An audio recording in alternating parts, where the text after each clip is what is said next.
to put in their full name to help the public. Thank you. I have no idea how to do I know. that. I need assistance. Okay, the top right corner of your name, hover over your and the three dots, click on that, and then it'll give you a little menu, and then click on rename. It's towards the bottom of your menu. Oh, Jamie, you're awesome. Thank you. Jamie, you are awesome. I don't have dots. I don't know. Uh-oh. Hey, you do. I'll go over your picture to the right hand. Look at Yeah, your picture. hover, Okay. hover over your picture. You have more. Maybe it's the Apple thing. I don't know. I don't want to cast aspersions. Oh, But, I can rename myself anything. uh-oh. Lisa, I think you need to step in here. Yeah, that's fun. All right. Come Eliza on, Jane. y'all, I could do it. I could do Eliza it. Jane the Magnificent. Yo, yeah, of course. All right. Well, good morning, everybody. It is 8:01, and I'm going to get day 2 of our OWEB virtual board meeting. Do you want me to start over? Sorry, Courtney. Okay, thanks. All right. So I see I have the floor for about 5 minutes, but I do want to take a couple of minutes this morning and share a story with you all. I had the honor of attending Andrew's service, and it was a glorious fall day. It was so beautiful, the setting. We were all outdoors, blue sky, beautiful yellow fall leaves. And I shared some time with staff and some current board members and some past board members that day. And when Caitlin, Andrew's wife, went up to do the eulogy, I know how difficult that is from personal experience. But she closed something in such a beautiful way that I wanted to share with all of you today. She asked everybody to hold hands and to say these 3 things. Thank you, Andrew. We thank you, Andrew. We love you, Andrew. And we will miss you, Andrew. And I just wanted to share that with all of you because I will probably start every meeting internally, personally, by saying those 3 things. So I just wanted to start the meeting with that story today. And Liza Jane, I will pass the baton to you. Thank you, Barbara. We're going to start out this morning with the very most important part of our program and agency, and that is some public comments. We're always really appreciative of people that can make the time to join us and share their thoughts. And I think we have Owen, is that correct? First, from the Land Transactions, he's the Land Trust Alliance. He's our Land Transactions Program Manager. Owen, are you with us this morning? I am, yes. Can you all hear me? Yes, welcome. We can. Amazing, thank you. Okay. Well, thank you all very much. I have not been able to attend the board discussion so far, so I will keep my comments brief. But my principal goal here is simply to make you as a board and OWEB leadership aware of the work of the Resilient Landscapes Initiative and to address briefly your stated commitment and interest in developing a climate lens. I get a strong sense from talking with OWEB counterparts with whom I work closely and others in the field that OWEB truly is committed from the board down to the staff in addressing climate resilience. I think that's fantastic. So I work for the Land Trust Alliance. We're an association of over 1,000 land trusts nationwide that collectively have over 5 million members. And we are working across the country to advance the land conservation movement through the private land trusts, and in particular, working towards some ambitious goals around rapidly scaling up the rate and pace of land conservation to achieve the 30 by 30 goals that have been laid out by the president. We're also working to advance on a broad scale climate resilience through the land trust movement and to address the urgent need to advance equity in the conservation movement. The Resilient Landscapes Initiative is part of that work. And so I just want to briefly mention, this isn't a partnership among 3 states Oregon, Idaho, and Washington, the community foundations, Oregon Community Foundation, the Idaho Community Foundation, and the Seattle Foundation have partnered with the Doris Duke Charitable Fund and the Land Trust Alliance to create a source of funding available to land trusts across these 3 states to advance climate resilient land protection and leverage private philanthropy in the process. And why does this matter to OWEB? Well, because for one thing, OWEB is one of our major funding partners. And several of the key projects that we've helped to support, such as the Rainforest Reserve from North Coast Land Conservancy, Friday Ranch from the Deschutes Land Trust, and the Mount Ashland Forest from the Pacific Forest Trust, which are heavily receiving heavy investments from OWEB, are also receiving major gifts from the Resilient Landscape Initiative. So we are a funding partner, and it's been a pleasure and an honor to work with OWEB staff to advance those projects. The key sort of foundational goal of our initiative is to drive the adoption of rigorous resilient science among land trusts in the region, so they can use that information as they're making conservation decisions and investment priorities. But we recognize as an organization that for land trusts to really be making a difference in conserving our landscape for resilience, they need to be resilient organizations themselves. And that's why we also focus on driving investments in capacity and training to the land trust community. And lastly, we recognize that climate resilience is really only a meaningful term if it addresses both the human needs as well as the natural needs. So we've developed a selection process for the projects we support that tries to take this into account, especially in terms of looking at the equity around, the inequitable distribution of climate impacts and how projects can address that, how they can provide benefits to local communities, and how they can advance tribal sovereignty. This is part of a larger focus among the Alliance nationally at really trying to build a more equitable and inclusive land conservation movement that's actually equipped to address these existential challenges like climate change. So in sum, I just wanted to say that I encourage you as a board, as you develop a climate lens, to keep the human dimensions of climate change front and center, even as you're developing measurable and actionable outcomes. My experience in working through this initiative is that it's not always easy to find projects, to find work and investments that squarely address both the human dimensions of climate resilience, as I outlined, as well as fitting nicely within a highly quantitative approach like the Nature Conservancy's science. I'm sure you'll struggle with the same tensions, but our experience has been that in applying a really holistic lens to this work, we've been able to find some really compelling connections between human resilience and natural resilience, and that has created opportunities for engaging communities and frankly, donors. And that to me is a real goal, is to sync up private investments with public investments. And I think OWEB is well positioned to do that. So I commend you for working to integrate climate impacts into your grant making. And I really encourage you to maintain a spirit of collaboration with the kind of partners like land trusts who are poised to really effectively leverage your investments. That was all I wanted to say, so I appreciate the time. Thank you, Owen. I think we have Kelly from the Lower Rogue Watershed Council. Are you with us, Kelly? There. Is your mute on? Here we go. Hello, hello. Hello. Hello. Is this All Kelly? right. Yeah. This is Kelly Timchak. Yes, of course. Good morning, Great. everybody. Good morning. You have 5 minutes. Oh, 5 minutes. I thought it was 3.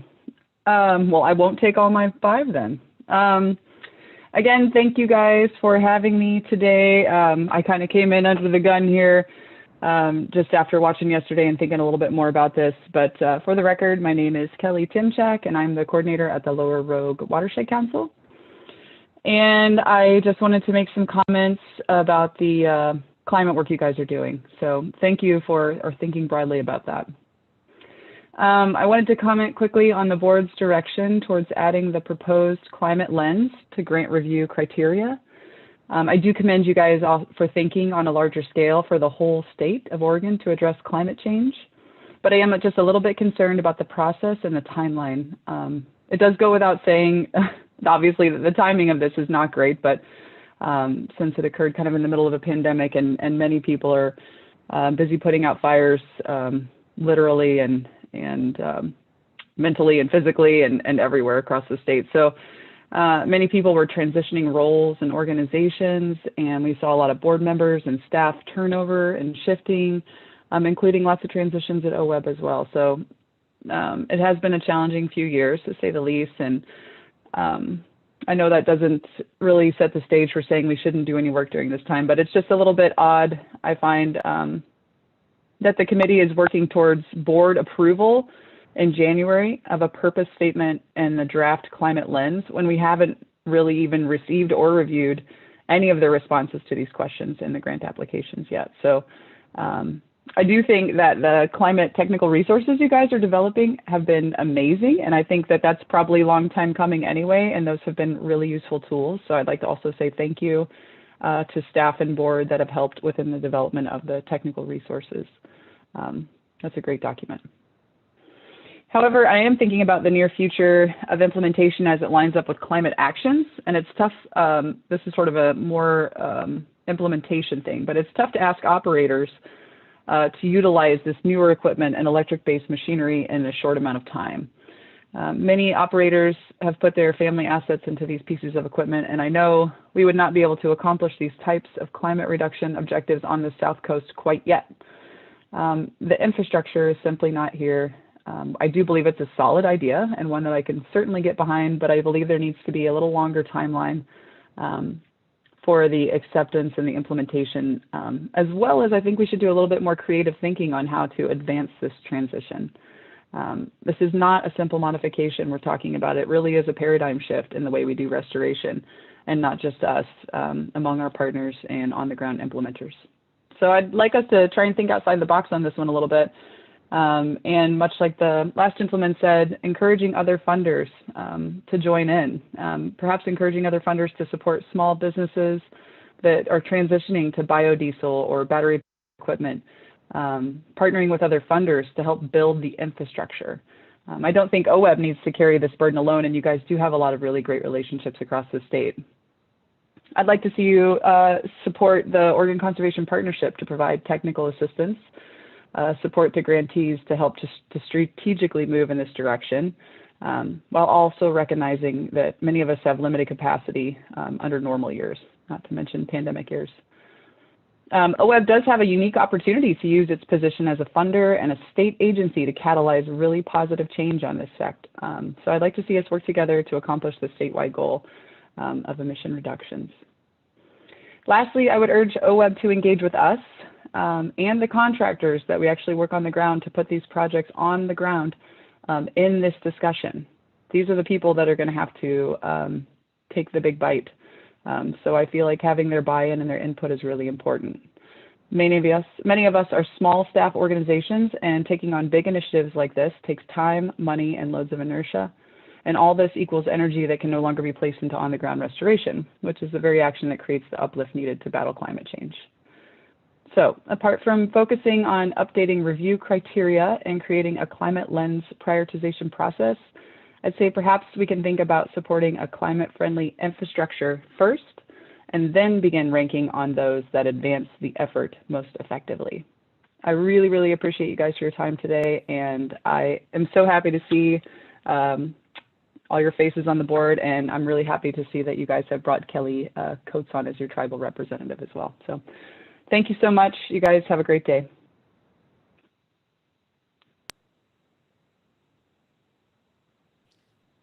Thank you, Kelly. Jamie, you had a question. Is that for Kelly? Yeah, it's for Kelly. And Kelly, this is Jamie McLeod-Skinner. Thank you so much for your comments. Just to say, a lot of what you've been talking about is what the Climate Committee's been grappling with. That the idea of bringing something before the board is to get, see if the full board is in alignment with moving forward to engage and develop some of this infrastructure, but really on many levels, the infrastructure, the physical, but also the people infrastructure. The committee reflects a lot on the limited resources that especially smaller nonprofits have.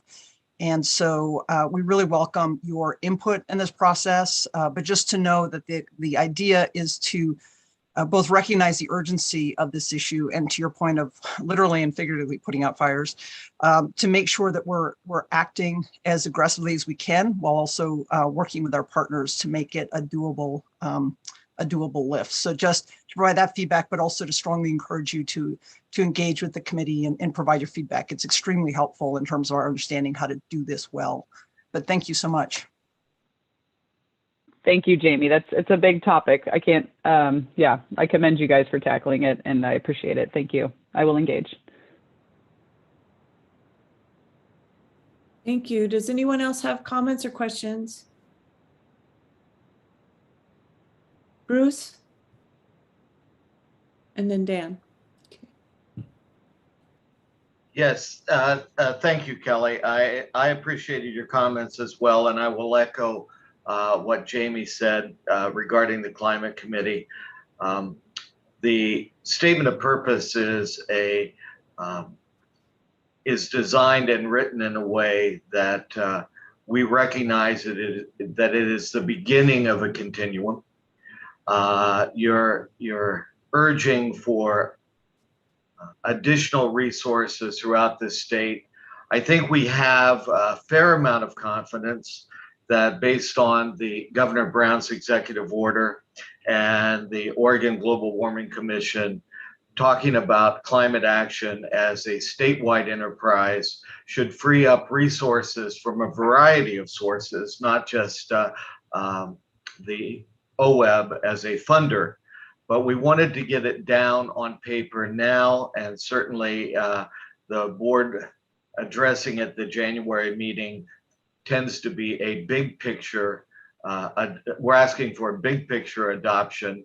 The how we go forward, all of the requirements that still have a great deal of work to be done. And so the input from partners, other agencies, Global Warming Commission, people like Pew have done great work and have put together some marvelous resources. So we welcome you and other partners to work closely with the Climate Committee and then fully with OWEB to put together something that is workable, but effective and meets the urgency that I think we all feel on climate change.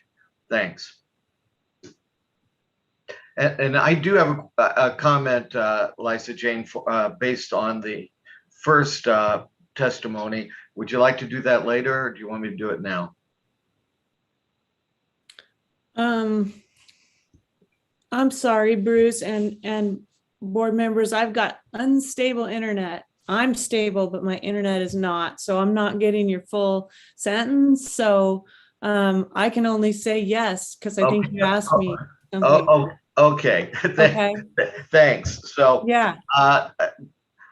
there was a mention in our the first comments about land trusts, rainforest reserves, and I have become aware that there is an issue that needs to be addressed at some point, and maybe Eric can speak to it.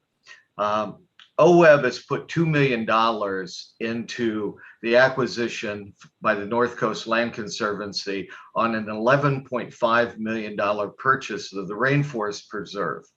The Rainforest Preserve has the opportunity to then sell carbon credits and has a buyer for carbon credits of $2 million. That amount of money ongoing will provide funds for the management and stewardship of this large land trust purchase. But evidently there is a snag in our requirements on our $2 million investment and purpose that at this point is viewed as precluding the ability of North Coast Land Conservancy to access the additional $2 million of carbon credits. And I was wondering what flexibility we might have in there. What is the actual hurdle that we need to get over? It's such an important part of moving forward and managing this marvelous piece of property that I'd hate to see a technical problem interfere with the ongoing performance of the Rainforest Reserve. So thank you and I'm sorry I didn't jot down the name of our first testimony, but maybe Eric can comment on that. Yes, good morning, co-chairs, members of the board. For the record, Eric Williams. We have received a request, as Bruce describes, for selling carbon credits on that property. And all of our easements have provisions in them that says we have to approve such sales or any sale of a property interest. And we had replied on September 8th, actually, to their request. The request did not include much information. So we replied requesting information about how those credits would be calculated and so on, to make sure that we're not allowing a sale of something that the public funds have already paid for, which is, I think, a fairly standard principle in these transactions. And so I have not received a response back. So we have not made any decisions on this. We have not said no. We've just simply asked for more information. Thanks, Eric. And I would certainly like to be kept abreast of that as well, if you would mind looping me in. Thanks. Sure thing. Dan, you have a comment or question? Yeah, I was just gonna, go back to Kelly's comment about sort of the transition of this equipment, diesel equipment, to sort of electrification and such. There is, Kelly, I think you had mentioned, the need for other funders potentially to help with that transition. And EPA has a national program called the Diesel Emission Reduction Act, and there is generally an annual solicitation. That grant program was to help people transition from old dirty diesel to newer clean diesel. And even that transition has been quite challenging for a lot of owners and operators of equipment. So I hear what you're saying there. And then I would also note that DEQ itself has a diesel emission mitigation program. There was a settlement with Volkswagen several years ago, and each state got a pot of money to help with transitioning from dirty diesel to cleaner technologies, and for sure that includes electrification. Some of it is just the technology isn't catching up with the demand, but I just wanted to let you know that I hear what you're saying on the transitioning of equipment, and there are other pots of money out there to help people do that. That's all. Thank you, Dan. Is there any other questions or comments regarding our public comments? Okay. Barbara. Thank you, Liza Jane. All right, moving on down to item I on our agenda, Land Acquisitions Award. Going to start out with I1 with staff introductions. And Eric or is Miriam starting us off today? Good morning. Once again, Eric Williams, Grant Program Manager. I'll start us off. I'll be teaming up with Miriam Forney this morning. I'll give the introduction to the project applications that we've received for land acquisitions this offering. And then Miriam will go through each of the applications and describe a summary of the evaluation process and results of that evaluation for you. And of course, these materials are also in your board books. And to kick us off, I just wanted to say a few words about our spending plan, as we did for open solicitation as well. And again, this is item I, land acquisitions, that we're on. And one moment, please. The purpose of this offering is to expend funds in a strategic way for projects that address critical watershed resources and process. It's fairly simple and straightforward purpose. We do have board adopted principles for this offering, that the funds are designed to protect diverse fish and wildlife species and habitat types, to protect relatively intact and functioning systems, and critical ecological functions supporting landscape scale strategies. We have several components of our evaluation process similar to our other offerings. For this one, we look at ecological outcomes, project soundness, and that gets into the details of the real estate transaction, which, as these are acquisitions in perpetuity, great attention to those details has to be paid to ensure the long-term outcomes and the success of obtaining those outcomes. We look at the organizational capacity of the applicant for the funds to make sure that they've got the resources, capability, and experience to steward a property in perpetuity. We look at the community benefits and impacts, and also public comment. For this cycle, and I want to remind the board and also for the new members to let you know that during our revenue declines when the COVID pandemic hit and we needed to do some budget reductions, last biennium we were only able to offer one application cycle instead of two. Normally the applications come in October and the board is making these awards in April. But since we had to miss a cycle for this biennium, we wanted to release the solicitation as early in the biennium as possible.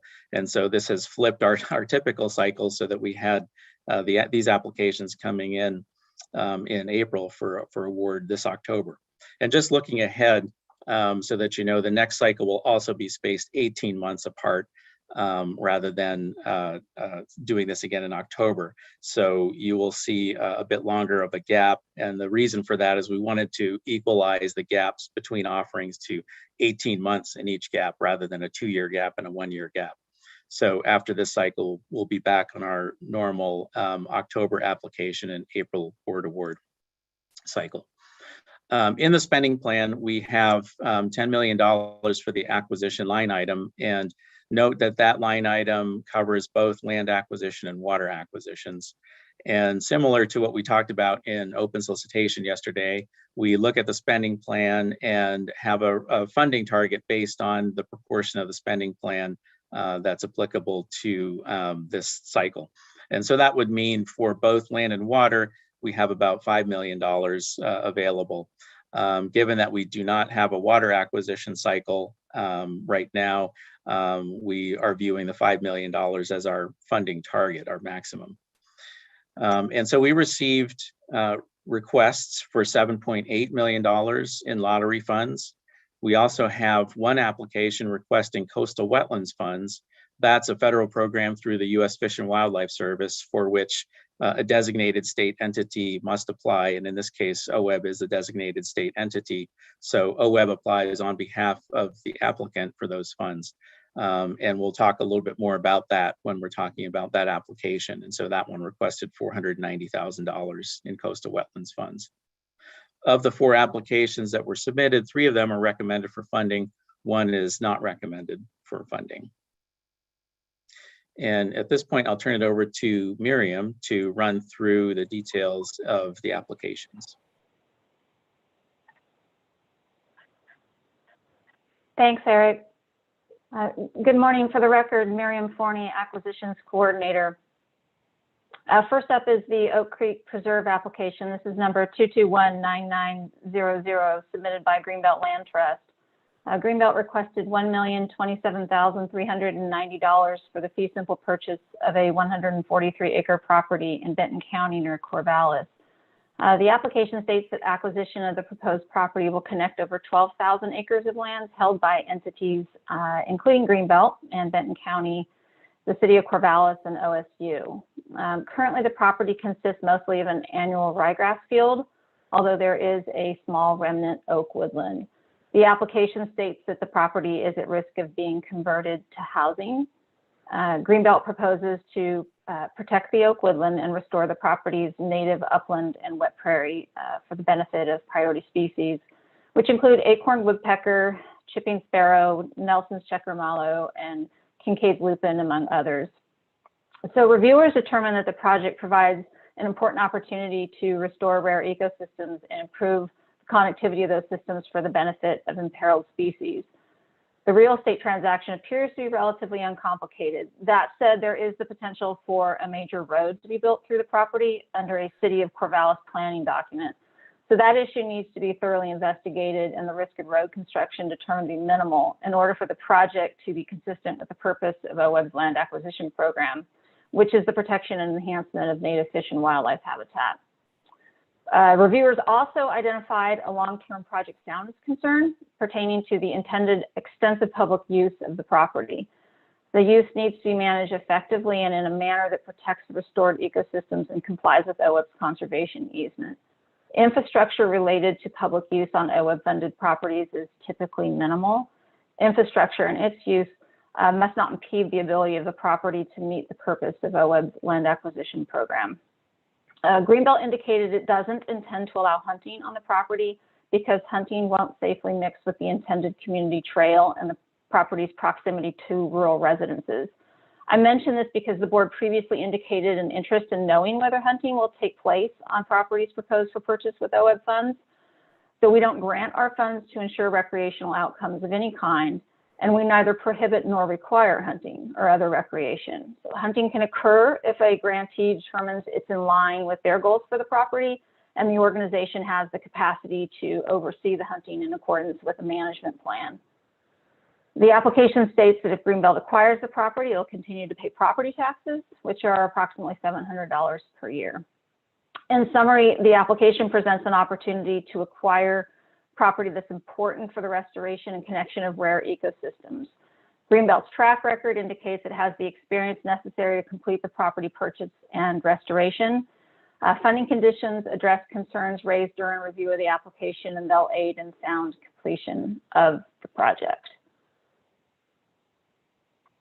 Moving on to Mount Ashland. This is number 2219901. This application was submitted by Pacific Forest Trust. PFT requested $1,128,010 for the fee simple purchase of a 960-acre property on the Siskiyou Crest in Jackson County. The property proposed for purchase is adjacent to 2 conservation easements held by PFT, and it's also adjacent to lands owned by BLM and the Forest Service. The application states that the project will protect the largest remaining unprotected private tract in the Neal Creek drainage, and that the property comprises many of its headwater springs. It further states the property provides critical connectivity within a large network of protected lands, which allows for wildlife migration across the landscape, particularly for species that are attempting to adapt to climate change. Reviewers determined that the project could have significant outcomes in terms of habitat connectivity, climate resilience, and the conservation of sensitive species, including white-breasted nuthatch, Lewis's woodpecker, Pacific fisher, and northern spotted owl. That said, reviewers expressed concern that PFT proposed the removal of up to a quarter of the property's timber inventory every 10 years.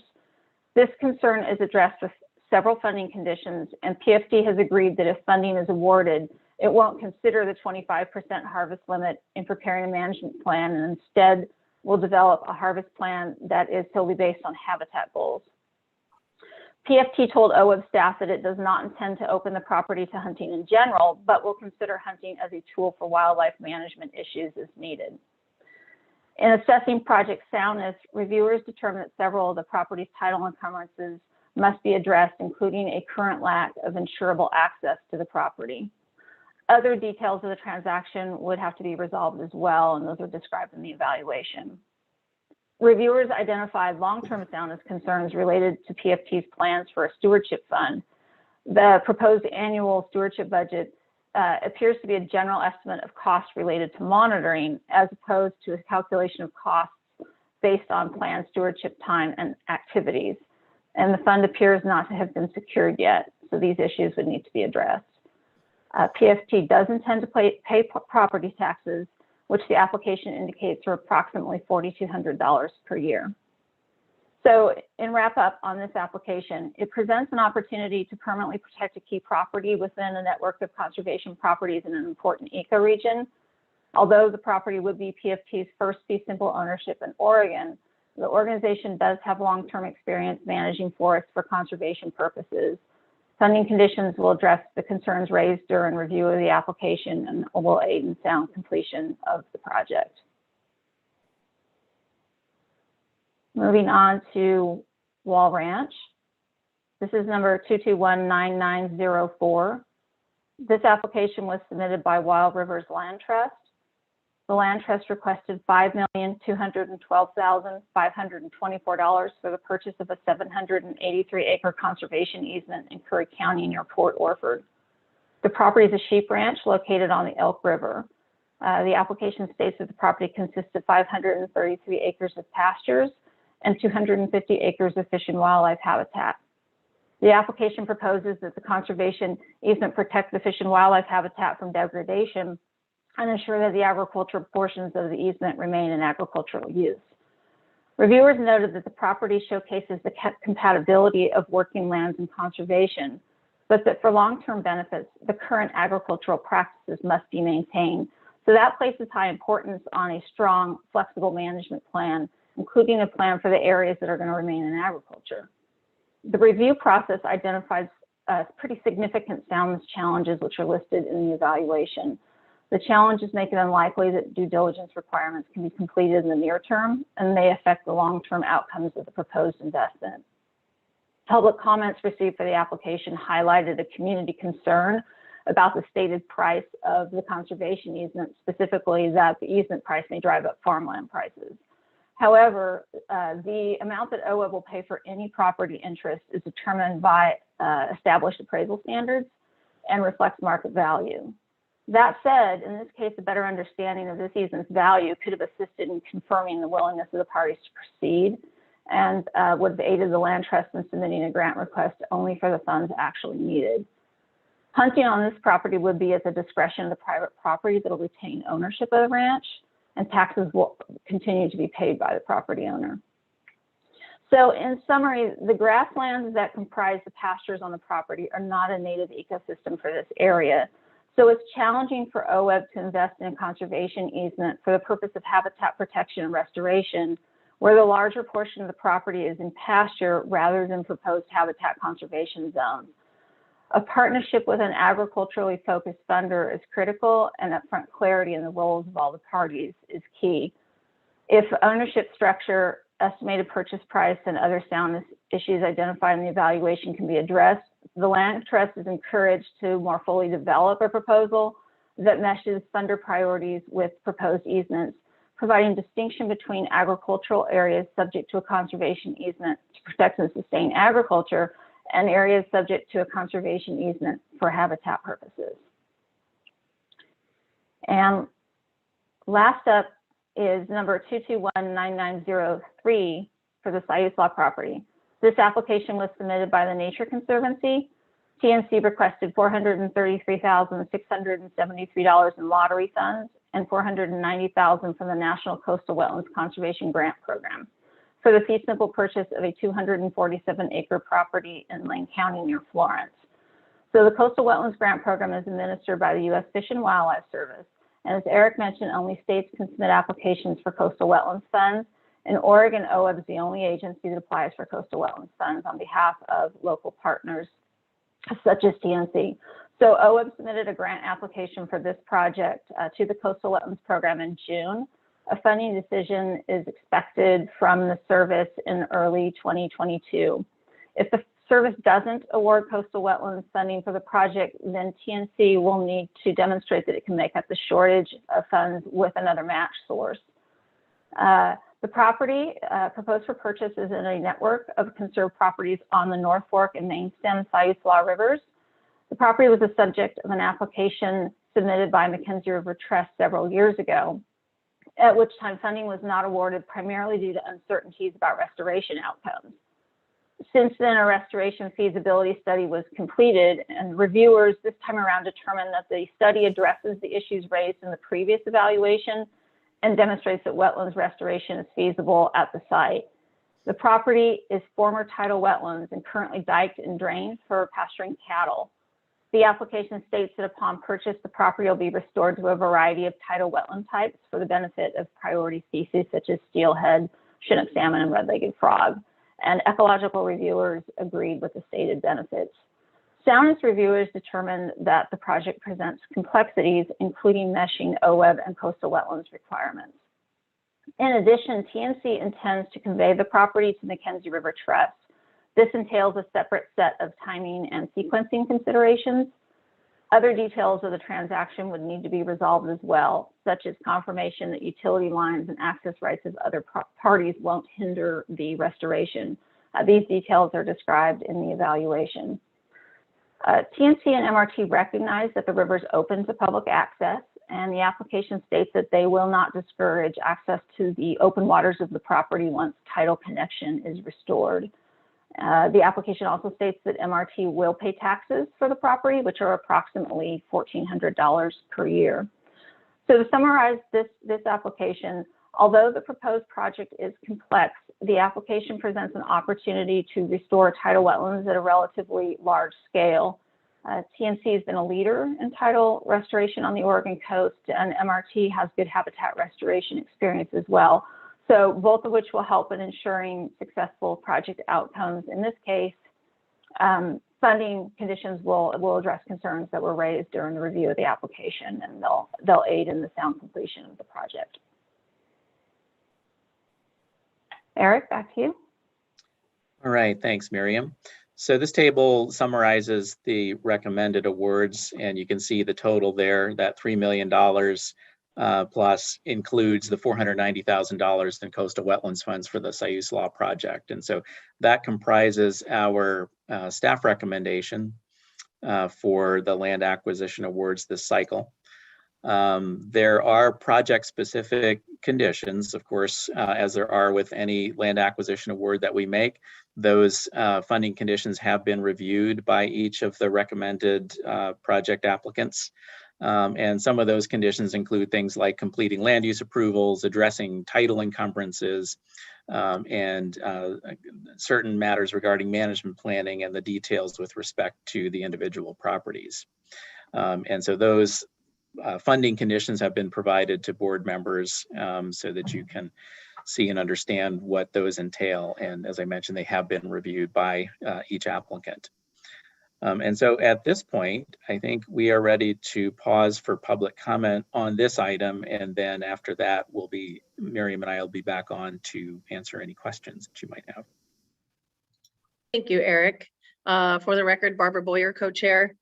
We're going to move on down to public comment on land acquisitions awards. And our first up is Representative Marsh. Are you on the line?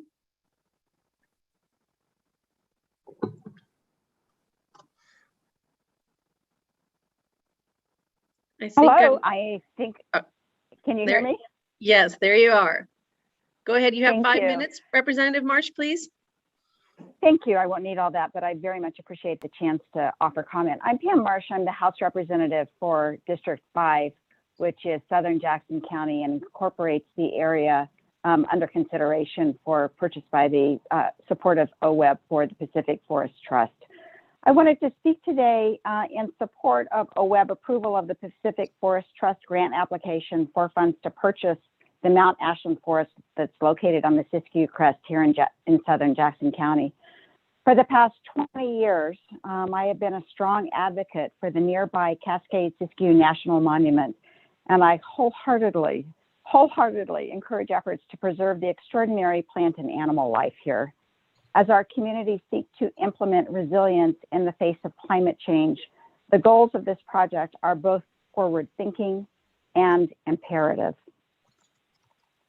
The multi-party partnership that is led by the Pacific Forest Trust here will achieve many state priorities for conservation of wildlife habitat, watersheds, and working forests, as well as climate adaptation and mitigation, and in a cost-effective way. Pacific Forest Trust will remain the steward of a large section of this forest, working cooperatively with the U.S. Forest Service and the adjacent landowner, which also has a working forest conservation easement through Pacific Forest Trust. Through a combination of land acquisition and conservation-focused management with private and agency partners, a strategically important forest land will be permanently protected. Perhaps most importantly, this purchase will maintain critical connectivity among public and privately conserved lands for wildlife and watersheds that are challenged by climate change. Situated at the junction of the Klamath-Siskiyou and the Cascade ecoregions, the Mount Ashland Climate Resilience Project expands a wildlife corridor between the Rogue River Siskiyou National Forest and the Cascade Siskiyou National Monument, contributing to the conservation of the most biodiverse forests in the world. Among others, gray wolves are believed to use the property as a corridor, and the northern spotted owl, Pacific fisher, great gray owl, red-legged frog, and elk all find habitat here. This outstanding voluntary conservation project gives Oregonians, public and private land managers, and wildlife of the Siskiyou Crest the assurance that this property will always be held and managed at standards exceeding state regulations. So in summary, I strongly support Pacific Trust's efforts to secure this funding for the Mount Ashland Climate Resilience Project consistent with OWEB approval. And let me finally just add a personal note. I have lived or run a business in the Cascade Siskiyou National Monument since 1994. And over that time, we have seen climate tumult steadily accelerate, affecting wildlife, affecting the habitat that we can provide. Climate change is real, it is on the ground, and it is affecting our natural environment in a huge and destructive way. Everything that we can do to preserve lands, to extend habitat as conditions change is a tremendous contribution to our efforts down here. So thank you for the opportunity to speak, and thank you for your consideration of an award to Pacific Forest Trust for this purchase. Thank you, Representative Marsh. All right, up next is Kelly Beamer, Executive Director of Coalition of Oregon Land Trusts. Are you here, Kelly? I am, Co-Chair Boyer. Thank you. Go for it. Thanks. So this is Kelly Beamer, and I appreciate the opportunity to speak a little bit about the OWEB acquisition program. The importance of this program for our community is critical. OWEB provides the only statewide Oregon public funding source for land protection.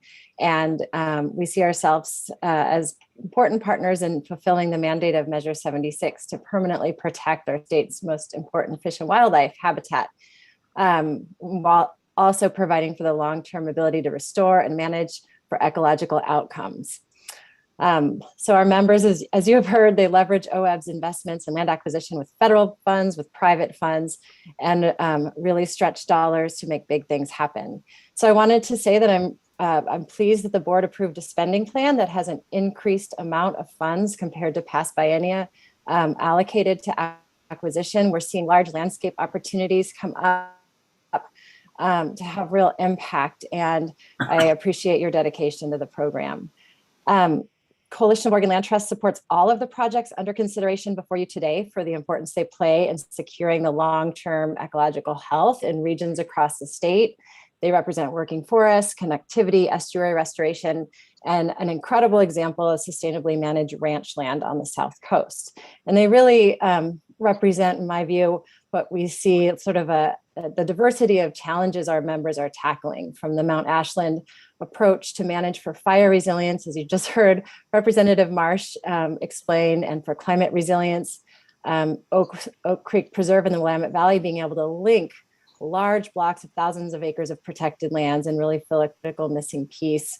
And the Sayusla restoration, tackling an estuary project that will have a huge impact throughout the whole estuary. So thank you for suggesting those as to be recommended through the staff recommendations.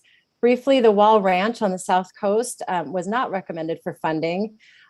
This is a outstanding legacy project, 780 acres of incredibly managed rangeland on the geography of the South Coast, where there's a real threat of ag land converting to non-ag uses like golf course. I've heard over the years this board doubling down in your commitment to support agriculture, to support landowners, to support families like the Walls who have invested decades into restoration. Public funders and private like OWEB have really put a lot of money into the Elk River as one of our most important salmon strongholds. And this ranch, as you saw from Miriam's slides, it contains the mouth of that river. So I really want to just challenge us to look at this as a very rare opportunity to come together and make sure this land is protected for future generations, for agricultural use. And I want to say, let's get creative with our public funding partners like NRCS, private funders like the Resilient Lands Initiative. And we really hope OWEB through the acquisition program or the Oregon Ag Heritage Program can work together with us to make sure that this protected land endures. So thank you to OWEB staff for your, honestly, your incredible collaboration and willingness to keep working with us through these complex projects, and to the board for your support. Thank you, Kelly. All right, moving on down, we have another public comment by Constance Best, co-founder, senior strategic advisor for Pacific Forest Trust. Are you on the phone? I am. Can you hear me? Yes. All right, you've got 5 minutes. You can take it away. Thank you. Thanks. Good morning, co-chairs and board members. I'm very happy to be here today on behalf of Pacific Forest Trust and our Mount Ashland Forest Climate Resilience Project, funding which is recommended for your consideration today. With your approval, an OWEB grant will be amply matched by a grant from the Land Trust Alliance, Pacific Northwest Resilient Landscapes Program, and other sources, fully funding the acquisition and enabling us to complete the purchase from its current owners, Siskiyou Timberlands, subject, of course, to OWEB's funding conditions. Staff have presented the merits of this project, echoed beautifully by Representative Marsh, so I'll just add a few points. I know some of you may be unfamiliar with Pacific Forest Trust. So briefly, we're an accredited land trust with offices in Portland and San Francisco, and we've been working to conserve and restore forests in Southern Oregon for 20 years. To date, we've created partnerships to protect about 10,000 acres, including the Mount Crest Working Forest conserved with OWEB support, and that property neighbors this project. PFT's goal here is to manage this strategically located property to maintain and enhance its forests and other habitats and improve resiliency to climate stressors, including drought, extreme wildfire, and shifting habitat suitability. According to our analysis, given the natural diversity, topographic complexity, abundant water resources, and ecological functionality of the property today, we believe the Mount Ashland Forest is a best bet to be a stronghold for climate resilience over the decades to come.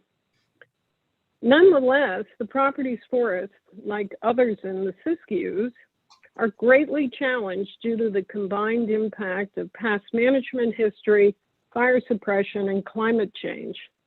Scientifically appropriate forest management will be a tool in our stewardship toolbox to restore greater natural resilience for this special property, subject to OWEB's approval of the management plan. We hope that our stewardship will provide a source of practical information and education for forest owners and other community stakeholders as we work together to adapt to a changing world. I should note that Pacific Forest Trust is very comfortable with OWEB's proposed funding conditions, and we're confident they will be readily fulfilled. We're grateful for your consideration, not only of the acquisition funding, but equally funding for development of the very important baseline information and to underwrite a robust management planning process, as well as other project costs. If you have any questions about the project, I'm here and happy to address any of them. Thanks very much. Thank you, Constance.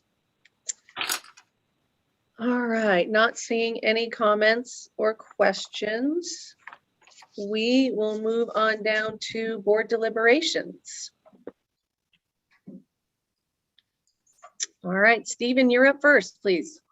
Yeah, just a simple question on the Oak Creek place. What's its current use, and is there public access currently? For the record, this is Miriam Forney, Acquisitions Coordinator. The property is currently being farmed for annual ryegrass, and there is not currently public access to the property. Thanks.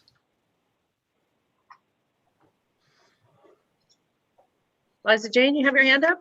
I do. Thank ahead. you. Let's see. The GLT one, this is Liza Jane for the record. There was some neighbor encroachments issues, Eric, that I made a note of. I had a question about that. The PFT request, there was this timber issue, and I think they were looking at the 25% cut so that they could fund weed control, and that's of concern. And I'm wondering about, I think they also said they were going to put that into stewardship funds. So a lot of times I have concerns about the reality of what it costs to manage and take care of land, and that seems sometimes an afterthought. And in my world, I think it should be ahead of time. So that raised a flag. And the last question I had, I'm throwing these all in at once. The Seuss law, there is grazing currently. Are they planning to continue grazing on that, or is that not part of the consideration?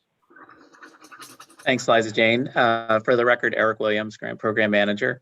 Let's tackle the Greenbelt Land Trust Oak Creek question first on neighboring incursion. Miriam, are you able to address that one? I am. So there is no known issue with neighbor encroachments at this time. However, there are 3 rural residential properties bordering one side of the Oak Creek Preserve. And we have learned over time that when there are small rural residential ownerships adjacent to a proposed conservation property, that there seems to be a higher than average chance of boundary uncertainties and the need for a survey. So Greenbelt Land Trust plans a survey in this case to ensure that they understand where the boundary of the property is, and that so do the other parties involved. I don't anticipate that this will be a particularly tricky issue. Thank you, Miriam. I forgot, I also had one, there was an ag lease on that property. Does that continue?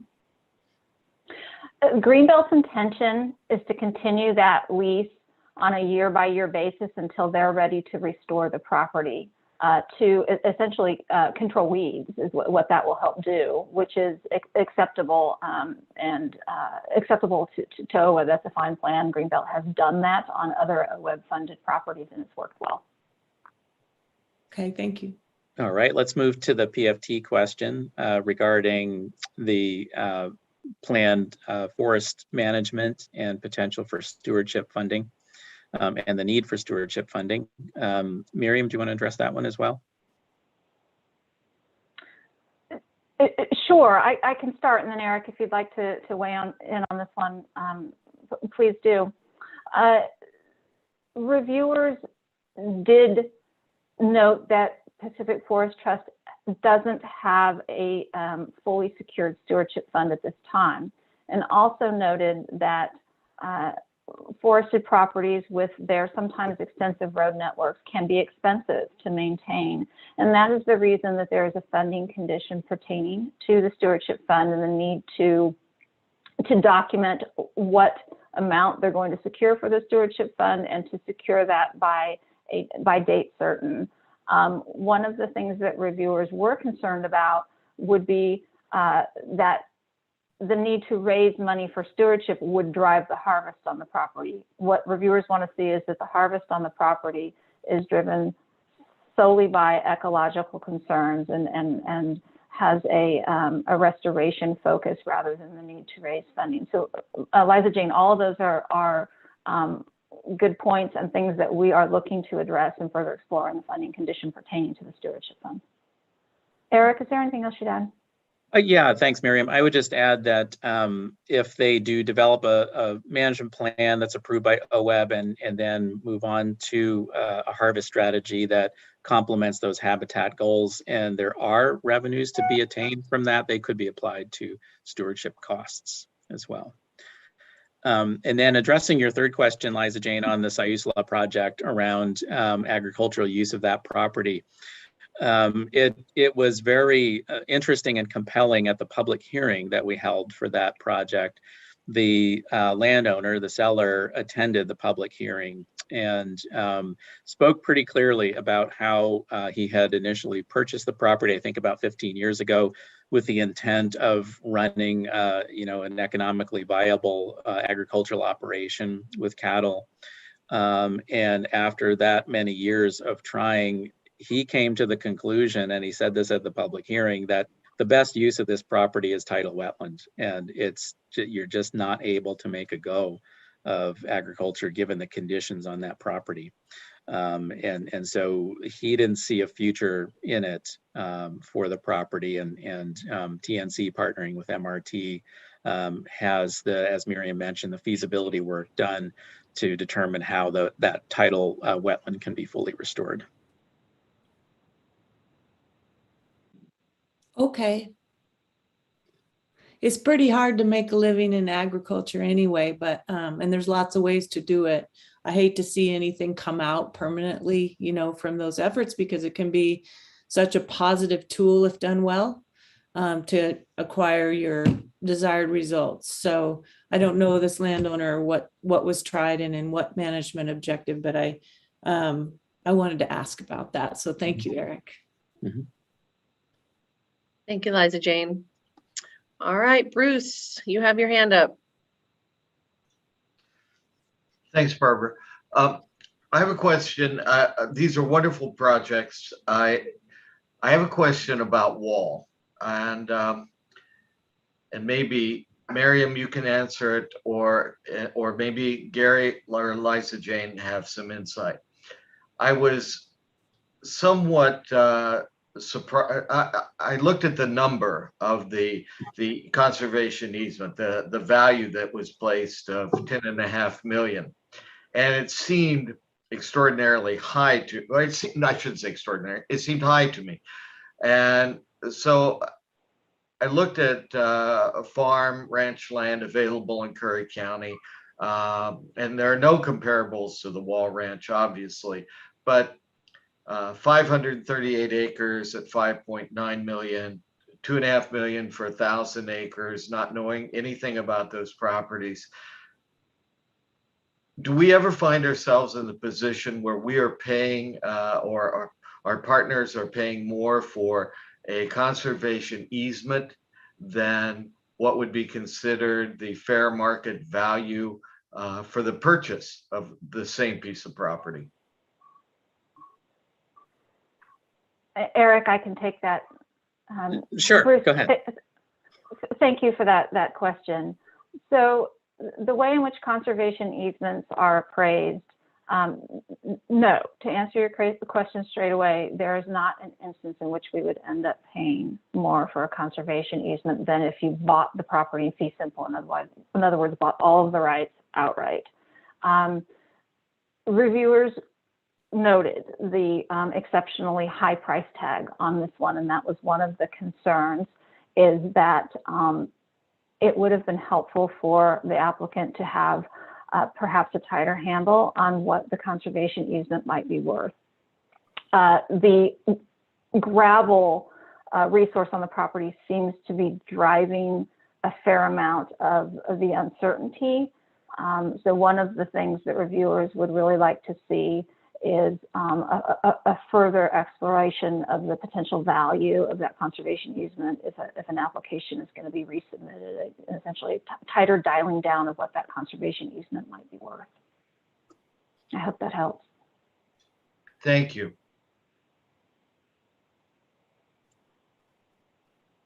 All right. Well, hi there, Paul. Good morning. Morning. Your Paul hand is Henson, up. Go ahead. U.S. Fish and Wildlife Service board member. I just want to say a couple things about the Pacific Forest Trust proposal and the Mount Ashland property up there. I'm personally very familiar with it. I've got a lot of staff from our Roseburg office that works down in that neighborhood on a lot of these same issues. Issues that the board and certainly the climate committee has been discussing a lot is the challenges of climate change and managing forests. And I think the one thing that we're coming to realize is, we can't, a hands-off approach for many of these Western forests is not completely suitable. In some areas, it is what needs to be done. In other areas, a certain amount of active management with experimentation needs to occur.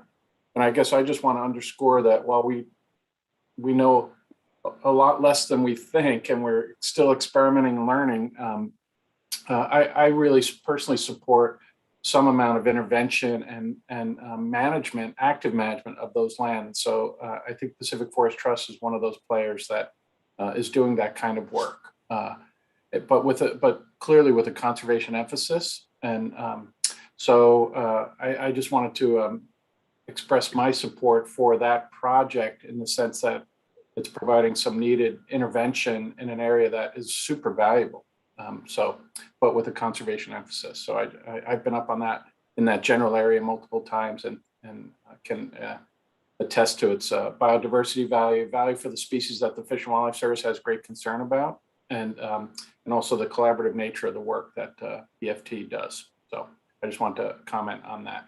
Thank you, Liza. Thank you, Paul. All right, Randy, your hand is up. Thank you, Barbara. Randy Labby, public at large member for the record. I stand ready to make a motion when you're ready, Mrs. Chairman. I'd also like to comment on the wall property. I agree with Bruce's comments, and I also agree with Kelly's comments. This would be a terrific project. It is an incredible piece of property in the right spot to protect the Elk River. I do feel that a lot of the issues that the staff feels are necessary to be resolved can be resolved. But I also have the opinion, and it may be shared by some of the other members of the OWEB board, that this would be strengthened and dramatically if we can find another major funder for the project. It is, in my opinion, just too big a lift, subject to the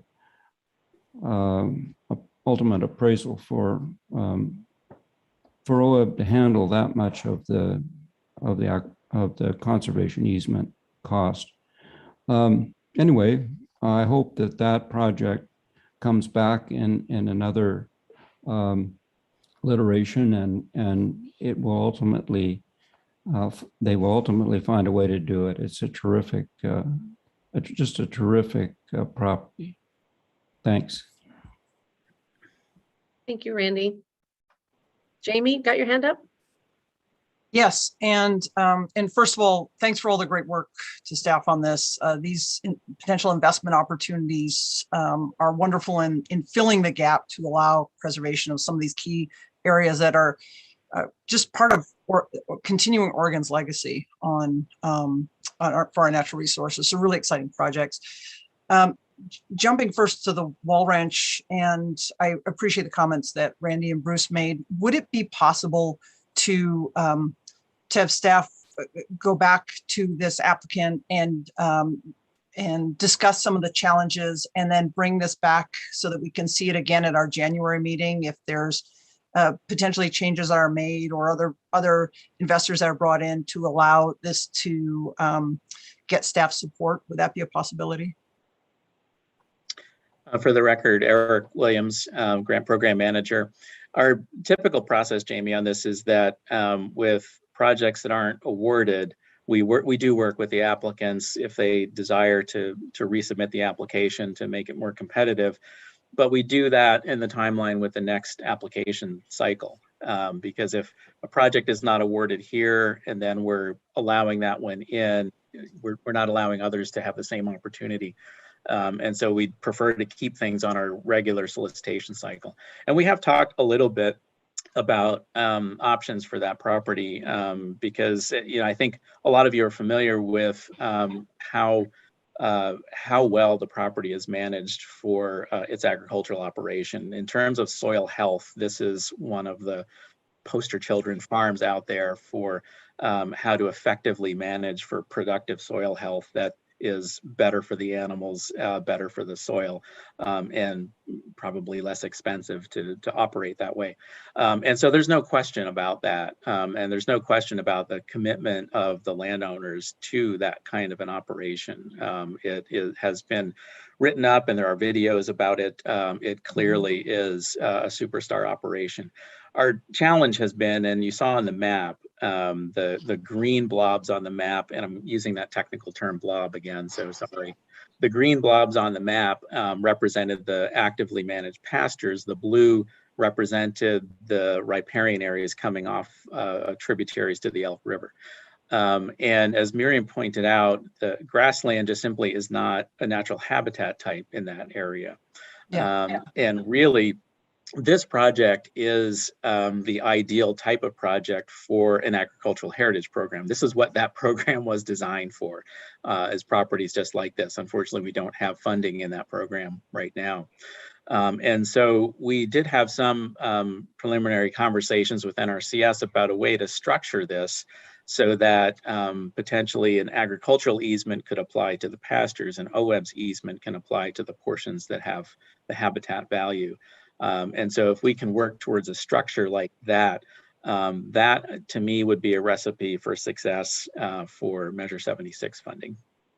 Great. Well, thank you for that additional. And yeah, and the initial presentation was also very good in identifying those points. So thanks for that. I look forward to additional conversations on this parcel because I think that the opportunity there is really great. But then just lastly, and actually this was gonna be my first comment, just how delighted I am to see the Mount Ashland project come before us.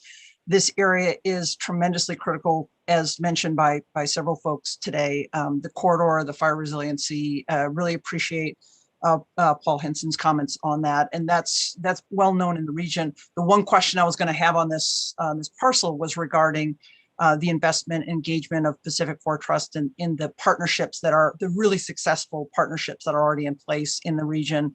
But Rep. Marsh spoke about her confidence to that, and then also we heard the comments from Pacific Forest Trust. So really excited about that project. I was going to hope to jump on this motion, but I defer to Randy, who already put his name in the queue. So I hope to be able to make a second on this, and really excited about strongly support the Mount Ashland project. Thank you, Jamie. All right, Meg, you got your hand up.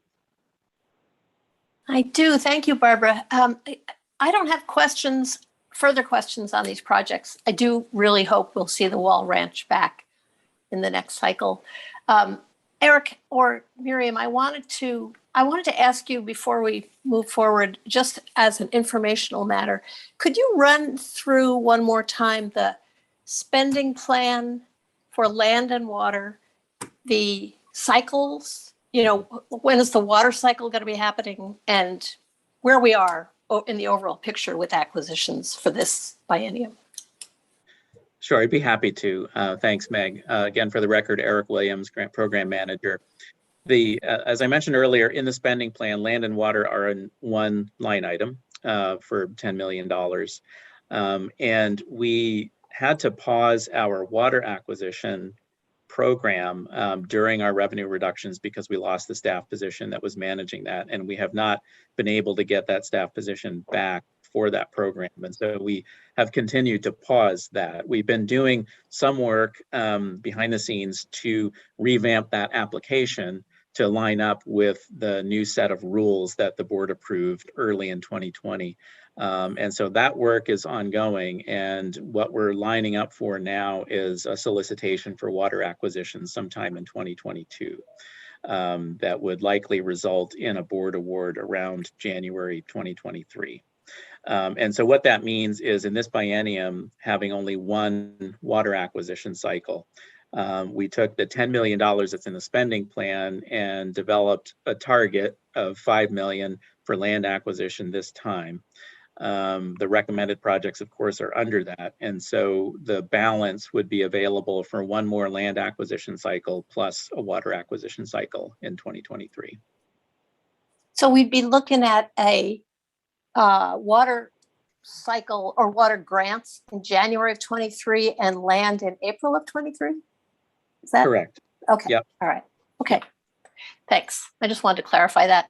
I got a little lost the first time through, so thank you. It is a bit confusing. Thank you, Meg. Corey, you've got your hand up. Hi, Corey Owens here with NRCS. I just wanted to let the board know from the NRCS perspective, we are committed to exploring all our programmatic options with the agricultural easement program, AL agricultural land easement for the wall property, and that's definitely something that's we're looking at on our side. Thank you, Corey. All right, any other questions, comments? All right, Randy, before you make your motion, I've got a couple. So thanks for the discussion on the wall property. It is a stunning piece of property, but I agree with the decision to not fund it at this time. I think there's some other partners that could come in that would really benefit some of the non-native grasslands habitat. But I do want to see it come back. So I would definitely encourage them. On the Oak Creek Preserve, I'm on the acquisitions committee, so we did have a discussion on the road. Where does that stand right now, the roadway that is part of their transportation plan? For the record, Eric Williams, on that Oak Creek property, Miriam had mentioned that the comprehensive plan for the city has a conceptual path for a collector road going through this property. And of course, when that kind of comprehensive planning is done, it's done with a usually 25-year look ahead time frame and trying to anticipate future growth within an urban growth boundary or expansion of urban growth boundaries. And that's the case for this kind of wide swath conceptual line on a map. In talking with Greenbelt Land Trust, they have been in communication with the city about this project, and the city does support the project. So the city is aware of their plans for adding this to their conservation properties. And the other thing that would do is by protecting that land, obviously it really eliminates the potential traffic that would have otherwise been generated on the property through development. And so that lessens the need for the road. I think with issues like this, of course, there are no guarantees because a government can come through with eminent domain at any time, in any place, to build infrastructure like that. And so our job is to determine the risk of that happening. And after Miriam did some work communicating with the applicant team on this, we concluded that the risk was fairly low of that road getting built through the property. Should that happen in the future, of course, we would get compensated for the value of the property. The money that OWEB invests would be returned if that were to happen at some point in the future. Okay. Oh, good. That's good to know. It's a great project. Looking at that map, the connectivity between all the other preserved properties is phenomenal. I think it's a great a great project. Yeah, this is the on one I go was ahead. referring to yesterday when we were talking about, when Liz was talking about oak savanna habitat, oak woodland habitat. This one is in a complex of properties that have that kind of habitat. So it Yeah. is critically important for that reason. It's really neat. One last question, the Mount Ashland project. So they were talking about thinning the property and that they would write habitat goals for their harvesting. Did I hear that correctly? Go ahead, Miriam. For the record, Miriam Thorney, Acquisitions Coordinator. That's right, Barbara. The thinning that they would do on the property would be driven by habitat outcomes. That would be the goal for the thinning. So, and will OWEB be able to see these? You will be part of that process. You'll be able to view the habitat goals. Yes, the habitat goals, establishing those will be part of the management planning process, Okay. and we approve the management plan. Okay, awesome. All right, those are all my questions today. Anybody else? All right, not seeing any more questions or comments. I would entertain a motion, please. Randy Labby, for the record, public at large member. I move board award funding for land acquisition grants as specified in attachment A to the land acquisition staff report, with the project specific conditions detailed in attachment C to the land acquisition grant award staff report. This is Jamie McCloskey, our second. All right, it's been moved by Randy, seconded by Jamie. Any further discussion? Barbara? Yes. This is Liza Jane. I think this is a point of order to be official, but we were asked to take our voting members to go off mute so that we have a voice record as well when we vote. Right, exactly. Yes. Thank you. So motion on the floor. All those in favor say aye. Aye. Aye. Aye. Aye. All those opposed, nay. All right, motion passes unanimously. Thanks for the discussion, everybody. That was all right. And then we're going to go on break and we will see everybody back here at 9:30, please.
Hello, everyone.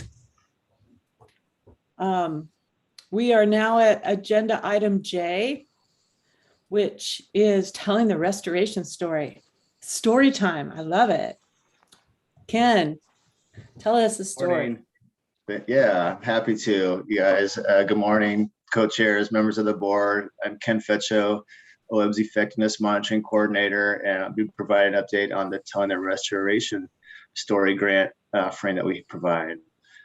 The Telling the Restoration Story is a targeted grant offering that helps OWEB and grantees better communicate the ecological outcomes of restoration funded by the agency.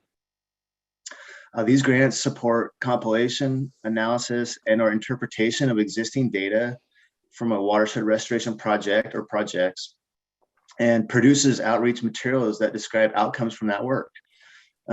Outreach products aim to reach a broad audience, including OWEB board members and legislators, but grantees also identify specific audiences they care about. So the materials developed can be used to communicate with landowners, restoration practitioners, and natural resource managers working on restoration in Oregon. And so this project I'm highlighting today is Horsetail Creek Floodplain Restoration Project. We provided a grant to the Lower Columbia Estuary Partnership for them to do a number of things. But the first, what they start off with is compiling, analyzing, and reporting the existing data that they had. In this case, it was water temperature and fish monitoring data. They wrote a technical report that includes conclusions and recommendations for future monitoring efforts. And the executive summary of that technical report is included as attachment A in your staff report. They also created a short video summarizing the restoration project, monitoring results, and plans for future restoration efforts. And finally, they developed a really nice comprehensive GIS story map that includes a lot of the same information in the video, but just includes many more figures and a lot more information on the site. And so what I'd like to do today is show a few sections of that GIS story map, if that's okay. And just want to mention that there are links in the staff report to all the products that were generated with this project, and we have uploaded it to our highlighted projects website, OWEB's website. And so let's see here. I'm gonna try to share my screen really quick. Okay. And maybe I can see you, Liza Jane. Can you see a share my screen? See my screen? Yeah. It's cool. Yeah. All right. So this GIS story map has a lot of sections, and I'm only going to hit a few today because I have a limited time. But I really encourage you guys to explore this. You know, these GIS story maps are interactive tools to learn information, and so there are several sections. If you can see my cursor across the top right of this toolbar in the black bar across the top, there are several sections that you can explore. I'll just again be hitting a few of those today. So a little bit of background on the project. In 2013, the Lower Columbia Estuary Partnership and multiple local partners improved fish passage to 190 acres of floodplain habitat and actively restored 36 acres of riparian wetlands and 1.1 miles of stream at the Horsetail Creek project site in the Lower Columbia River Gorge. So the restoration actions that they took to address limiting factors include retrofitting a culvert that passed under Interstate 84 to improve fish passage conditions. They restored the historical alignment of Oneonta Creek and enhanced others to create more favorable habitat for fish. They added over 600 pieces of wood to the streams and wetlands there to promote habitat diversity, and converted an existing gravel pond to a wetland to eliminate habitat for predators and reduce its capacity to increase stream temperatures. And finally, they removed invasive vegetation and replanted native wetland and riparian species. And so this slide just shows really, it's a large polygon showing existing and lost wetland habitat in the Columbia estuary. And the Columbia estuary begins at the mouth of the Columbia River at the Pacific Ocean near Astoria and travels upstream past Portland and terminates at the first dam, which is Bonneville Dam on the lower Columbia River. And here we can see Horsetail Creek is just 8 miles downstream from Bonneville Dam, and sort of highlighted in yellow there. And so these tributaries to the Columbia River might be small, but they provide access to floodplain and off-channel habitat that are important for migrating juvenile and adult fish, including salmon, steelhead, and lamprey. And they have documented their spawning habitat in Oneonta Creek, as illustrated by this photo of a spawning pair in 2013. And so when the partners were, strategizing and prioritizing this site for restoration, they identified a number of factors for why this is a strategic location. And I'll just hit a few here. But the site's close proximity to Bonneville Dam means that it provides downstream migrating juvenile salmonids one of the first opportunities to access critical wetland habitat after they pass through the Columbia River's networks of dams and reservoirs, which contain very little rearing habitat. In addition, the site's location in the Columbia River Gorge National Scenic Area makes it visible to the public and offers an opportunity for them to see firsthand the effects of habitat restoration. Finally, the presence of cold water at this site offers migrating salmonids an opportunity to escape warmer waters of the Columbia River during the summer, which may be harmful to their health. So now, a few project outcomes.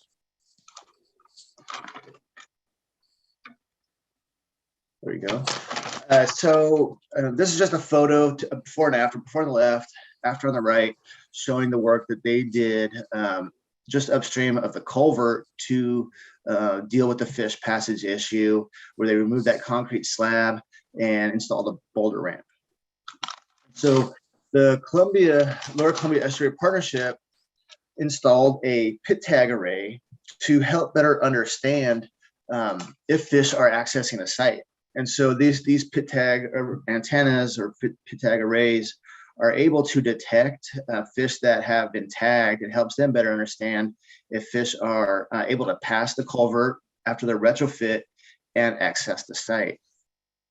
And so results from the pit tag array show that adults and juveniles have access to the site almost every month. The antennas have been running.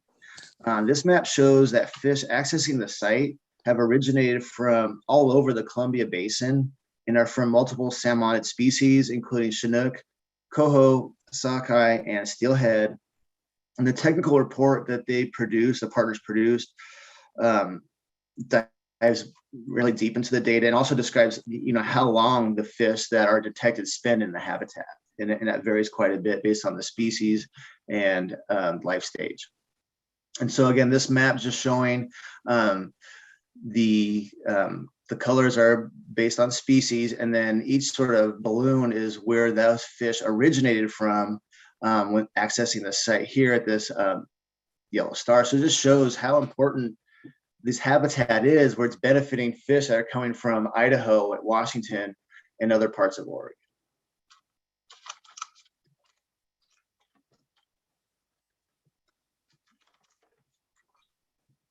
These next two figures that I'm going to show just illustrate the actions that were taken to Oneonta Creek to help improve water temperature. And so prior to restoration, Oneonta Creek would flow out of the uplands across the old county highway, and then part of it would travel through the gravel pond, mix with Horsetail Creek and East Slough, circle back, and then travel into the Columbia River, and that provided an opportunity for it to heat up. And so the restoration actions that were taken partly installed a berm here so that Oneonta Creek would stay in its original flow path and directly flow into the Columbia River, reducing residence time hopefully preventing it from heating up.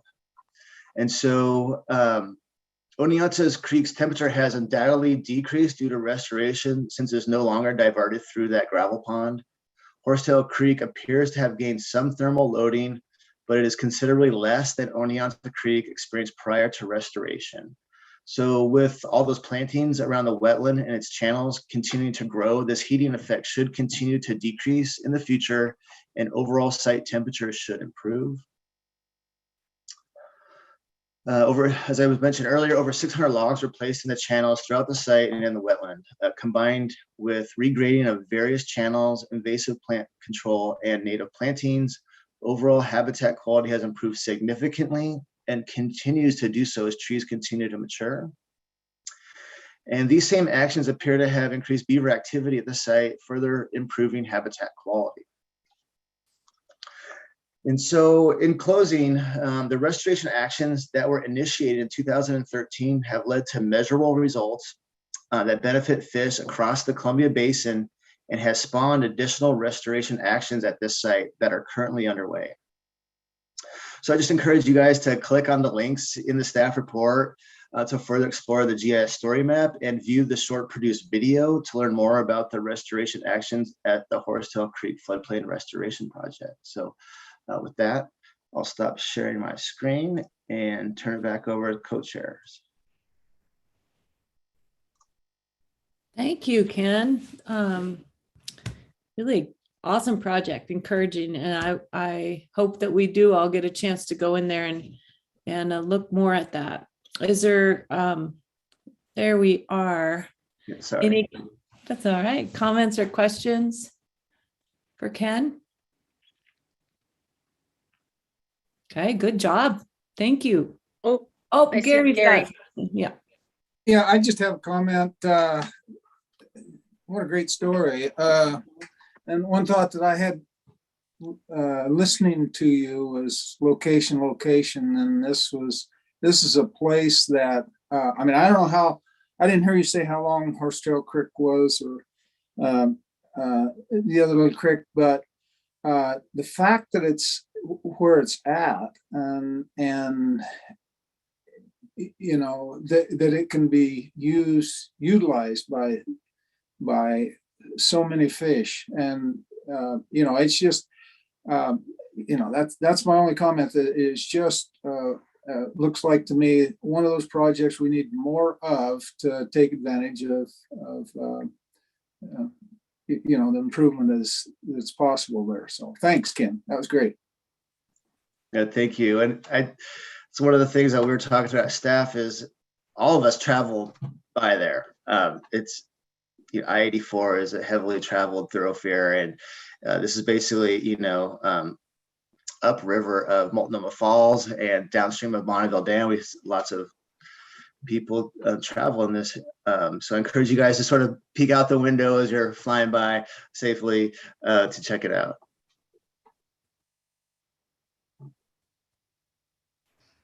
Thank you. Anyone else? Okay. Okay. Oh, I see Dan. You see Dan. Dan, was your hand up? It was, yep. Oh, New please. set of buttons for me here in Zoom. For the record, Dan Shively, U.S. Forest Service.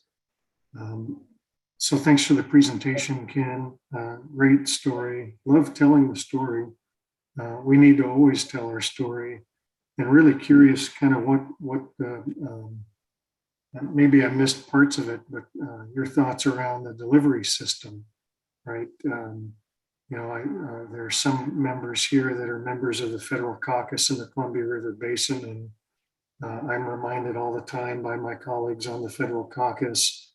They love hearing these kinds of stories. There'd be a venue there, perhaps. But you know, is the plan to tie to some kind of a social media campaign to drive folks back to OWEB's website where the story map is, and you know, really trying to get the most out of the storytelling benefits. And then last but not least, just got to put a plug in for this and make the commentary that a lot of times when we tell our stories as state and federal agencies, we could probably learn a lot from our tribal agency counterparts because they tell the story in such compelling ways that really get to the human interest part of the story. In other words, how do our habitat restoration and conservation projects make people's lives better, right? And often as I've, untangled the elements of the storytelling, it's so important to tell that human part of the story. It's great to see the improvements in the environment and the enhancement to natural resources, but that has a whole host of human and sometimes spiritual values associated with it. And really, what do they teach you in journalism? Figure out how to tug on those heartstrings. And there's no other better book than that published by PhD Randy Olson, Don't Be Such a Scientist, who holds a Harvard degree, got out of academia and went into storytelling to really reach the hearts and minds of the public that much of these stories are aimed at. So thanks for indulging my comments, and curious what the kind of distribution strategy or plan is. Thank you very much. Yeah, it looks like Lisa wants to say something. And then I can provide an update on how the local partners are using this materials after she goes. So thank you. Thanks, Dan. I really appreciate your comments in terms of thinking about how to use this in social media. We started a conversation with the exec team just recently about trying to come up with a social media plan so that we're really deliberate in terms of what we're putting out on social media and how we connect people to our work, and that being one of the avenues that we use. So thanks for thinking about that in the process. And just to let you know, we're starting to noodle on it as well.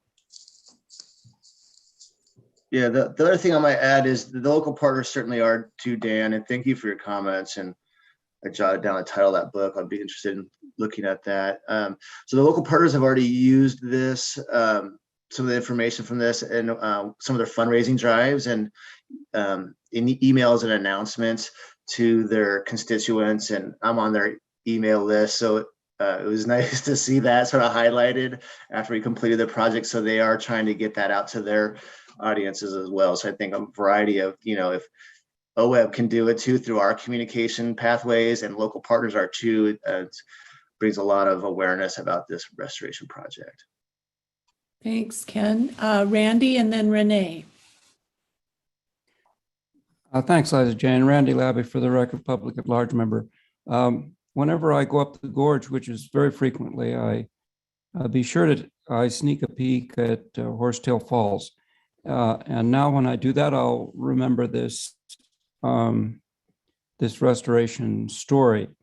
When you're going east, after you pass Multnomah Falls, you'll see a view corridor to Oneata Falls, which is not very dramatic, but next is Horsetail Falls, which is dramatic and is worth a peek, even if it diverts your driving attention.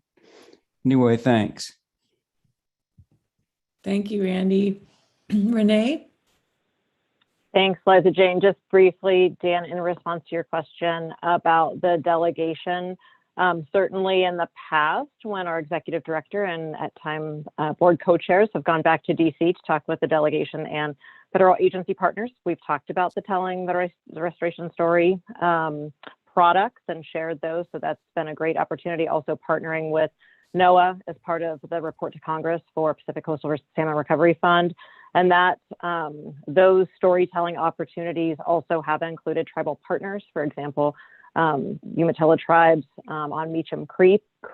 And another piece that just to have in the mix in terms of the overall telling the story separate from this targeted grant offering, we have partnered with Oregon Lottery on some amazing stories previously that have also had a tribal component, but well beyond that too, to really ensure we have even broader public awareness of some of these incredible restoration investments. Thanks. Great. Thank you for your comments and attention and storytelling. Appreciate it. All right, thanks, Liza Jane. All right, moving on down to item K on our agenda, Oregon Plan Biennial Report. Eric Hartstein, there you are. Take it away. Great, thank you. And good morning, co-chairs and members of the board. For the record, I'm Eric Hartstein, Board Legislative Policy Coordinator, and I have to say it's really great to be back in front of you. Can you hear me okay? I have switched out my earbuds in the last 10 minutes because my expensive ones stopped working. So let's see if these cheaper ones work. Nope, you're good. Perfect. Okay, so I'm going to share my screen. And so, yes, we are on item K, which is the Oregon Plan Biennial Report update and approval of board recommendations, which if you're looking in your ebook, should be on page 570. So every 2 years, OWEB is required to submit a report on the implementation of the Oregon Plan for salmon and watersheds. And the Oregon Plan itself dates back to the late 1990s, where in response to ESA listings on a variety of salmon species, then Governor Kitzhaber and the legislature established a statewide program to implement actions to improve water quality and quantity, as well as fish and wildlife habitat. So major elements that are included in the Oregon Plan Biennial Report are an assessment of data and information needs critical to monitoring, an overview of agency programs that are addressing watershed conditions, as well as an overview of voluntary restoration activities, a summary of OWEB investments, and recommendations from the board for enhancing the effectiveness of the Oregon Plan. So attachment A to your staff report is the executive summary from the 2019-2021 biennial report. And that should give you a little flavor of the content which is included in the reports, including the board recommendations from the last biennium. And I really do want to stop and acknowledge Audrey Hatch, who is coordinating much of the content to be included in the report and also making it look very nice, along with Bobby Riggers, Cyrus Curry, and Paula Wills, who are doing a lot of the work on data crunching and final formatting for the report behind the scene. So here we have the timeline for submitting the 2019-2021 biennial report. So beginning this past summer, staff began outreach to state agencies for content on coordinated actions to include in the report. And then in late summer, early fall, and I do really want to highlight this one, staff worked with board committees to develop a brief theme for inclusion in the board recommendations part of the biennial report. So these committee themes are found in attachment B to the staff report, and we'll walk through each theme here in a moment. At October, this is the board meeting where we're asking the full board to approve the committee themes.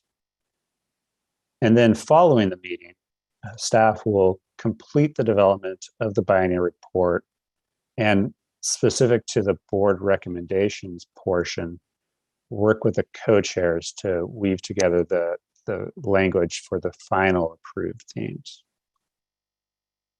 And lastly, the biennial report will be submitted to the legislature and the governor's office by the January 15th, 2022 statutory deadline.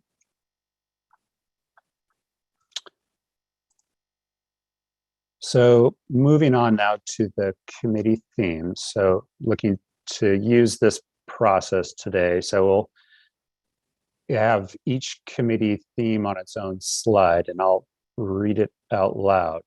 And I'll ask that if board members have a question, comment, or feedback on a particular theme, that you raise your Zoom or I guess your physical hand, so that my colleague Courtney Schaff, who's been kind enough to agree to note who has their hands raised, as I can't really see you that well.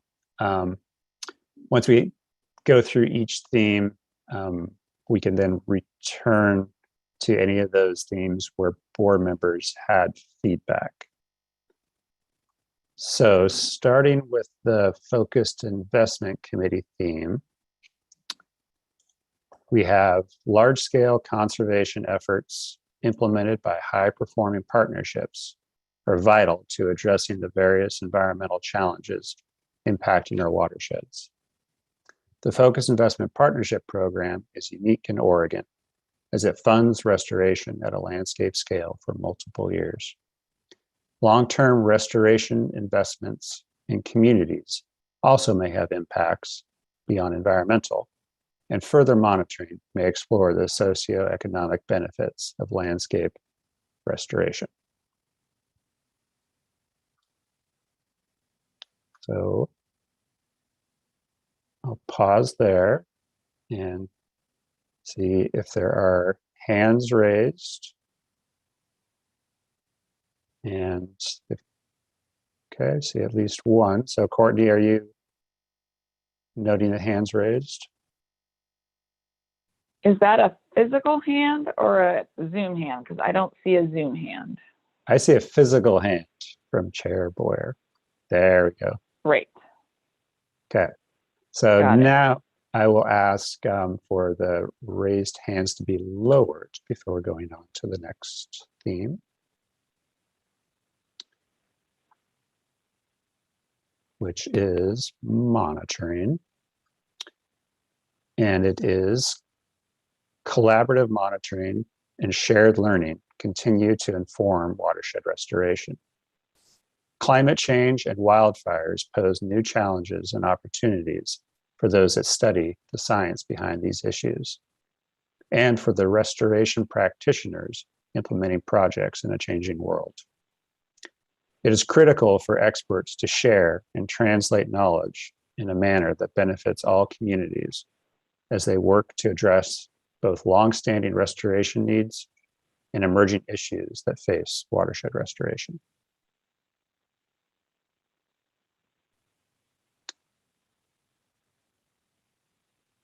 Okay, so I will ask if there are hands. No hands for monitoring. Moving to the Water Committee theme. Cool, clean water in healthy forests, wetlands, riparian areas, streams, and estuaries provide essential natural processes that maintain and enhance water quality for fish and wildlife. These systems are fundamental to OWEB's mission and the well-being of Oregonians. Through consultation with traditional and non-traditional partners, OWEB will encourage cross-agency decision-making in funding water projects, consider adopting ecological priorities related to water, identify investment gaps related to water quantity, water quality, and habitat, and promote natural infrastructure and processes as a critical focus of Oregon's 100-year water vision and Oregon's update of the Integrated Water Resources Strategy.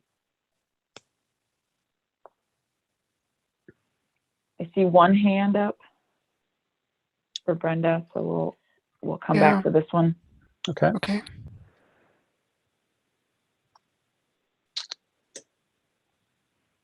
The next theme is one on diversity, equity, and inclusion, and this was put forward by the coordinating committee. It reads, diversity, equity, inclusion will be integrated throughout OWEB's operations and grant programs. Board and staff members will model diversity, equity, and inclusivity while ensuring that stakeholders and all potential partners are heard and engaged. OWEB will reach diverse audiences so that they are aware of the agency's grant programs, how they can participate, and to increase OWEB's understanding of the barriers to their participation. Within OWEB's granting programs, consideration needs to be given to how to incorporate diversity, equity, inclusion, and environmental justice into how and where the agency provides grant funding.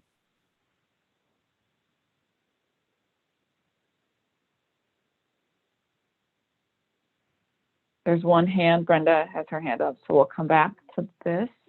Okay, thank you, Courtney. And the final theme, this comes from the Climate Committee. The impacts of climate change are being felt across Oregon. The Oregon Watershed Enhancement Board is exploring how considerations associated with climate mitigation and climate smart adaptation can be fully integrated into the agency's operations and grant making. At the same time, it is vital to continue to provide stakeholders with the technical resources and guidance to view watershed conservation efforts through a climate lens.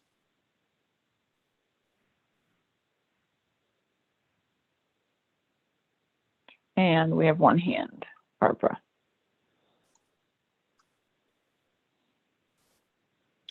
Okay, so I am going to stop. I think I see Ann, Brenda, and Mark of that one. I'm sorry. Oh, great. Thank you.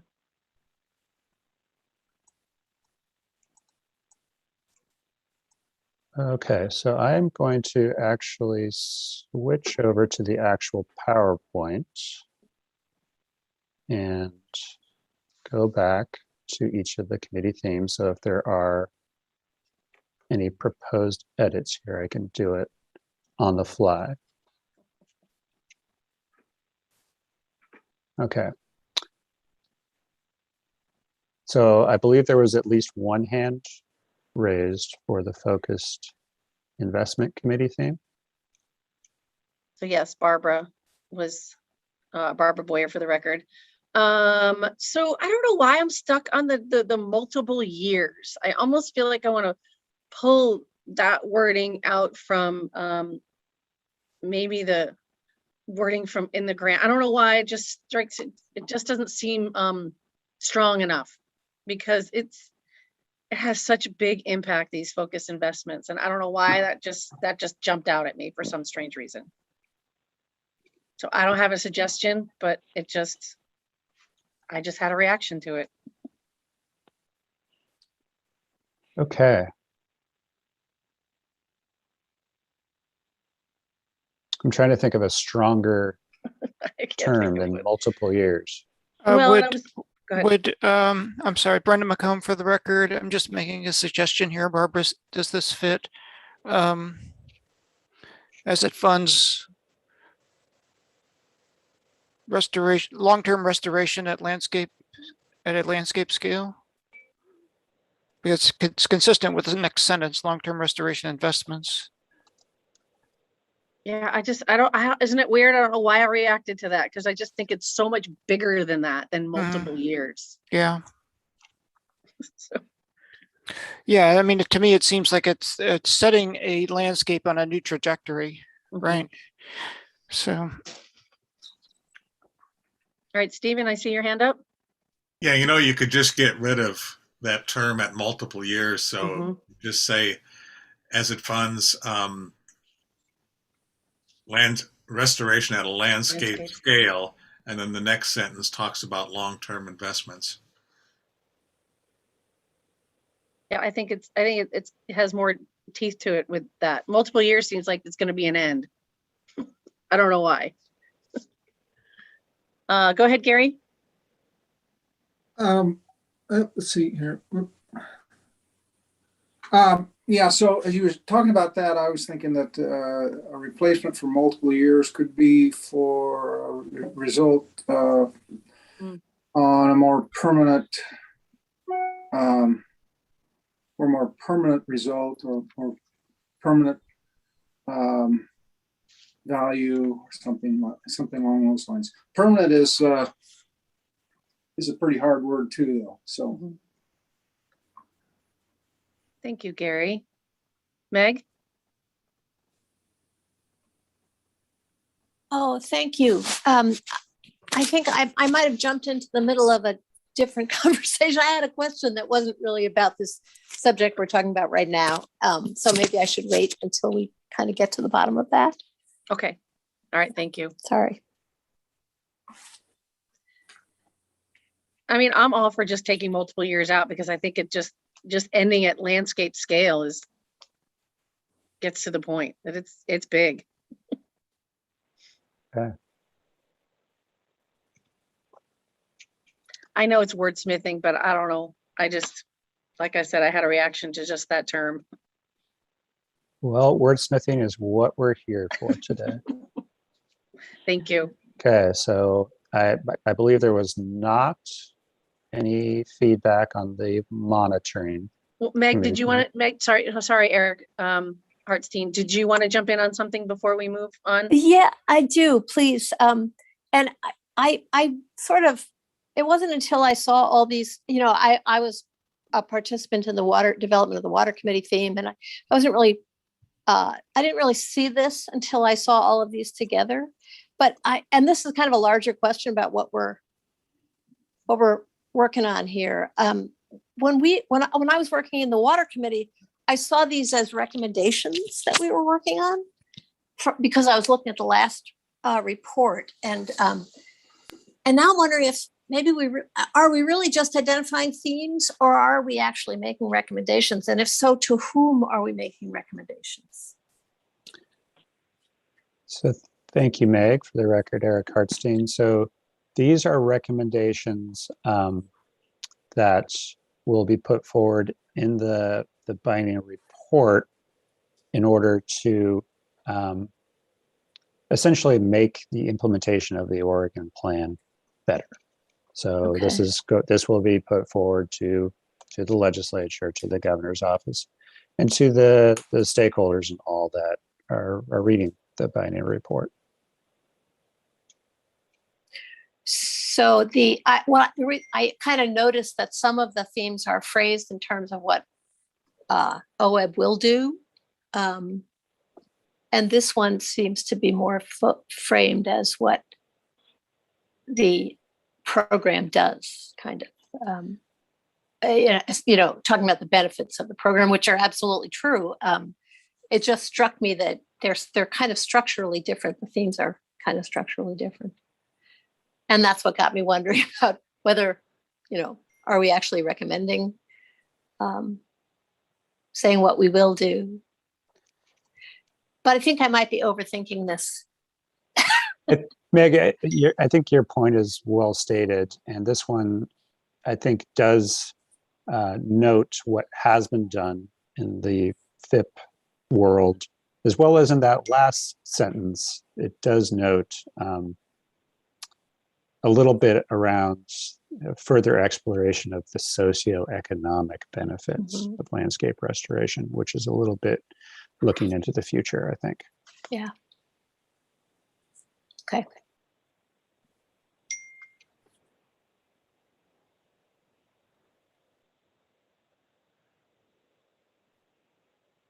Okay. Are we ready to go to the water committee theme? Yep. Go for it, Eric. Okay. So there was at least one member that had feedback on this one. Yeah, Eric, that would be me. This is Brenda McComb for the record. I was surprised that there wasn't some mention of the climate change context within which this committee is working and how that will be considered going forward. Or maybe I missed it as we went through it. No, I think you're right, Brenda, that there is not a specific tie-in to climate here with this. Yeah, the you know, based upon some of the projections that have been done by Gordy Reeves and others, cool, clean water is going to be harder to come by in some stream reaches than others, simply due to changes in climate. And Meg, I want to thank you for your comment, because I was puzzled with the same thing, whether these are recommendations or statements of action. And I think we probably don't have sufficient time here to go through all of these in detail, but if they're recommendations, I think they need to be pretty clear and firm recommendations. I see some wording in some of these, and I'll point it out in the next one, where it's really not clear what we're recommending. Okay, thank you, Brenda. Jamie, you have your hand raised?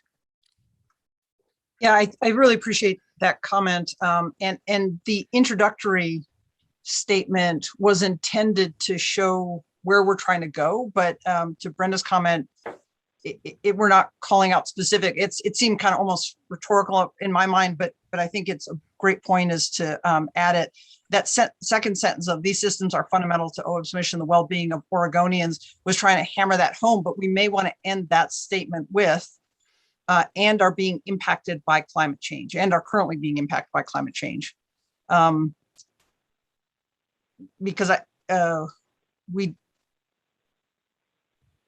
think it's a very fair critique of it, but I think the approach, at least in my mind, that we used when we queued this up was to lay out our aspirational goal.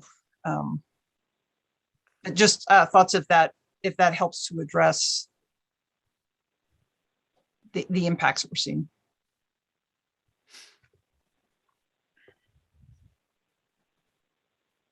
All right, thank you, Jamie. And as we move on, please don't forget to identify yourself before speaking, please. All right, Stephen, I see you have your hand raised. Okay, now I'm unmuted. Steve Brandt. Now Meg has me overthinking this as well, I think. And when I go through and look sort of in the middle, it says that OWEB will encourage cross-agency decision-making in funding water projects, and then OWEB will consider adopting ecological priorities relative to water. I thought we already did. And OWEB will identify investment gaps related to water quantity, quality, and habitat. Are we really doing that? And will promote natural infrastructure and processes. So it looks like OWEB is doing a lot of promoting of things and doing things. And I'm just wondering, is that what we're trying to say here?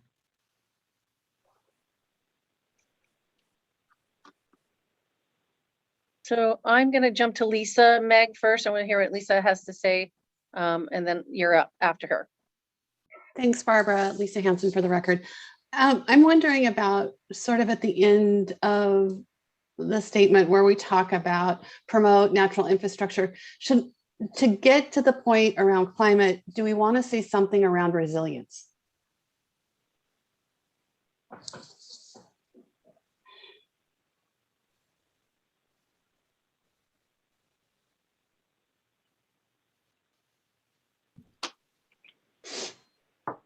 All right, Eric, are we getting too far ahead for you? I'm fine. I can add. So promote natural infrastructure and resilience. Is that what you're thinking, Lisa? Resilience and processes?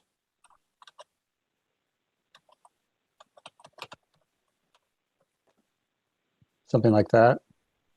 I think so. We talk about resilience in many things related to climate, and I think about it in terms of the big events of 2020 and 21. And so if we have the natural structures, how does that help us recover?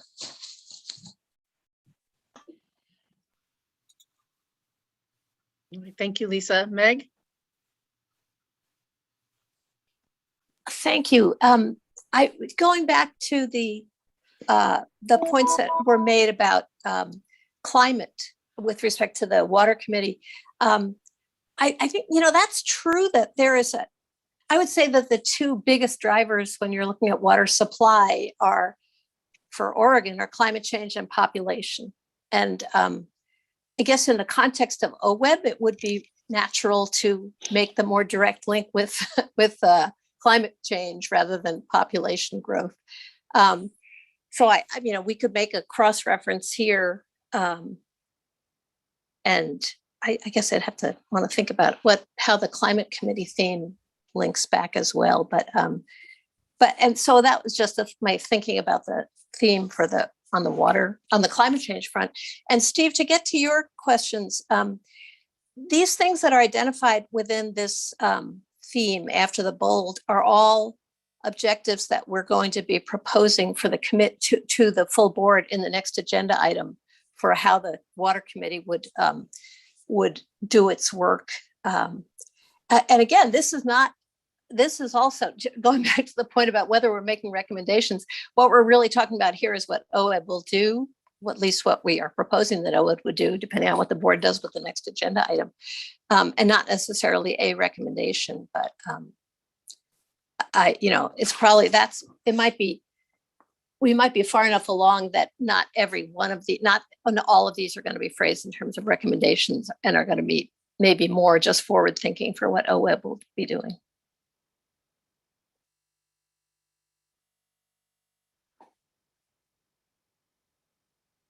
Thank you, Meg. Renee, you have your hand up? Thanks, Barbara. For the record, Renee Davis. Just a quick note, this may be a topic that that could benefit from discussion at the coordinating committee, because I think the needle that we're trying to thread here is an interesting balance of our statutory language about board recommendations on enhancing the effectiveness of the Oregon plan, and a recognition, though, that we do have a role in a lane. We can encourage others to take particular actions or have particular considerations. But I think that some discussion on how in the future to frame up these recommendations that will go into the Oregon Plan Biennial Report in a way that honors your role as a board, while hopefully sharing some of your vision and positive encouragement for others engaged in the Oregon Plan could be a useful exercise. Thank you, Renee. Bruce, you got your hand up? Yeah, my take when I read that the last sentence of the water committee theme was slightly different, in that I thought everything past the first comma were things that we already did, but the operative change and the emphasis on that sentence was the consultation with traditional and non-traditional partners, so that what we're saying that moving forward, we're going to pay particular attention to consult with both our traditional partners and the non-traditional partners. And that was the outreach part that I thought was important in that last sentence, and that changed what we've been doing for a number of years, or put more emphasis on the non-traditional partners. So that's the way I read it, and I liked that sentence, and I wasn't as concerned, because it looked to me like we did everything after the first comma.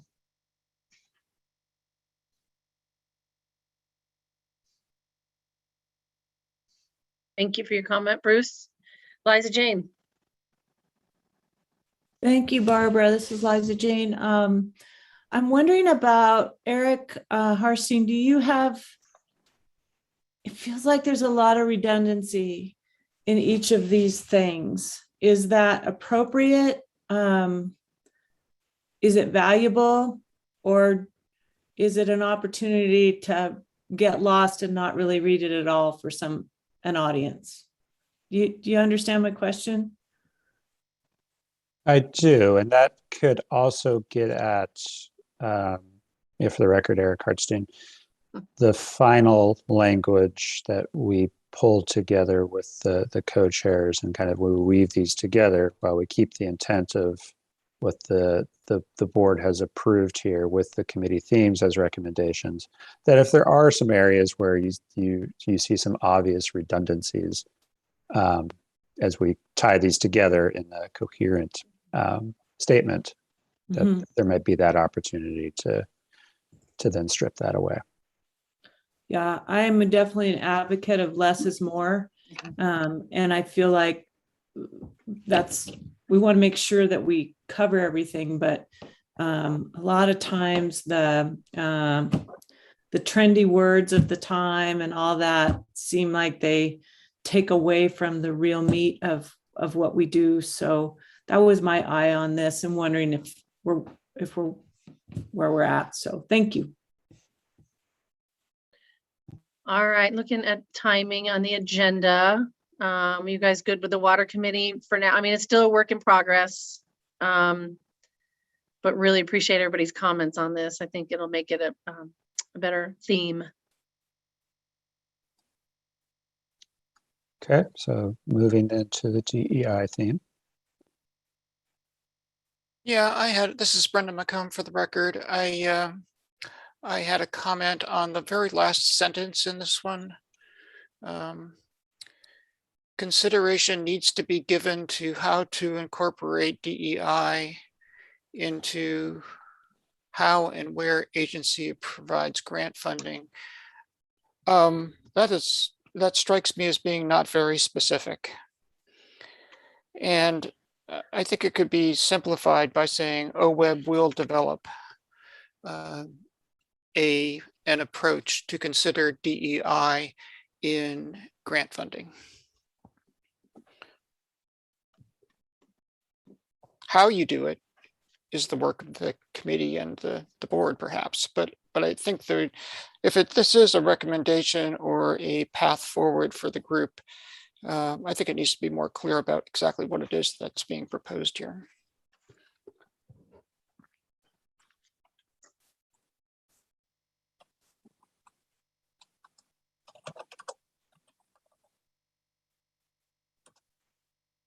And I welcome any feedback on that from members of the committee. Meg, I hear your hand is raised. Yes, thank you, Barbara and Brenda. I'm not a member of the committee, but I second your motion, or it's not a motion.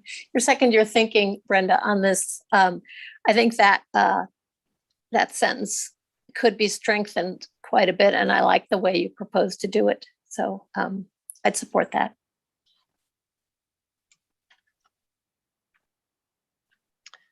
All right, any other questions or comments on that?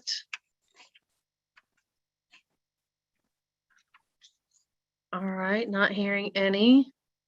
Thank you, Eric. Okay, so the last theme is the climate committee.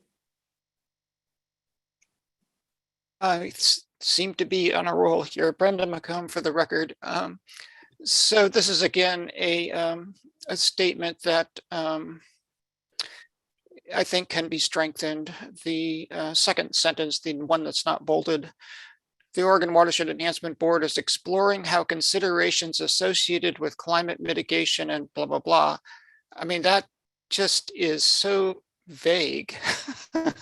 I think it would be much stronger to say OWEB will consider how climate mitigation and climate smart adaptation will be integrated into the agency's operations and grant making.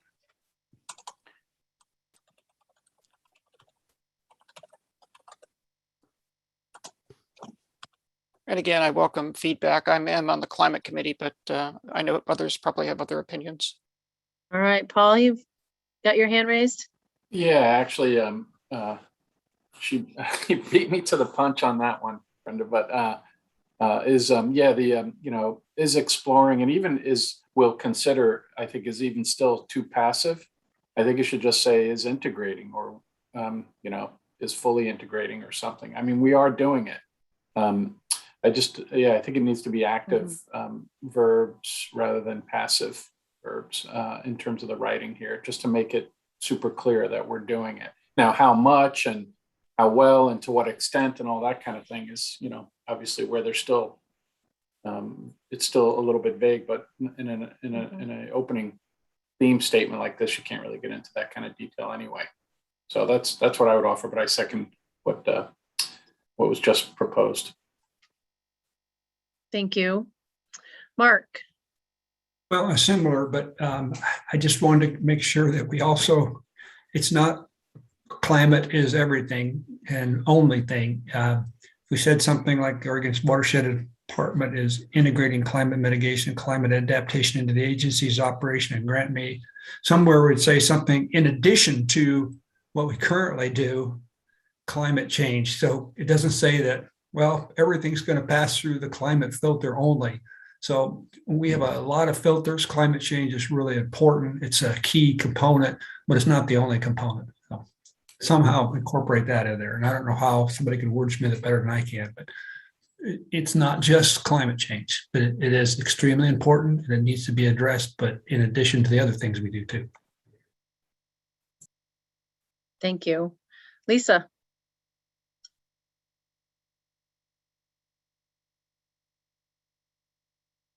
I can't unmute. Thanks. I appreciate and I hear what people are saying around climate. Mark, I appreciate what you're saying too in terms of the issues of managing the traditional mission and the workload with existing staff and how we incorporate kind of, I think, the lens into what we're doing as we evaluate projects and opportunities.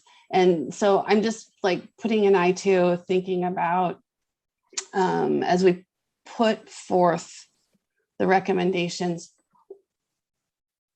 workload and how we manage workload going forward and prioritize, have our priorities set out. And so we can meet them long term.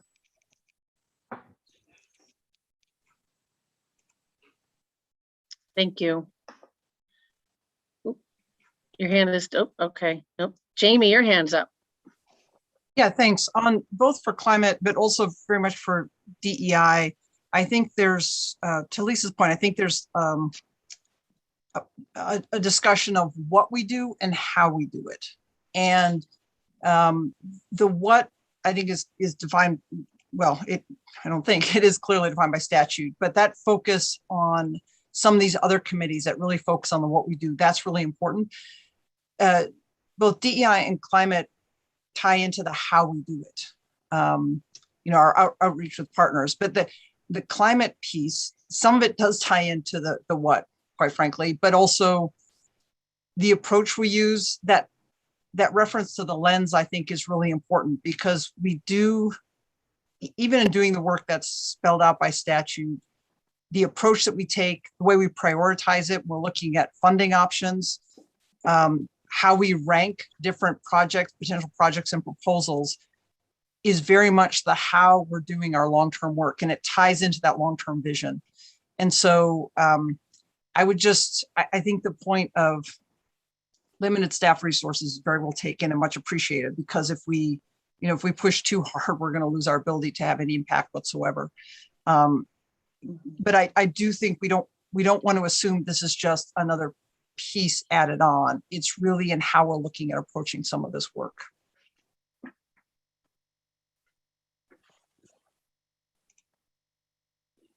All right, Bruce, I see your hand raised.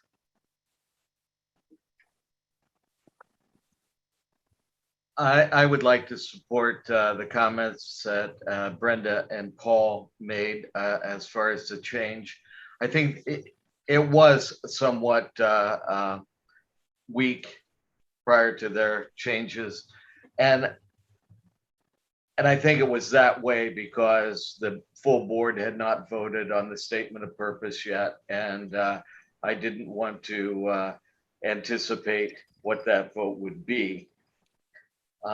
Speaking to Mark's comment, important comment, there's no question that this is additive, not in place of. If we make the argument, and I think a valid argument, that virtually every project that OWEB does has climate benefits, then the idea that this is a major change is, I think, falls away. It is, however, looking at one additional set of evaluation criteria that say, okay, of all these things that we like, and we have to choose between project A, project B, but project A may have more climate impact or positive climate action. that it would get preference on that particular criteria.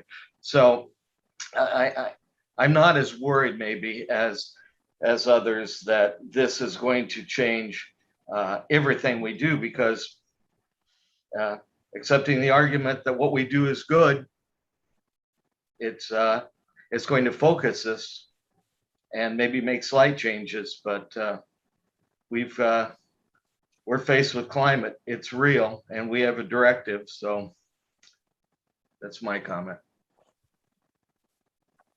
Thank you, Bruce. All right, Eric Hartstein, do you have everything you need from us right now? I believe so.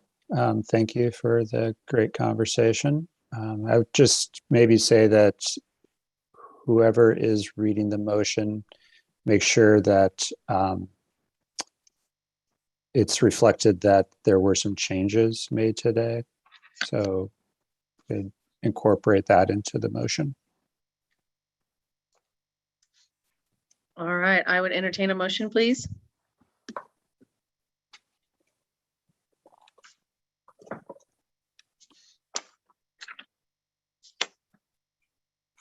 A point of clarification. I assume we'd be moving to adopt the themes found as modified in the court or in the board's conversation today. Is that kind of what we're doing?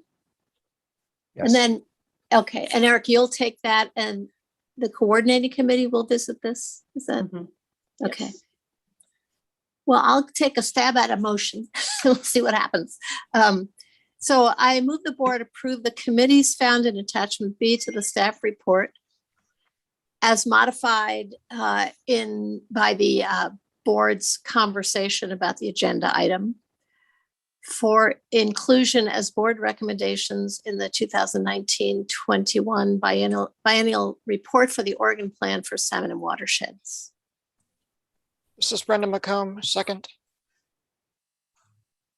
All right, it's been moved by Meg, seconded by Brenda. Is there further discussion? All those in favor say aye. Aye. Aye. Aye. All those opposed, nay. All right, motion passes unanimously. Thank you, everybody. Great discussion. Liza Jane, you're up next.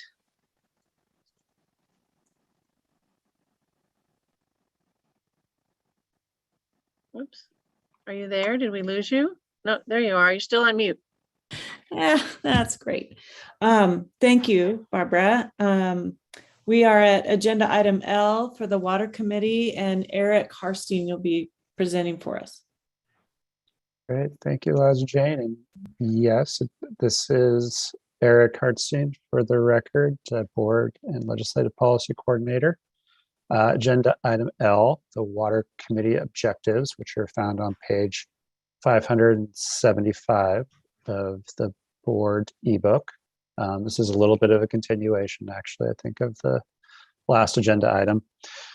As the board did establish the Water Committee as an ad hoc committee during the board's refresh of the committee structure back in October of 2019 and then in January 2020. And at the time, the board charged the Water Committee with developing a more refined purpose, including strategic alignment with the 100-year water vision and with OWEB grants in the future. Since that time, the Water Committee has met several times, and during that time, much of the work outlined in the 100-year water vision was funded through the legislature. And committee members believe that this influx of funding and interest only really reinforces the need for this to be a standing committee, and have also proposed a set of objectives to initially tackle as a standing committee. And this list is not exclusive, and there might be other topics of interest related to water that may arise that the committee would want to tackle as well. But those objectives are to, one, provide encouragement to the state agencies to consider cross-agency decision-making structures when funding water projects, providing examples of what the agency already does or funds that support the water vision, thinking through whether the board might want to consider any ecological priorities related to water for project proposals based on input from the water vision, identifying water investment gaps related to water quantity, habitat, and water quality, and how those gaps could be filled, either through OWEB funding or from a different approach. And finally, supporting the state's update of the integrated water resource strategy and ensuring that both nature and natural infrastructure are top priorities for planning, investment, and management of the state's water resources. So those are the proposed objectives, and I should probably stop there and ask if there's anything additional that the water committee members wish to add.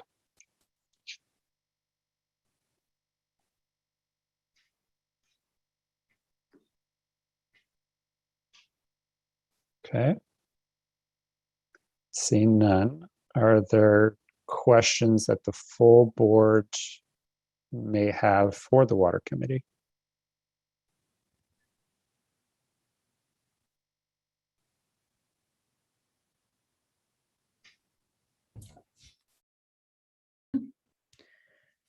Eric? Yes. Thank you. This is Liza Jane. Excuse my ignorance, please. Do the rest of the committees have outlined objectives like this, or do they have more of a "this is our role" approach? So for the record, Eric Hartstein, the other committees were initially charged back in that late 2019, 2020 with sort of that the initial set of objectives, perhaps not so lined out as you see here in kind of the bullet point format. But there was that charge given to them as they were set forward as either an ad hoc or a standing committee. So I would invite the water committee members to comment on this as if necessary. But what I see here is that there's been some development since the water committee was formed as an ad hoc committee, and they want to make sure that these objectives are or would be their charge moving forward as a standing committee. Okay. I'm not sure that helped me be clearer. I'll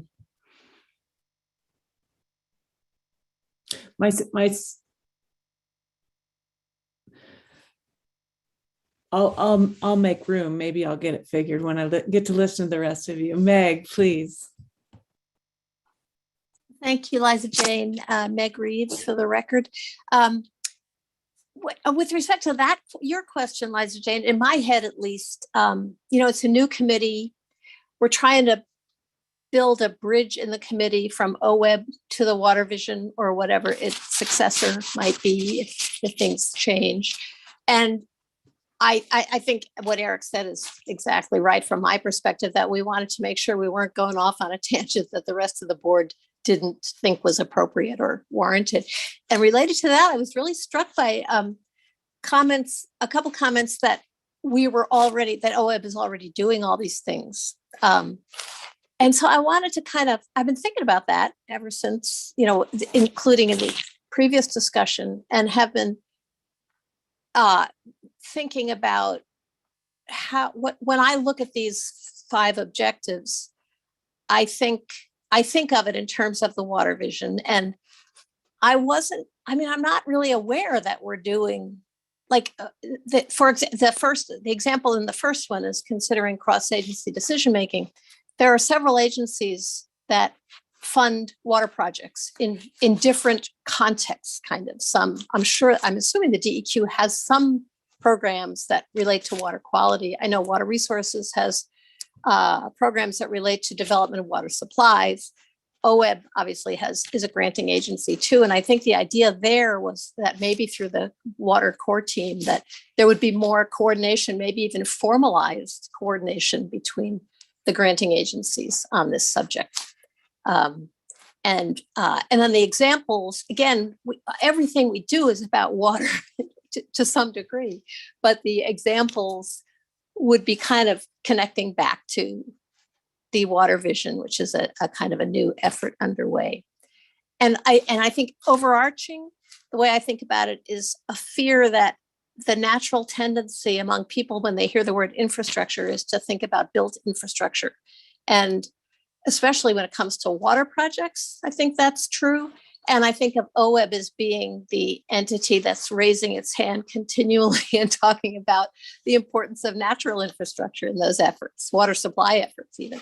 So for every purpose, not just water supply for humans, but water supply for every being that uses water. So anyway, that's my thinking about what the why of this, and also what we were trying to frame up there in those objectives. All right, Eric, and then Renee. Thank you, Meg.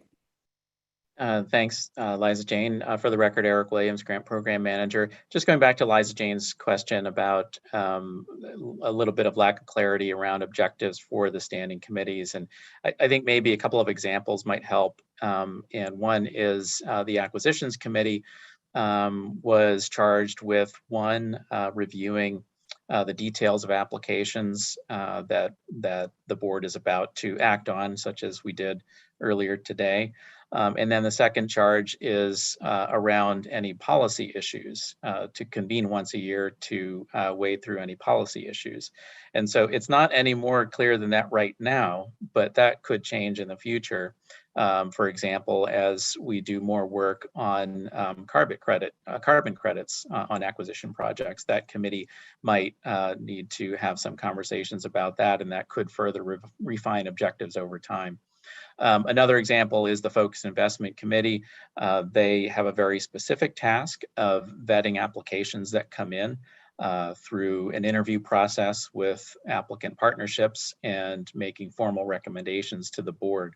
And so that one has been a committee that's been standing for 5 or 6 years now, and those objectives are fairly clear. So I think some of that lack of clarity maybe just has to do with, as others have pointed out, this committee being a newer one and identifying a need to more clearly articulate the objectives for the committee. Thank you. That's helpful. Thank you, Eric. Renee?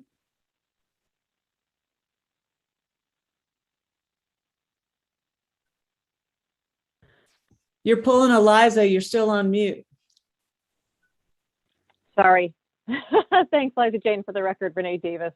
To Meg's comment and maybe potentially question, I do think there are a subset of these items that are underway, and I wonder if maybe it's a communication question. So a few of these items, for example, are things that have been occurring in the context of Water Core Team. OWEB is a member of that team. We've had a little bit of a gap with transitions, but now that Jesse Kirshner is on board, we'll be filling that gap. But for example, item A and then also item D on that list, those are things already that we're in the midst of discussions with a host of other funding agencies about, and with agencies such as Department of Fish and Wildlife that also helps to carry the mantle around not just built or natural infrastructure, but nature and nature for nature's sake, frankly. And that is an important component of OWEB's work, of ODFW's work. So I do think some of this is already occurring. I think the question of whether the committee needs to adopt that as an objective for the committee's work is, a question for all of you to work through, because certainly staff in partnership and coordination with agencies and other partners are doing some of this. I think the question is what level of involvement and commitment does the committee and its members want to have in that, as opposed to working, at some level through staff on pieces of this, versus those items that are more of a direct nexus to your grant making and decision making. And thinking through how can we kind of lift use of natural infrastructure, maybe to Meg's point, through additional consideration in the grant decisions that you all make. So just wanted to provide that context, Meg, relative to your mention of the cross-agency coordination and core team. Thank you, Renee. Eric, is your hand still up on purpose? Okay. No, sorry about that. That's no problem. Jamie. Yeah, and first of all, I realized the comment if in our last item about the alphabet soup, we were trying to kind of squish all 5 of these into one paragraph. But because there is so much change and activity and thought going into long-term planning around water and the interagency coordination and all these different pieces that Renee spoke to and Eric spoke to and Meg spoke to, the thinking here was that we would have this committee that would still be looking at it from an OWEB perspective and figure out what things that would be appropriate to raise up to the full board level to say, hey, this is going on, or this may be an important lane for OWEB to think about. And also one other factor is there's a lot of funding's gone in right now. So there's a lot of commitment on behalf of the legislature to say, we need to do more work here. And so the idea and this list, and we may more heavily lean on some things may fall out if they become more of a staff focus. But the idea here was to have a subset of the board staying on top of some of these specific issues during this very active time of long-term planning and kind of in different agencies figuring out their different lanes on this. And we could see a point when the whole system gets aligned, a year or 2 out, that we might come back and revisit this. But the idea here was really to have OWEB keep an eye on it and make sure that we're not key values and priorities from OWEB's perspective that were being lost in the interagency and kind of broader statewide discussions. Thank you, Jamie. Lisa, did I see your hand up? Or you just, yes. Thanks, Lisa Jane. Lisa Hanson for the record. So I am going to ask for a little bit of clarity around the committees and the committee's roles between what the agency is doing, interagency wise, and what the board does. And are the committees seen as a place to bring that together, to marry the two? Are the committees providing more direction?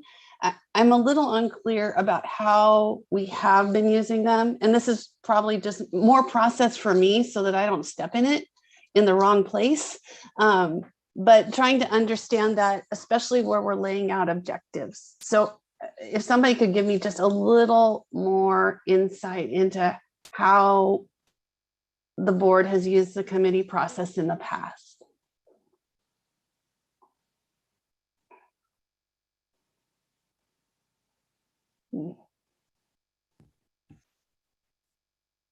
Eric, thank you. You're welcome. For the record, Eric Williams, Grant Program Manager. In the past, the committees have functioned to help prepare the board for the decisions it makes at full board meetings. Okay. And over the time, of course, that role is evolving. And the Focused Investment Committee example that I mentioned earlier is probably the clearest example of that. Acquisitions Committee is also a fairly clear example of that in terms of helping to prep the board for the meetings. What we've been working on more recently with new committees, particularly Water and Climate and DEI, probably feels a little bit different to the roles of those other committees that we've had in the past. And it is a little bit different. And where we're headed with that is helping form some of the direction and policy basis for the specific actions that we then take as staff. And so, I think we've already talked about some pretty clear examples of integrating climate considerations, integrating equity considerations into our grant making. And so, that provides the direction for us to move forward then on, as a couple of board members have pointed out, working out the how we're going to do those things and the specifics of how we're going to do those things. That helps me. Thank you.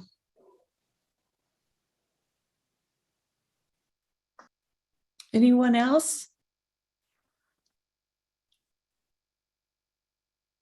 Lisa, my question was similar actually to yours, and my understanding has always been that these board committees are there to support the work of the staff. And so what the staff needs to accomplish our strategic plan, that these committees are a resource.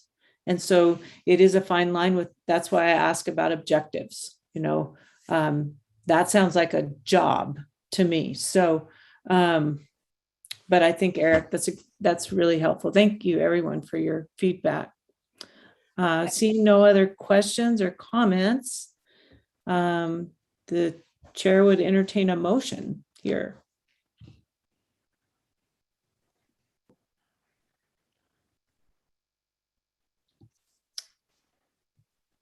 Jamie?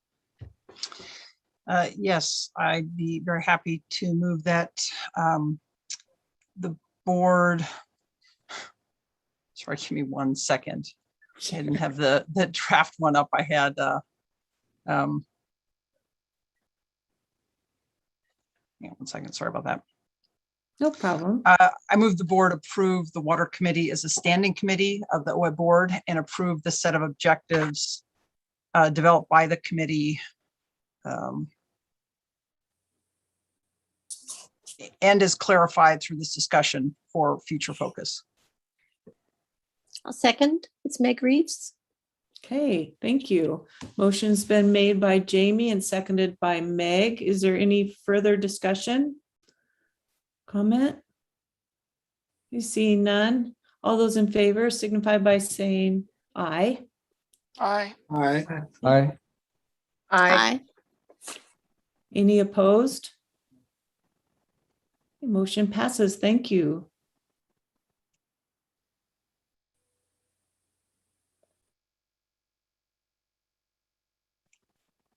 All right, Liza Jane, would you like to take a break?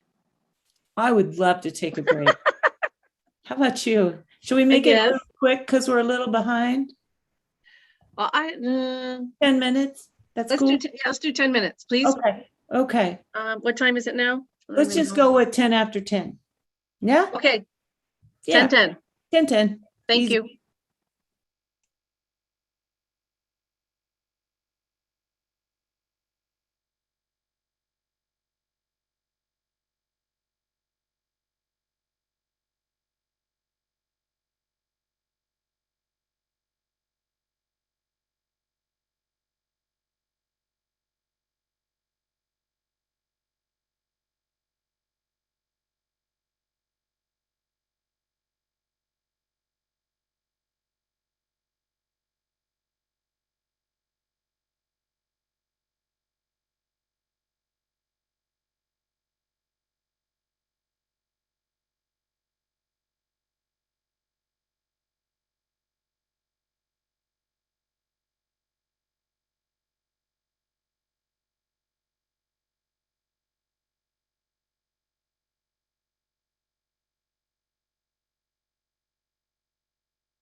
I said 10:10 to come back. I was like, man, we got a lot done in just a couple hours.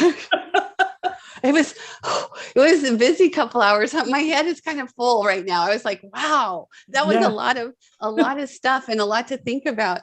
Yes. So it's really funny. I have a bottle lamb in our utility room. Oh, because we lambed a few ewes for fall, and the mama didn't have any milk. And so I keep hearing him back there because it's his feeding time and he's crying. And so I texted Alan, who was working upstairs, like, can you go feed him? Because this is making me nuts having this baby crying in the background, even though it's a sheep. Yes. Yeah, it's the same.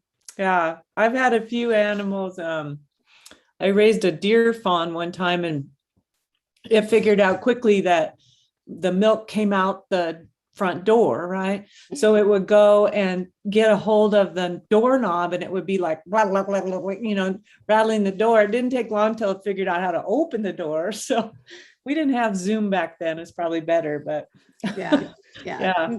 Mr. Lamb is in a Rubbermaid tote right now. Yeah. And I think this weekend when I have time, he will move back out to the barn. But will you have more ewes you can graft them onto maybe? Was the last one. Oh, yeah. I'm glad I can't see him. I'd be over to take him from you. Oh, I'd let you take him. I know. I'm sure I could find a ride, to Eastern Oregon very quickly. Okay. Sign me up.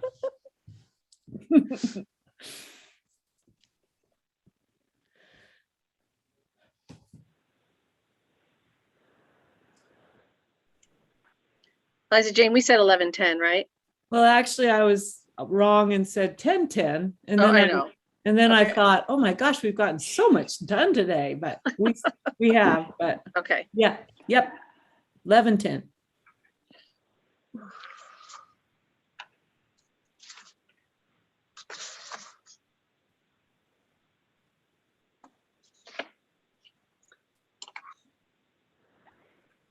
I still think back of the old board meetings days when we were hours behind schedule. So, 10 minutes isn't anything. Well, Courtney, So we haven't been that way in years.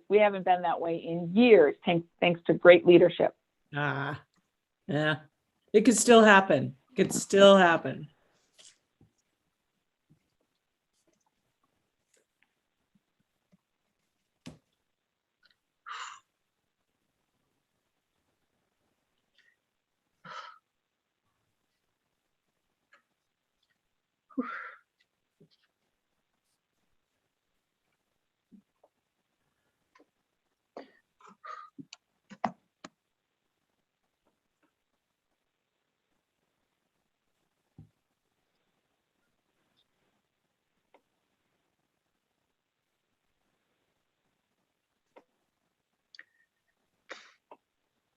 Is while we wait here a minute, is anybody participating in the climate resistance toolkit for Oregon? It's NRCS deal? No. Okay. I've signed up for some of it. My schedule's a little nuts, so I'm gonna try and jump in here and there. Good. Looks like some really good topics. Yes. All right, so we are at 11:10 and we are going to start off our next agenda item M, which is the DEI update. And Courtney, I will pass it off to you.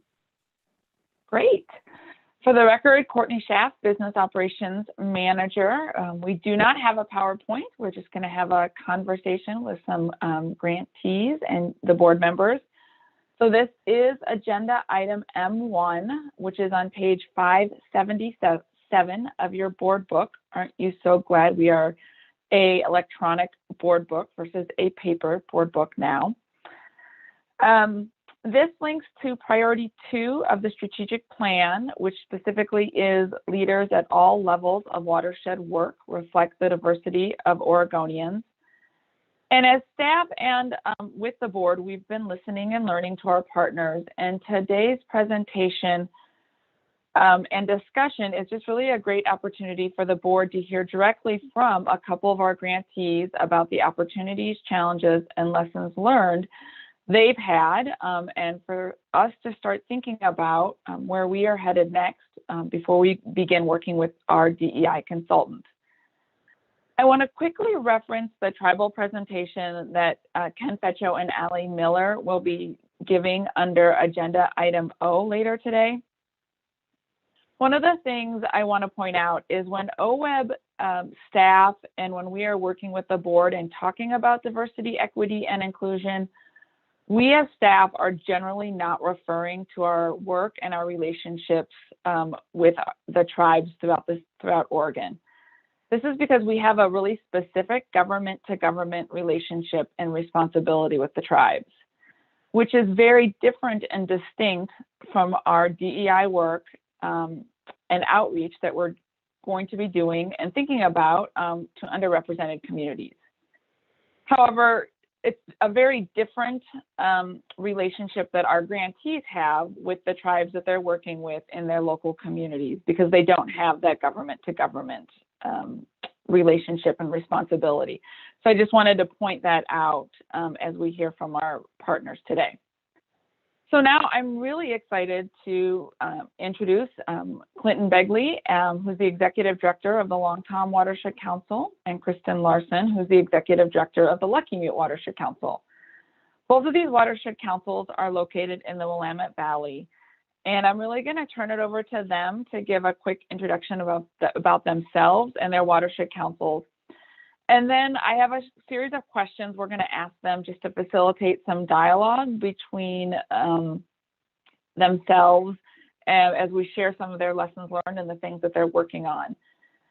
We've carved out, and I'll be watching time, carved out time at the end of this for Q&A, but it's also okay as we're going through the various questions and starting the dialogue if board members do have questions. We've blocked out 30 minutes for this Q&A and this dialogue. So please jump in and ask questions, and then we will move to agenda item M2 afterwards. So with that, I will turn it over to Clinton first to introduce himself, and then to Kristen. Great. So for the record, Clinton Begley, Long Tom Watershed Council, and I'm calling in today from Lum Tum Buff, also known as the Long Tom Watershed, the ancestral homelands of the Chillamela and Chimapu Kalapuyan people. And I'd like to begin today with gratitude. I think part of what we're going to do today is not only give some information, but also model some of what we've learned as part of our experience. And a lot of that is beginning with gratitude. So thank you for Courtney for being here and for asking us to be here and having this forum with the board. It's really exciting. Courtney set us up great with some good cues on covering our DEI journey and experience, talking about lessons learned and challenges, and maybe some recommendations. But Kristen and I talked and also thought that maybe this conversation isn't super well served by sort of a report out and then a Q&A. And so we're going to do a lot of for the record, this is Clinton, for the record, this is Kristen, back and forth, and encourage you to jump in if you have a question or something to add or want to clarify. And also part of modeling this is I'm just going to communicate. I'm kind of nervous about this. This is important to me. It's important to our watershed. It's important to Kristen. I think it's important for what we are trying to do in the state and in our country. So I just want to share that. And I hope that we can have a really generative discussion and kind of dig into those vulnerabilities a little bit too. So I'm going to turn it over to Kristen, and she's going to kick us off. All right, thank you, Clinton, and for sharing that. I'll agree, a little nervous as well. And so I'm Kristen Larson, Executive Director at the Lucky Mute Watershed Council, based in Independence, Oregon, and the ancestral homelands of the Lucky Mute Band of the Kalapuya and ceded lands of the Confederated Tribes of Grand Ronde and Confederated Tribes of the Siletz Indians. So we span southern Polk County and northern Benton County, draining out of the Coast Range side of the Willamette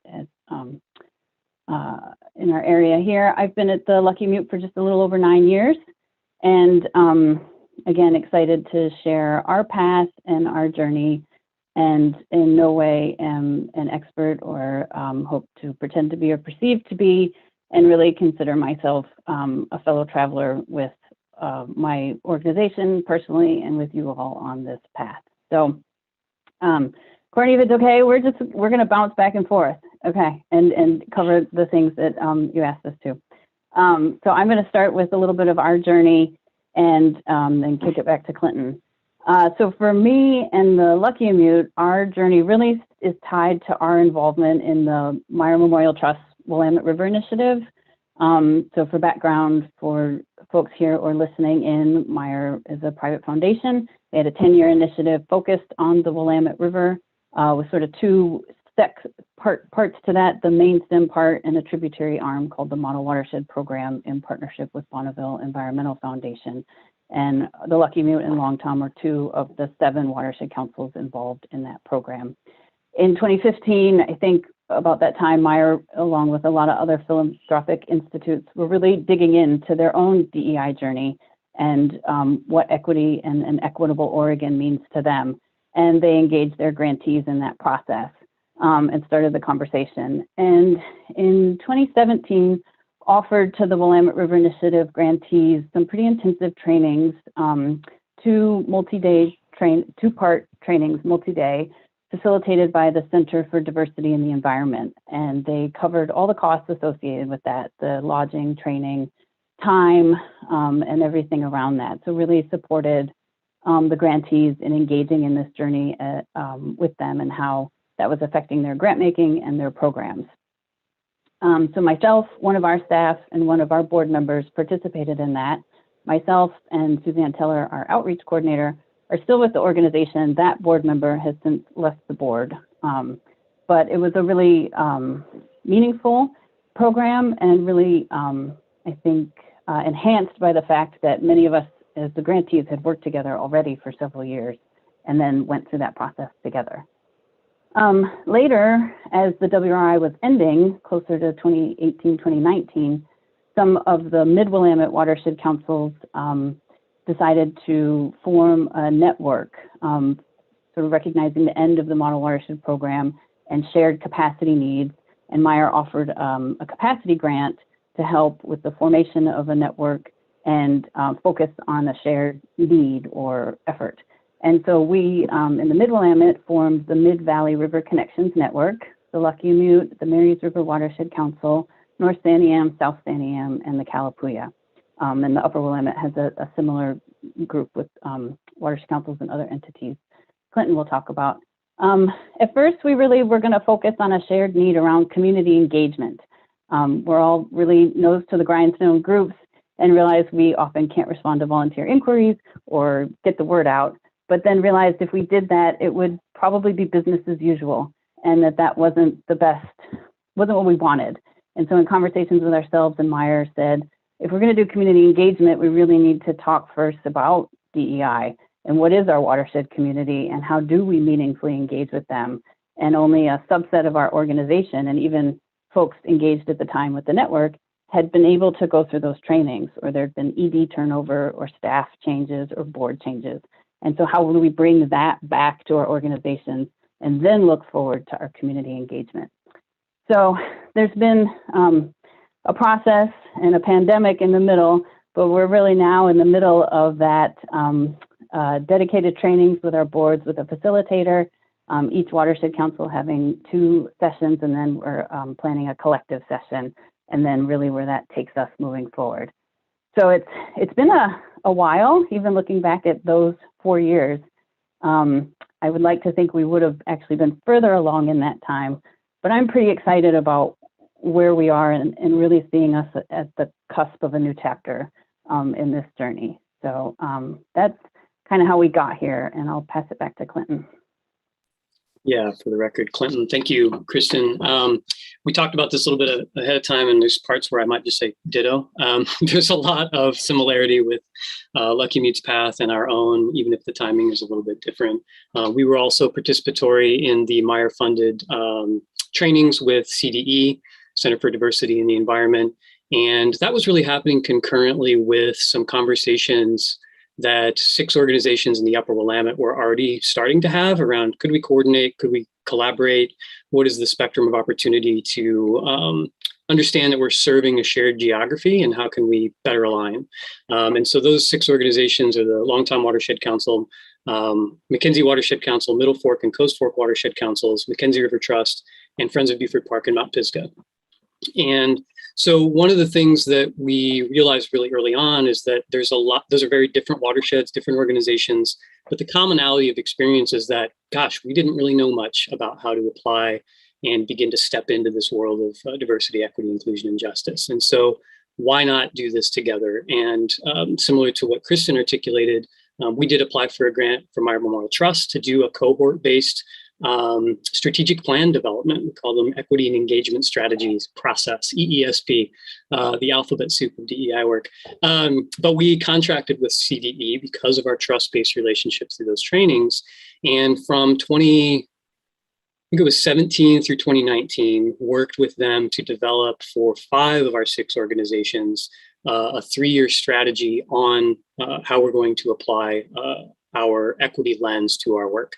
The 6th organization did a similar process with a different consultant essentially, but yielded very similar results. And so we were then able to bring those 6 plans together and say, well, what does this mean for our approach together in shared Upper Willamette geography? And so for us at the Long Tom, we were beginning a strategic planning process, and our board wisely said, why would we do that concurrently with this DEI plan if the EESP or DEI plan might have some pretty fundamental changes that we would want to apply to our strategic plan that might influence our strategic plan? Why would we do those before we've actually thought through that? And I think that was a really wise decision. So we put our strategic plan on hold. The EESP became the first cornerstone of what is now our ongoing developing strategic plan. And I think that's a really important point, is to try and apply an overlay of DEI to what you're already doing is challenging, and it's not as authentic a place to start, I think, as the topic requires. And that brings me to what I'm going to pivot to in a second, but what's happening today, so that was completed in 2019, but what's happening today is we also understood that staff have a very different experience in grappling with the programmatic impacts of DEI-J work and trying to think about how to apply that, and having a basis of understanding at the board or a common experience to draw from was really missing. And so we contracted with Live Oak Consulting, Dina Dart, to do a decolonization 101 workshop for all staff, all board of all 6 organizations. And that was a shared experience, I believe a half day or full day, I can't recall exactly on the 101. But that laid the foundation for all of us to at least have nomenclature, have language around this, understand the scope of what we're talking about. And then a subset of folks from each 6 organizations, key leadership and key program staff, are currently undergoing an 11-month deep dive with that same organization, Live Oak Consulting, on how to really think about this work and how to apply it outside of the theory. And importantly, that cohort is joined by Indigenous leaders. It is joined by scholarship participants that we can build relationships with and talk with and dream with about how to apply this work, so that it's not the sort of white-led NGO navel gazing of what are we going to do and go out into community. It's building community in that space. And so that's where we are today. We're wrapping up our 11th session of that next month, as a matter of fact. What I want to pivot to next is, I think, a key foundation that CDE leads with and that I have really internalized is you can talk a lot about the what and maybe even the how, but if you don't have a firm grounding in the why, there's always going to be a reason not to do it. And what CDE's trainings helped me to do as a leader in our organization to do is to not only craft an individual why is this important to you? Why do you care so much? Why is this something that you're going to think about every day? And look at your programs with this in mind. And then why does it matter for the organization? And in some ways it's effective, right? It's here, it's in the heart. And for the organization, it also has to make dollars and cents. It's like, what is the strategy? How is this going to make your organization stronger? And so having that really clearly articulated is an incredibly strong foothold to have to then move forward from. And so for me, I can just share, I have like a deep personal why, but my cognitive why for me is I think our work is weaker without a broad coalition and all hands on deck. We need a moonshot of people who've been excluded from the environmental movement to be involved and to have their ideas at the table and to have more cultural awareness and more lived experience than the dominant culture. Every time I look at where we've injected a lot of resources and maybe failed or not had the outcomes we want, I think it's because of that. We've been missing that diversity of lived experience to strengthen our work. And as I look forward to challenges we face, I think our movement will be weaker without those voices. And so for me, to have that as a foundation, it makes it really easy not really easy, I shouldn't say that. It makes it easier to look at their programming, look at what it looks like on the ground. And of course, I don't want to leave that out because I don't want our programs to be weak. So I think my salient point here is that as you as OWEB move forward, having a really firm footing for yourselves as individuals and for the organization in why this matters, not because we're supposed to, not because it's the politically correct thing to do or it's the winds of change, but because it's foundational to the work. The work will be stronger. If you can make that connection, I think the rest will fall in place pretty easily, relatively speaking. Kristen, I think I'm going to kick it back to you. Okay, thanks, Clinton. So I'm just going to talk a little bit about how we've incorporated, even to small degree, this work into some of our OWEB funded projects and how we're thinking about it and how, as a grant maker, this might apply to how you're thinking of your programs or grantees are incorporating this into our work. So one just in relatively straightforward example, we put in on behalf of the Mid-Willamette Beaver Partnership, so similar organizations along with BEF and Confederate Tribes of Grand Ronde and Siletz Indians, two grants last year for a TA and a stakeholder engagement. And as a group, at the time, it was just the Marius, Morstanium, and Lucky Mute, but we've expanded since then. But included items in our budget really with a DEI lens. So for example, paid internships. And saying if we want, with a focus on underserved youth and tribal youth, and saying if we want folks in this workforce and experiencing and engaging, like Clinton says, all hands on deck, we need to provide paid opportunities for folks to get work experience and engage in the natural resource sector. And it's an equity issue to assume people want that opportunity and can take an unpaid internship to do so. And so things like having a line item for stipends for folks we want to interview and do in-depth interview in the stakeholder engagement process. Professional translators, so not relying on local volunteers to translate materials, but really paying for skilled work, just like we would for anybody else that we would pay for skilled expertise on something. So those are pretty straightforward, but I think it speaks to, in the conversation with review teams, and as we build our budgets, there's a cost associated with applying this lens to our work, particularly, at least in our experience, and Clinton can talk about some of the restoration side, I think, the stakeholder engagement. And there are barriers to participation that we need to assess and remove. And so by engaging voices, what is the barrier? Why, did you want to come to the meeting and you couldn't because of the time? There wasn't food, there wasn't childcare, there wasn't transportation, where it was located, translation services, all of those things that are listed, are pretty common best practices to engaging communities, but come with a cost. And so as we incorporate those things into our grants, that our review team members and folks understand what that looks like. And even that as a true engagement process, if we're successful in getting voices involved, the outcome shouldn't be predetermined, but will also, success would actually say we didn't end up on the other side where we thought, or we start with an open door and the voices help shape what the product is. So really having to think a little different about how we craft the process, how much it costs, and what the starting and the end point is. And so, and things will take longer too. So that's some of the thoughts for us as we're developing our engagement and processes. Clinton? Thanks, Kristen. For the record, Clinton Begley. I think I'm going to jump around in my notes actually and hit on something that Kristen said, which is about barriers reduction.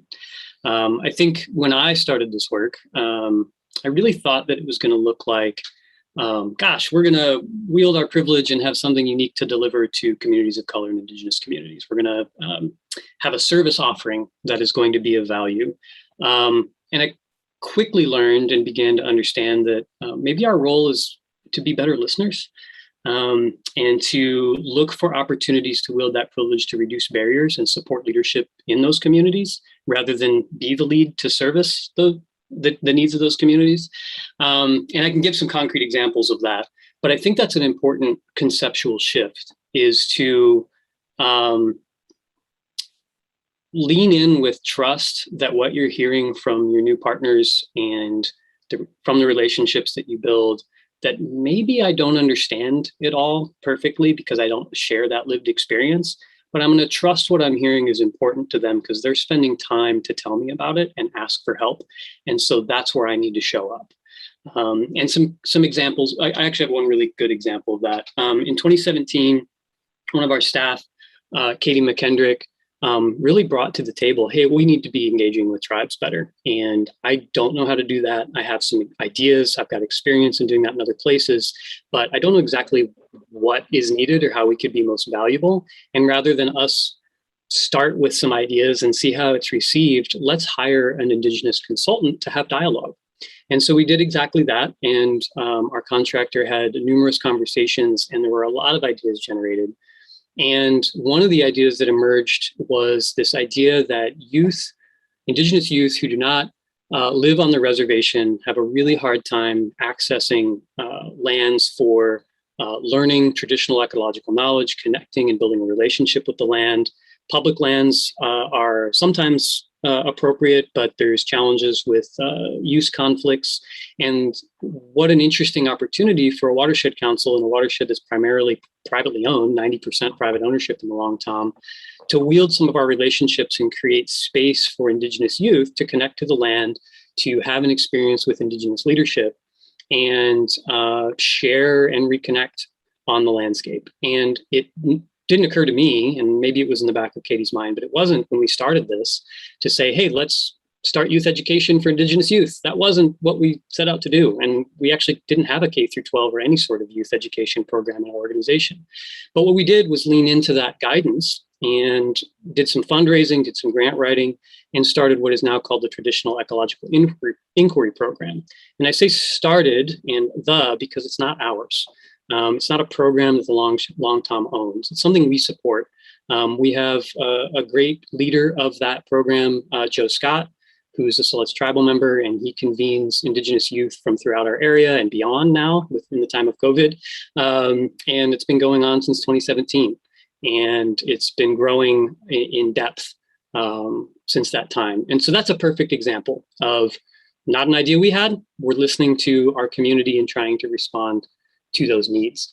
Another key example is actually around Indigenous burning. I can share it out later, but there was a KLCC article that talked about cultural fire in the Long Tom. And again, this was something that Katie McKendrick identified in her conversations, where there's significant barriers for Indigenous people to reconnect with this ancestral practice of cultural burning.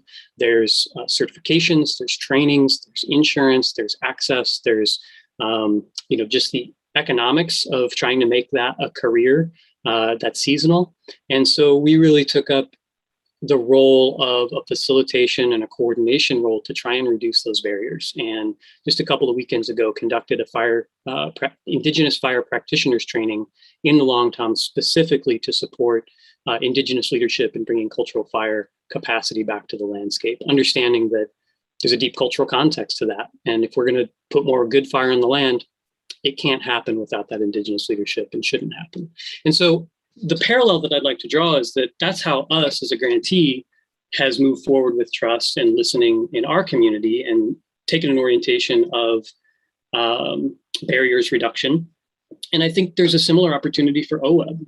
I think there's probably challenges involved with rulemaking and statute that guides what an evaluation process for grant review might look like, or changing criteria or new grant offerings. And those things take time. And absolutely, there's a necessary process to be on for that. And there are people excluded today.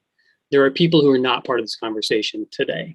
And if there's a way that OWEB could orient to itself and its role as a reducer of barriers that acknowledges this both and need to plan for the long term in a thoughtful way, but also be responsive now to those communities who are asking for help. I would really encourage that balance, because the more we say equity can wait, the less trust we're going to have to actually be able to move forward and meet the needs of those communities. Quick questions. Thank you. Pitch it back to Kristen. Yeah, I was going to say thank you. Thank you both. Are there questions from the board that you want to ask Clinton or Kristen? Kelly? Hi, I just want to say thank you to both of you for talking with us today about this. I really appreciate your examples of the training that you've done and also your experiences and how you've learned from those. And I think it's a really great perspective to have. And I just, really appreciate the conversations that you're having with folks and the relationships that you're building there. I think your point about listening, being good listeners, is really important. Just really taking that feedback that you're getting from the folks that you're working with and honoring that and learning from it and going from there and not having, it's very hard in natural resources work to not have a predetermined outcome that you want to happen from a project, right? But I think really being flexible, listening, and then, letting something grow from that organically is really a great example of how you make successful relationships and successful projects happen. So thank you very much. Really appreciate it. Thank you. So Courtney, you're okay taking on the hands, or do you want me to? Oh, sure. Mark? Hi there, Mark Gladbach for the video record. So Clinton, thank you, both of you, for the presentation. I just want to, that Indigenous training that you did, the press was there, right? Yeah, and to clarify, Brian Bull, who was the reporter who was there, his children are participants in our traditional ecological inquiry program. Brian Bull has Indigenous ancestry, and his kids are a part of that, and so it's a high interest area for him. Yeah, I live in Central Oregon, and it was on the TV station here at least twice. So you're not getting just the local press; you're getting statewide press on it. I even had my wife come in and, hey, come in and look at this. This is pretty cool. So just wanted to give you the kudos for that. Well done. That's news to me. Thank you, Mark. Yeah. All right, I have my hand raised. So Clinton, you used a term that was intriguing to me for all 6 organizations. Oh, Barbara Boyer for the record, sorry. Decolonization of all 6 entities. That sounds like a huge undertaking. Can you just give a little example of what that looked like? Yeah, and I should clarify, I don't want to give the impression that all organizations have committed to decolonize as an end result. That is different than our aims in this particular endeavor. What the real goal is to learn what that means. What does it mean in practice? It's kind of a buzzword. It's triggering for some folks, I think. I just continue to struggle with how to think about how to even explain it sometimes.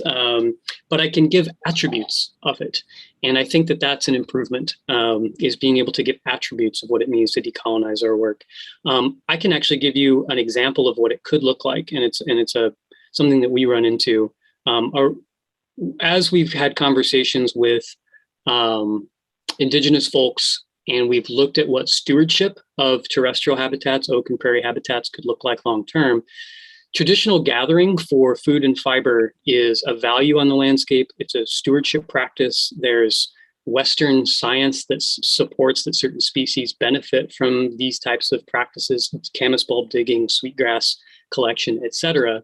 And so when we look at a restoration prescription and a stewardship approach that would include those practices long-term, there are incompatibilities with how we also treat that site. For example, if we were going to write a restoration grant that included this as a preparation for that kind of stewardship, we really shouldn't be using herbicide as an invasive species control method, because herbicide application in indigenous communities, depending upon the prescription and application, might essentially eliminate those species in that habitat from being eligible for collection and that kind of stewardship for decades.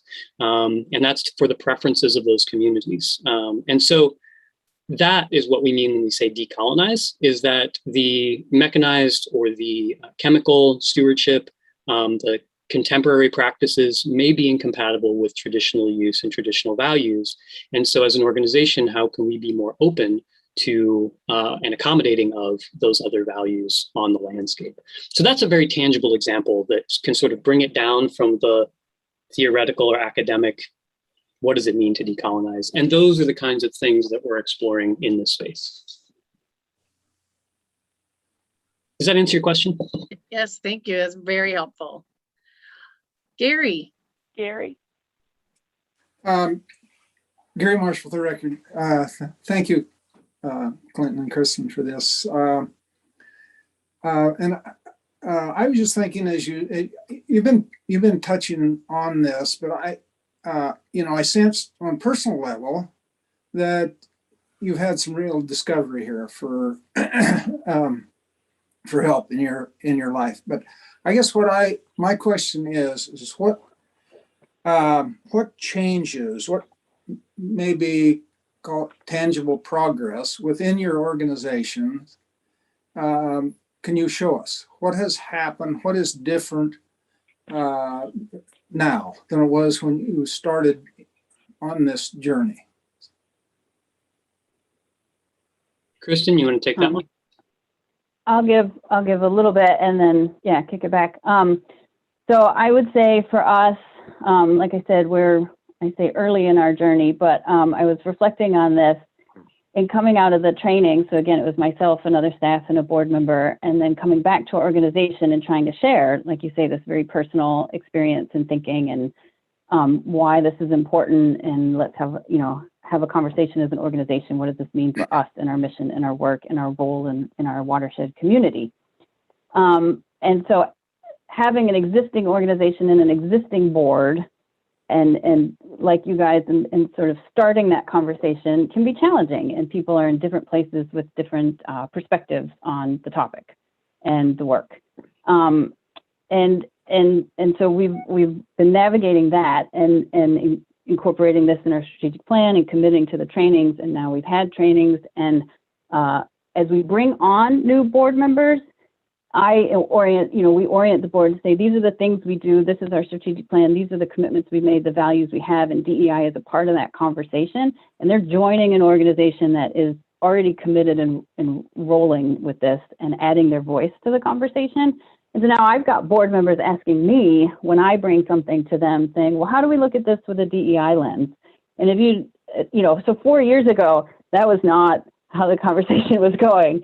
And so that's exciting to me. So operationally, because when I was thinking about this for OWEB, there's really two very overlapping parts to this, is how you as an organization, your board, your staff, your internal culture, policies, and composition are affected by this work. And then your programs, which for you is your grant making and by relationship then grantees, is affected by this. And those overlap a lot, but they are distinct as well.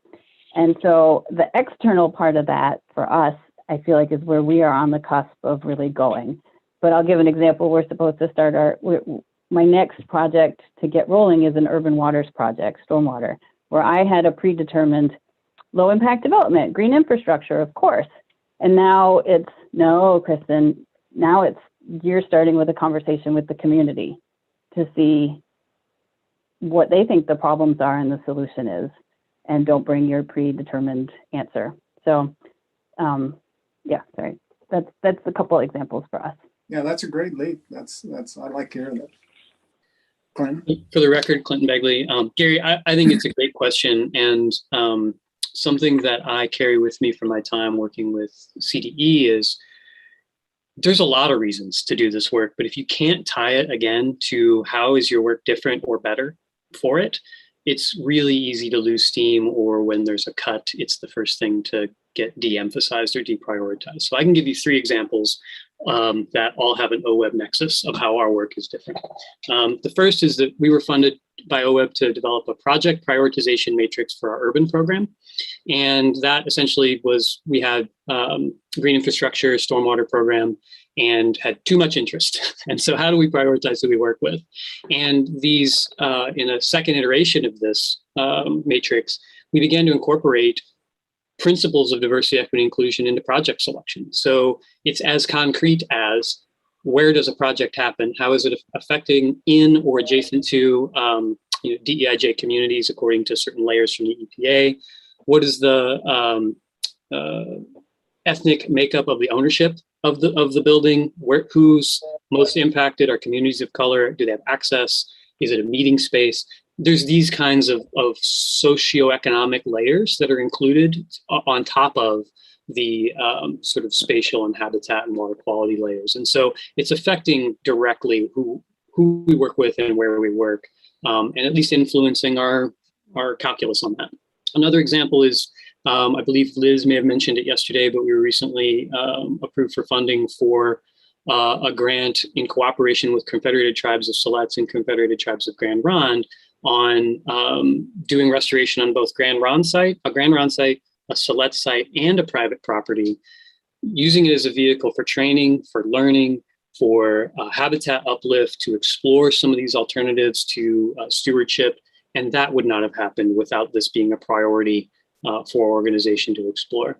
And then the third one is, we've been working for several years to explore fish passage at a drop structure, an Army Corps drop structure on the Long Tom in the community of Monroe.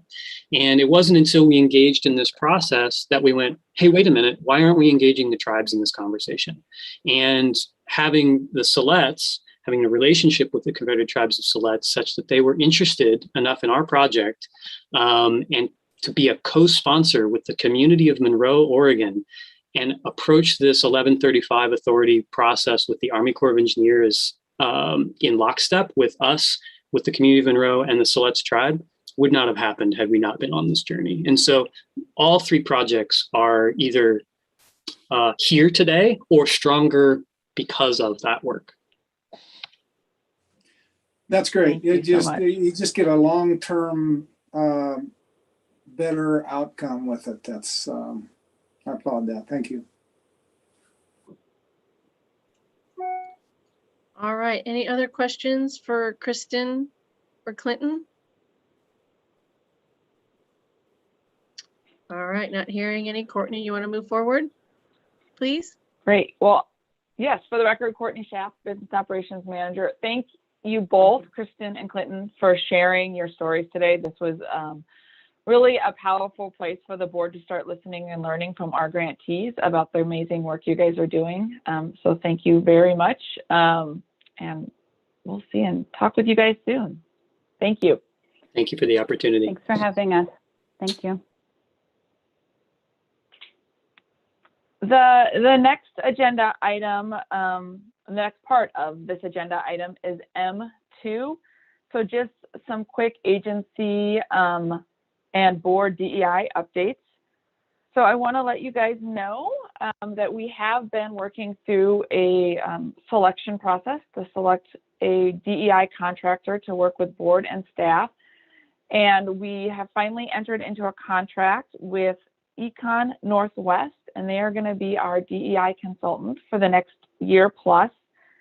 The scope of work that we developed and did the interview process for includes DEI training for both board and staff, completing a review and developing recommendations about how we can increase engagement with underrepresented communities in our grant programs, develop an equity statement for the board and agency, and also develop tools for OWEB to incorporate diversity, equity, and inclusion into our grant making and other agency processes. So the executive committee is going to be meeting with the lead consultants next week to discuss the next steps, including specifically the board training. So one of the things I want to highlight for the board today is that we will be looking at either scheduling, so the DEI training we will be doing with the board will happen in public meetings. So just want to give you guys a heads up on that. And we're planning either on incorporating it into the January board meeting or adding a board meeting, or adding a training meeting between the January and April board meetings. So we'll be talking with the consultant, follow up with the board. So please watch for an email from April with additional information sometime over the next week or month. So before I move on and talk about the DEI committee, I just thought I'd pause and see if there's any questions about the contractor or the work. Liza Jane? Thank you. Courtney, you might be getting there, but is the intention to sort the board from the staff for the training, or do we have an opportunity to share that? Great question. For the record, Courtney Schaff. We are going to talk through that with the consultant next week when we meet with them. I think there are some pros and cons to both approaches of building that relationship, building down the barriers between board and staff. But being that it is a public meeting and it's an 18-member board and 35 staff, it is a large group. So we're going to explore all that with the consultant and figure out what's the best approach. Okay, thank you. I lean in together because I've found it, when there's group listening, everybody hears the same thing together, then it's easier to support each other through the work. So I understand logistics and that, but there's just such value for that. Thank you. Thank you, Liza Jane. Kelly? Kelly Coates for the record. What was the name of the consulting firm? It's Econ Northwest.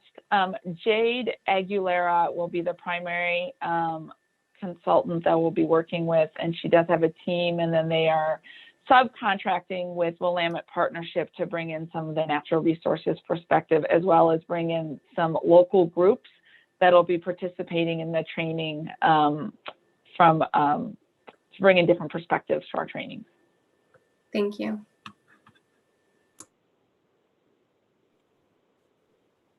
Other questions? Yep, not seeing any, Courtney.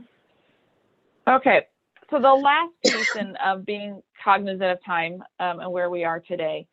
At the last board meeting and at the coordinating committee meeting, we had some conversations about the next steps for the DEI committee. The DEI committee is an ad hoc committee that has lost most of its membership due to board transitions. Our co-chair sent out an email earlier this year seeking additional membership to the committee, and we didn't have a very strong response of folks that wanted to join the committee. And a couple thinking a little bit about where people's interest is, or maybe the nervousness or lack of interest, and I don't think lack of interest is the right word for the DEI committee. I had a great conversation with a board member about most of our committees are really where you all are experts in your field and you are bringing that expertise to that committee and helping the board prepare for and engage with conversations. The DEI committee is a really different intent of the committee. It's really a committee that is going to, the idea that has been proposed to help us, hold us accountable to this work and help incorporate that work into all of the work that we do as an agency, and might be more of a learning committee versus a bringing your expertise to it committee. So we wanted to capture some thoughts today from the board members about where should we go with the DEI committee. Not making any decisions. One of the things that we thought would be really important is to engage with our DEI consultant and get some feedback from them about how the board should move forward with incorporating DEI into its work through committees, through, really having it be a part of all of our conversations and all the work we do as an agency and as a board. So I just wanted to pause for a few minutes if folks have any thoughts or comments or ideas they want to share related to the DEI committee.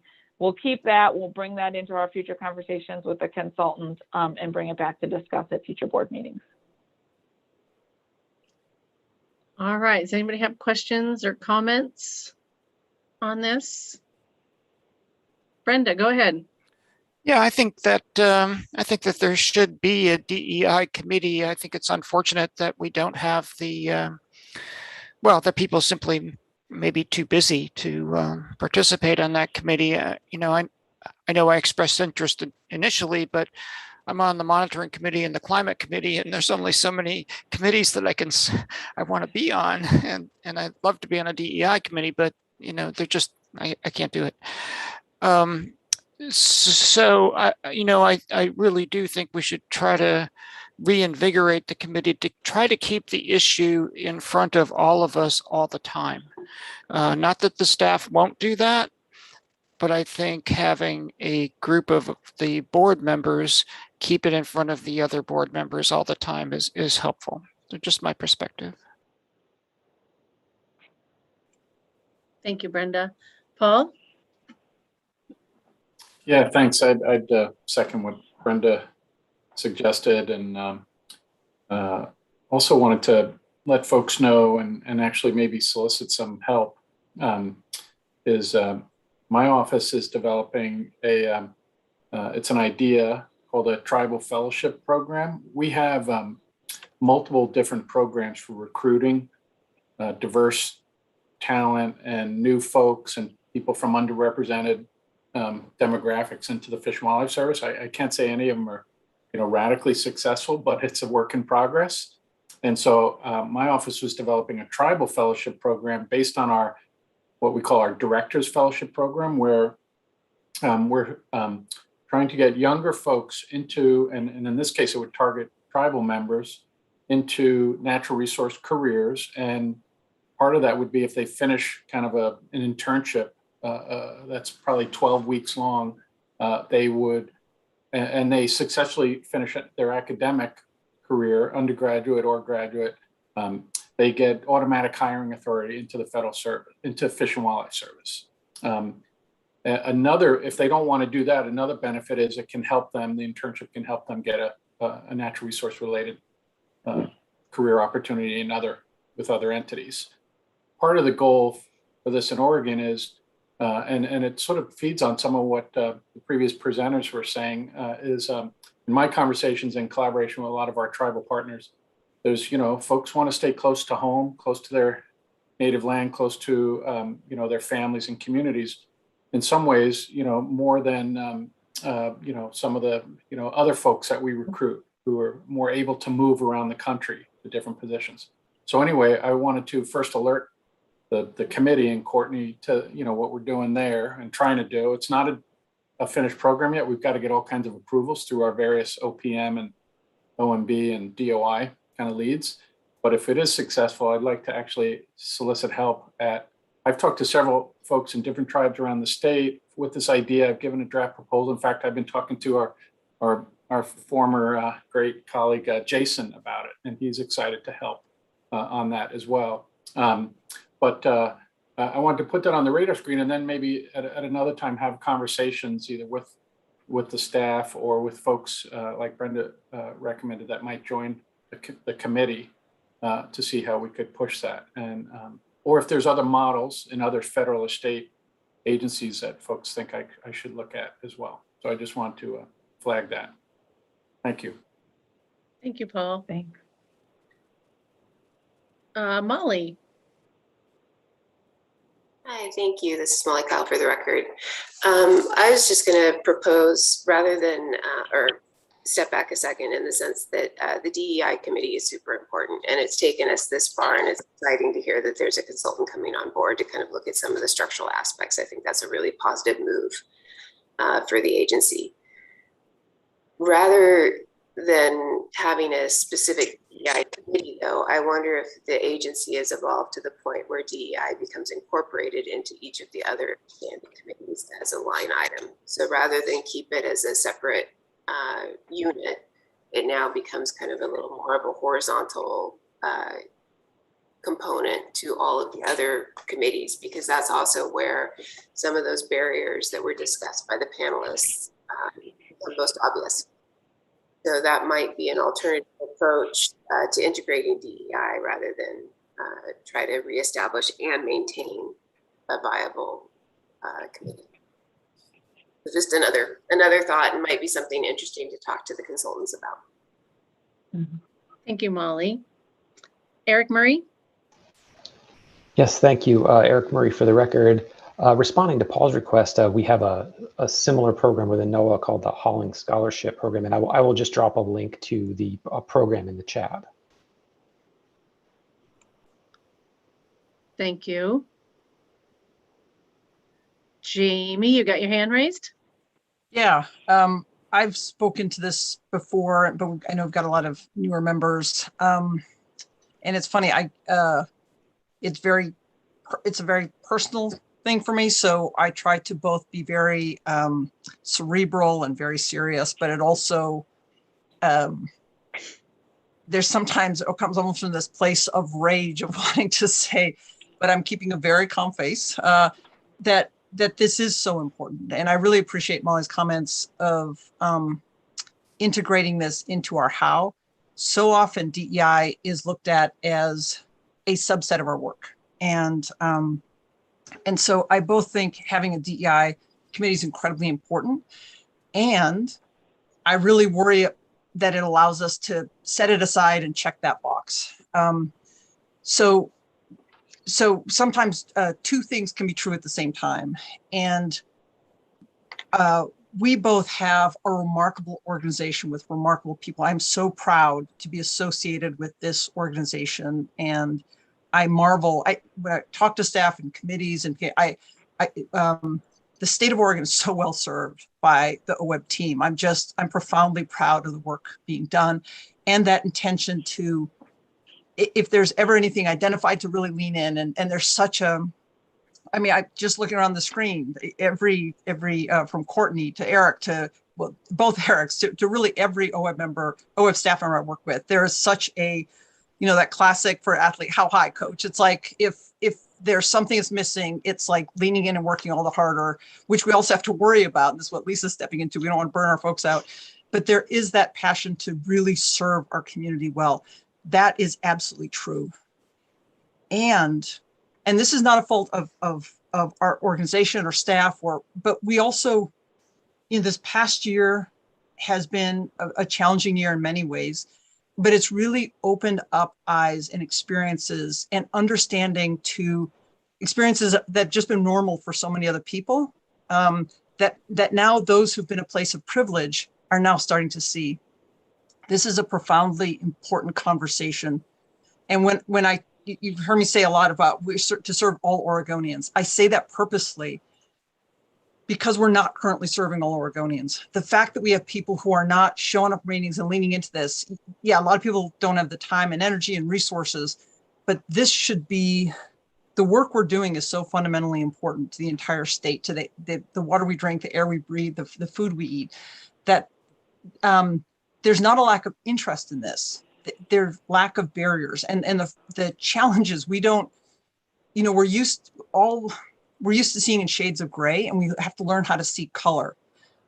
It's that kind of awareness and thinking we need to step into. I really appreciated the speakers today and the work they're doing, and just that really self-reflection and challenging. The fact of the matter is, the state of Oregon, and this does not take away from personal pride or family pride and personal achievements, but as an organization, the state of Oregon has a really horrific and violent and abusive history in terms of our political structure.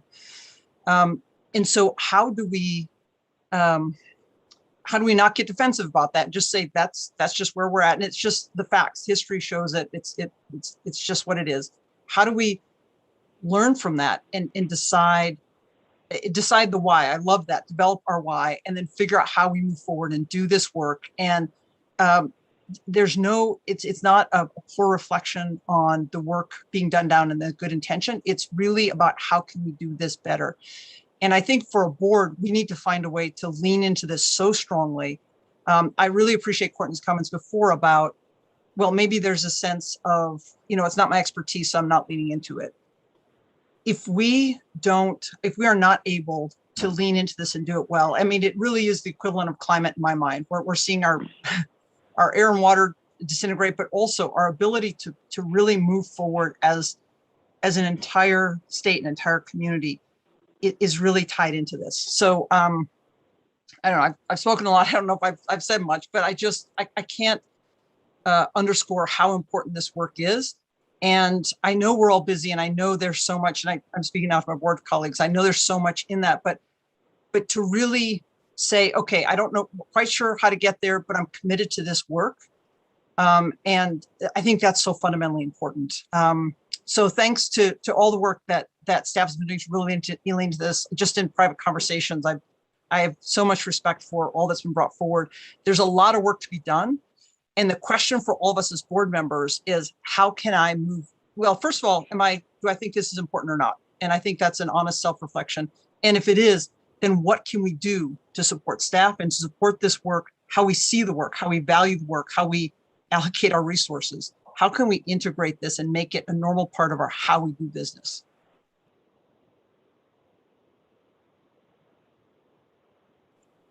Thank you, Jamie. Meg. Thank you, Barbara. Meg Reach for the record. I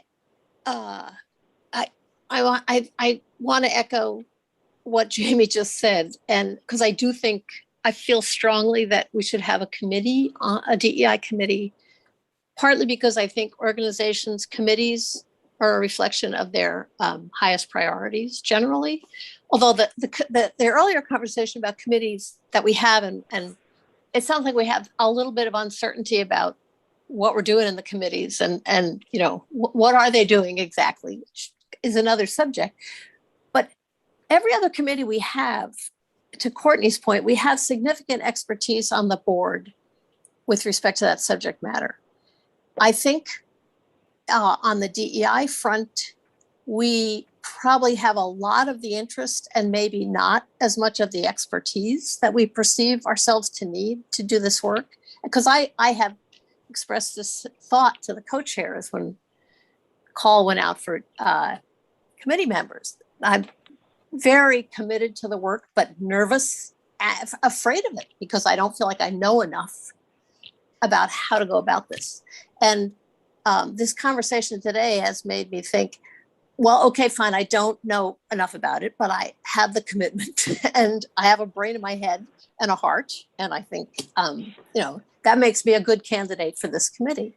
And I do feel strongly, Molly, I totally get what you're saying. And I wish we were at a point where this work was fully integrated, but I don't think we're there yet. And that's why I think we should have a committee. And I'm only going to be on 2 OWEB committees, but I would volunteer right now to be on the DEI committee if that's where we end up.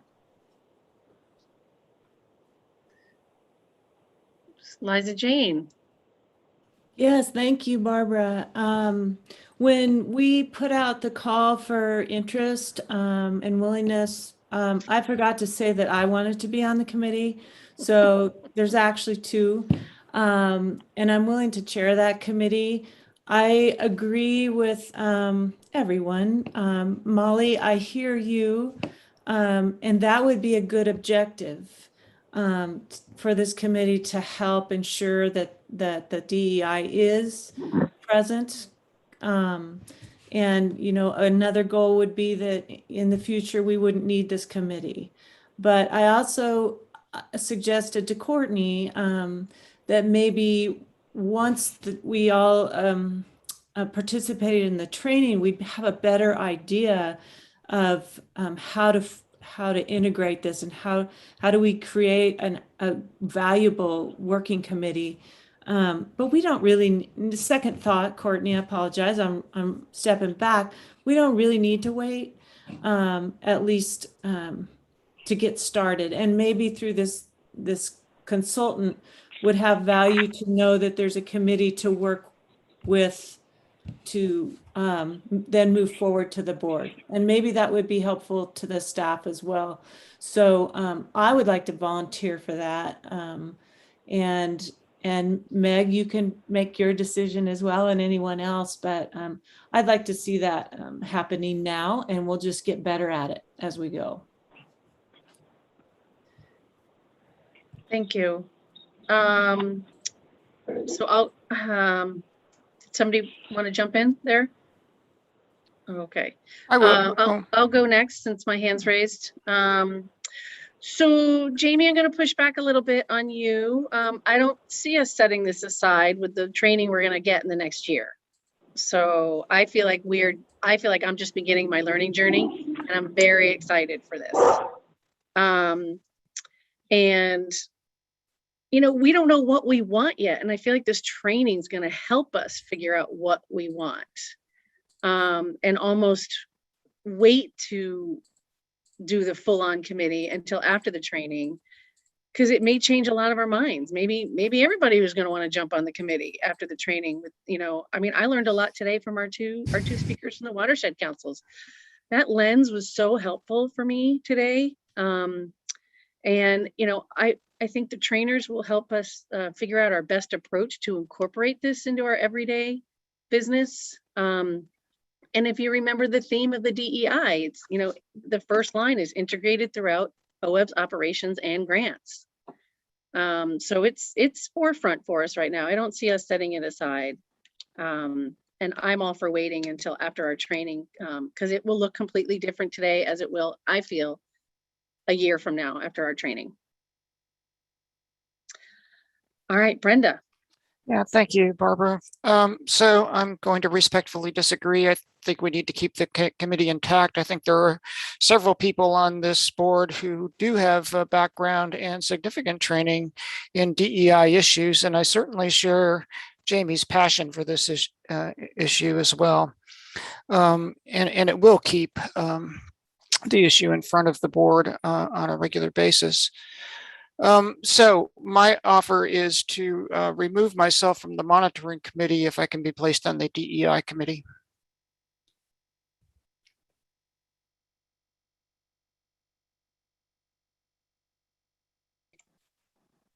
All right, Kelly, go ahead. Hi, Kelly Coates for the record. So I'm really, I appreciate all of the conversation and everything that everyone is saying, because this can be a very uncomfortable conversation for people. And I think the fact that OWEB is tackling it is great and very forward thinking and something that needs to happen right now. So I'm really happy about that. In my application for this board, I was asked specifically about diversity, equity, and inclusion, and what OWEB could do moving forward with that. And so I think it is very much a now topic. And I think a committee to get started is a good idea. Molly, I really want us to get to where you mentioned us being, where it's just automatic that we incorporate it in everything that we do. And I think that that is a great goal. But I do think it is important to have a committee, and, you know, pending confirmation, I would be happy to be on the DEI committee.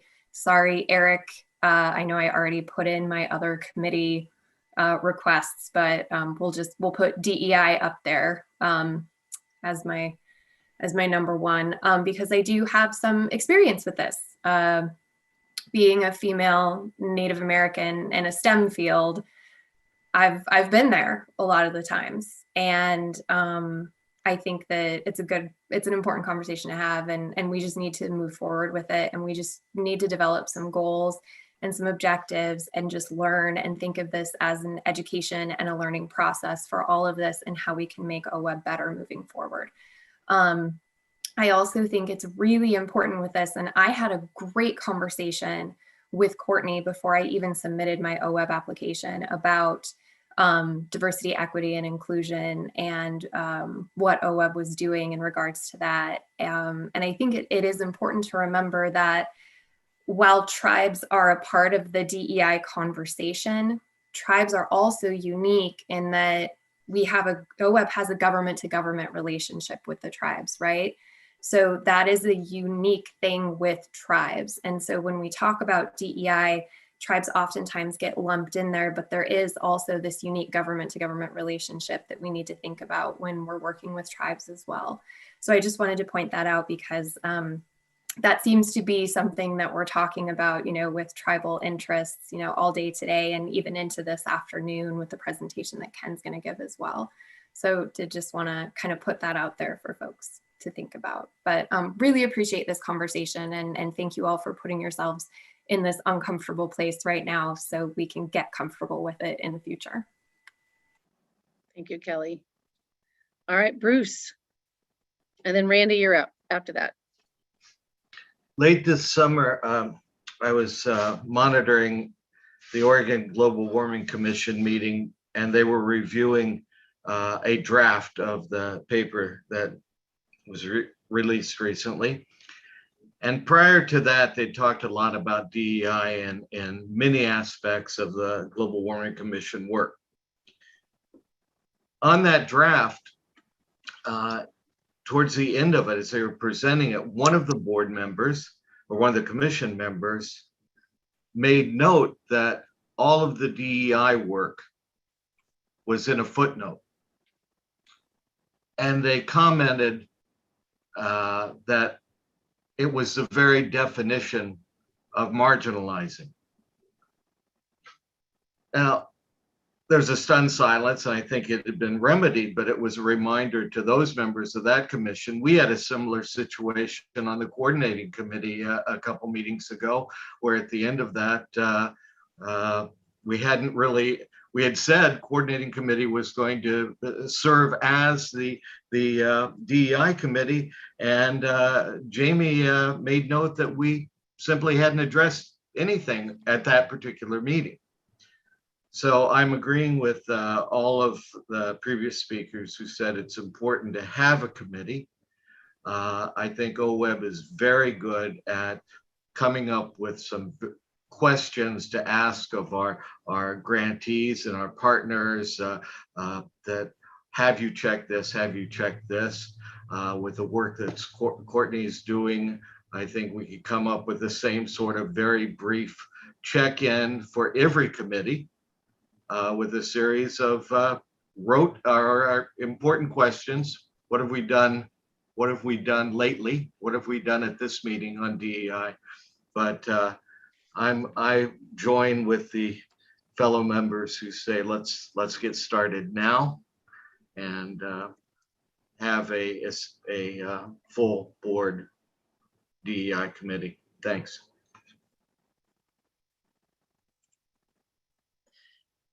So full board, not a committee? Bruce? I misspoke. Okay. Not a full board committee, but an actual standing committee, Barbara. Thank you. Okay. Yeah. All right. Thank you. Thanks. All right, Randy. Yeah, Randy Lavey, for the record. I'm a short timer, so I can't be on the committee, but I am in favor of retaining a standing committee. And I defer a suggestion to the coordinating committee that they consider the possibility that this committee is so important that it might be useful, and considering the timing of the training, it might be useful to have this committee made up of board members and ex officio members from the staff as a special arrangement whereby our communication is enhanced and the committee has a better way of a more knowledgeable condition to communicate with the full board. That's all I have.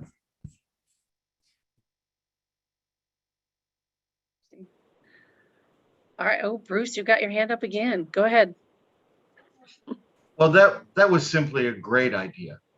Randy, the idea of there's nothing that I believe that precludes us from having a joint staff board member committee that kind of cuts through any communication difficulty, brings the training that Courtney does and her contacts back in, and keeps that information and emphasis flowing between. I don't think there's anything that precludes that, and consequently, I think it's a great idea. Courtney, what are your thoughts on that? So I want to say thanks to everyone for this great conversation, and I echo what Kelly said, that everyone kind of leaned in and really shared their ideas and their thoughts, and I've captured all the notes. I think what's really important is, first off, we didn't notice this as an action item, and we purposely wanted to hear all this comments and questions, and thank you for those that have volunteered and raised your hand. What I think the next steps that I've captured is we will follow up the coordinating committee and follow up with those of you that did volunteer today, and I wrote your names down. I also do think it's a really great idea to meet with our contractor and talk about, you know, how do we formulate this committee? How do we make it purposeful, and what is its role as we're working with the contractor over the next year? Bring all of that back for in January, and also in January, so we can have that communication and take action at that time. All right, Jamie, I see your hand. Go ahead. Yeah, one of the things that struck me about what Courtney was saying, and then what other folks have said, the sense of when do you start and getting it just right. I think there's also this tendency to want to get it just right. We're not going to get it just right. We're going to fail. We're going to make mistakes. I mean, the point also, I think Kelly mentioned it, is these are uncomfortable conversations. If this was not a problem, then everything would be fine right now. The fact that it's not, and, you know, we all read the news, there's different things happening in different areas. There's a lot of pushback right now. So by definition, these are going to be uncomfortable conversations. And by definition, we're going to make mistakes. And so I really appreciate, Meg, I think your comment of like, I'm not 100% sure, but I'll try.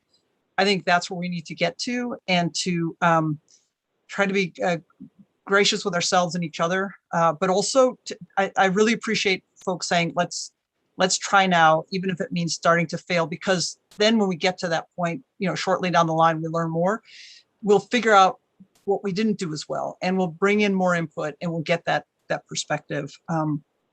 So I just want to say thank you for that. And then also to both caution us, and then also to encourage us to not be afraid of failing in this. If we don't try, that's a huge failure. If we do try, we're going to make mistakes. And so making that space for ourselves, I think, is going to be very important.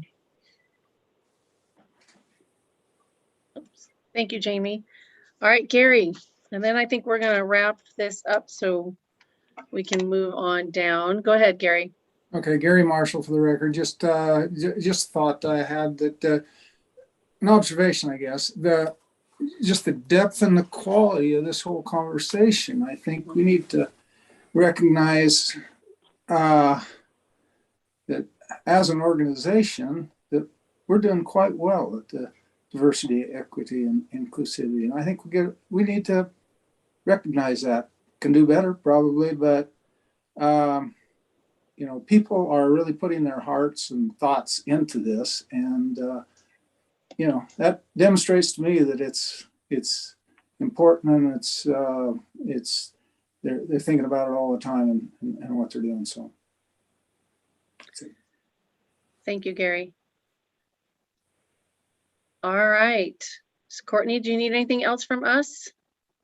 Nope. Thank you all very much. So so Liza Jane, do you want to ask the question about the next agenda item, or would you like me to?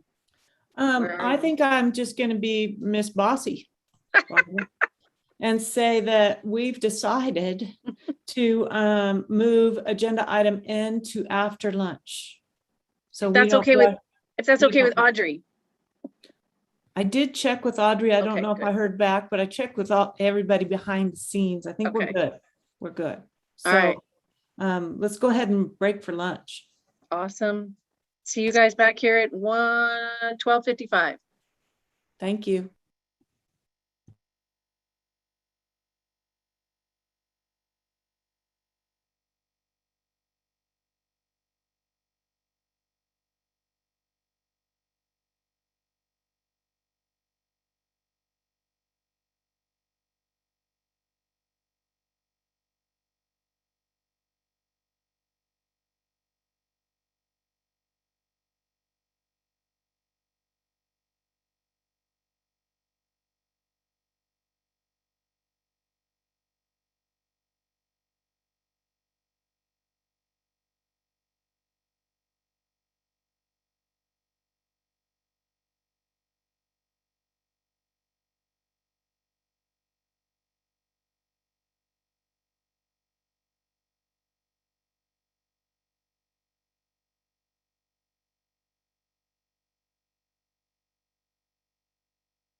Liza Jane, are you ready to take item N? No. Yes, I am. Welcome back, everyone, from lunch. We're going to get started with agenda item N, presentation by Eric and Audrey on climate resources. Take it away.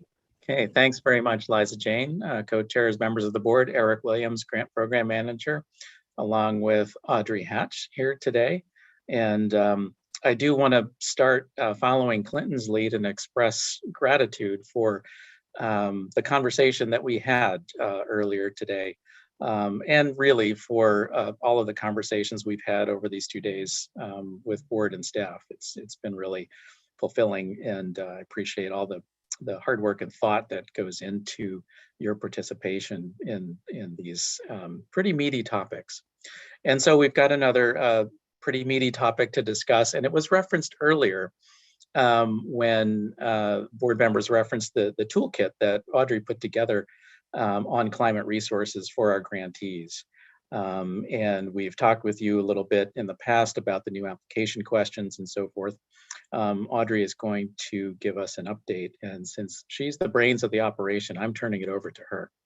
So with gratitude, you're on, Audrey. Thank you, Eric, co-chairs, members of the board. Eric Williams, can you give me a thumbs up if the screen is visible and the right size? Great. Thank you. For the record, Audrey Hatch, Conservation Outcomes Coordinator. I would also like to express gratitude for the conversations and the opportunity to speak with you today. The presentation will provide an update about the newly available climate-related technical resources document. This presentation will explain why the document was created, what information is included, how it's organized, and how OWEB applicants can use and access it. The presentation will also touch upon the next steps and anticipated outcomes from this work. So there are several climate milestone events that show kind of how OWEB's work intersects with climate change. So just to select and highlight a couple, in 2018, OWEB developed a new 10-year strategic plan, which, as you know, includes priorities to invest in bold and innovative actions to achieve watershed health, invest in coordinated monitoring and shared learning to advance restoration effectiveness, accelerate the science and practitioner communication, including climate science, and reflect the diversity of Oregonians throughout all levels of watershed enhancement work. Beginning in 2020, under Executive Order 20-04, OWEB and other state agencies are beginning to integrate climate considerations. In 2020, OWEB formed a climate committee with an initial focus on learning and gathering information. Outside of OWEB, some key climate milestones include the state of Oregon in 2007 established a global warming commission. As a reminder, OWEB engaged closely with the Global Warming Commission to complete the first goal and recommendation for enhancing carbon sequestration on our natural and working lands. That was presented at the July 2021 board meeting. And there is a general increasing kind of sense of urgency about climate impacts we're all experiencing. One example is the Oregon fires of 2020, prompted by unprecedented warm and dry conditions, really paired with lightning, resulting in catastrophic fires. Influenced by these milestones, OWEB's Climate Committee developed some specific questions to gather information more broadly to learn from OWEB applicants working on the ground, really throughout the state.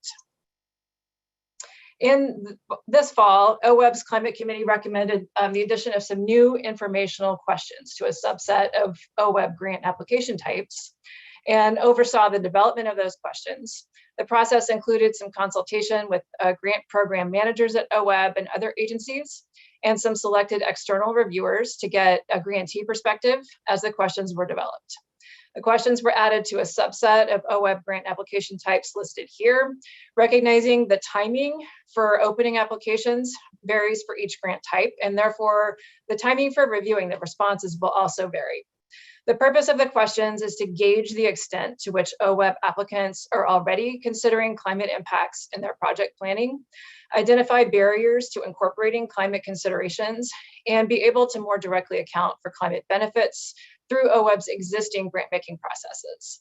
The questions are informational only and not used in project evaluation. They are included in the wrap-up section of the online application types as shown here on the screenshot. The full text of the questions is included in the staff report for this agenda item. That would be attachment A of agenda item N, starting on page 587, if you are looking at the full combined board book.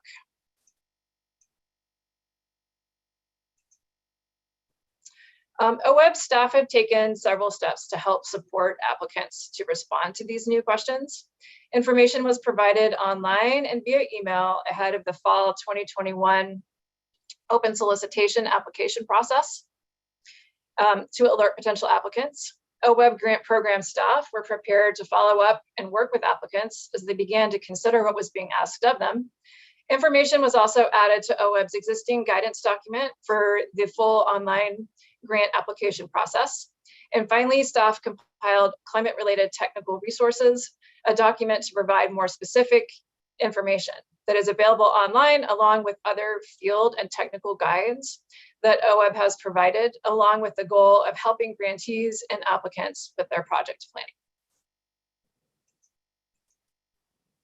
The climate-related technical resources document includes peer-reviewed information on climate impacts in our state, including categories, following categories outlined in the Oregon Climate Change Adaptation Framework that was developed for the state with assistance from Oregon State University's Climate Change Research Institute.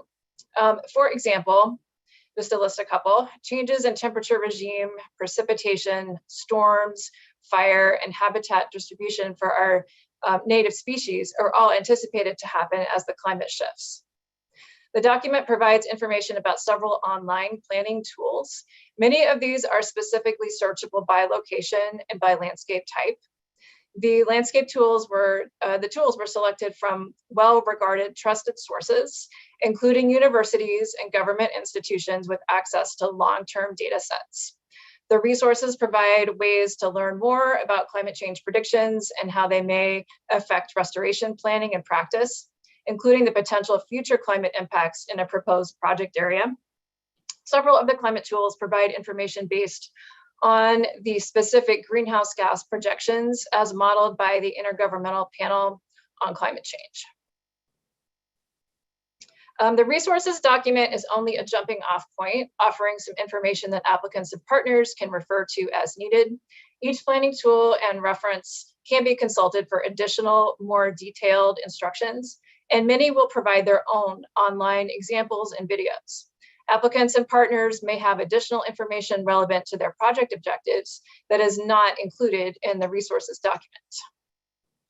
The document is placed on OWEB's website on the Field and Technical Guides page, along with other guides OWEB has provided with the goal of helping grantees and applicants achieve the best possible watershed projects.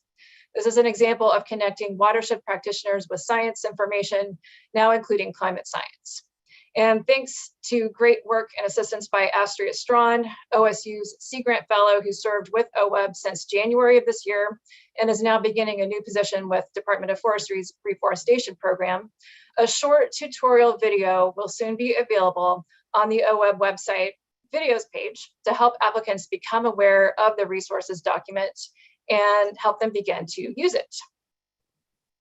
So next, from the responses to the climate questions, OWEB anticipates reviewing and summarizing the responses to the climate consideration questions as appropriate for each of those individual grant types, exploring information gaps and technical knowledge, including resources identified through applicants' responses, sharing information about the responses with the board and other partners, refining the climate-related technical resources document to include additional and more updated information. And finally, OWEB anticipates considering evaluative questions and or review criteria in the future, following the process as appropriate for agency rulemaking. Responses from the questions we anticipate will help better quantify the climate benefits from OWEB project activities, building on this very high-level framework, which is also included in the technical resources document. As shown here, OWEB envisions several broad categories of climate benefits: mitigation or emissions reduction, sequestration, adaptation, and overall system-wide resilience. Following the information received beginning this fall, and with expertise from OWEB's new climate and water coordinator, Jesse Kirschner, the applicant responses will be used to further inform OWEB's climate work. At the same time, OWEB will be working closely with other agencies to better understand and quantify sequestration. For example, OWEB anticipates further work following up from the specific recommendations outlined in the Global Warming Commission's Natural and Working Lands proposal previously presented to the board at your July meeting. The anticipated outcomes from the climate work include a better understanding of gaps and more informed climate work, an increased ability for applicants to incorporate climate information into project planning, stronger connections among watershed practitioners and climate scientists, investments in monitoring to quantify project outcomes, potentially including the use of estimation and measurement tools for carbon sequestration, and a better ability for OWEB, local partners, and stakeholders to communicate the climate benefits from OWEB project activities to all interested parties, including legislators, local decision makers, and other potential funders. Thank you.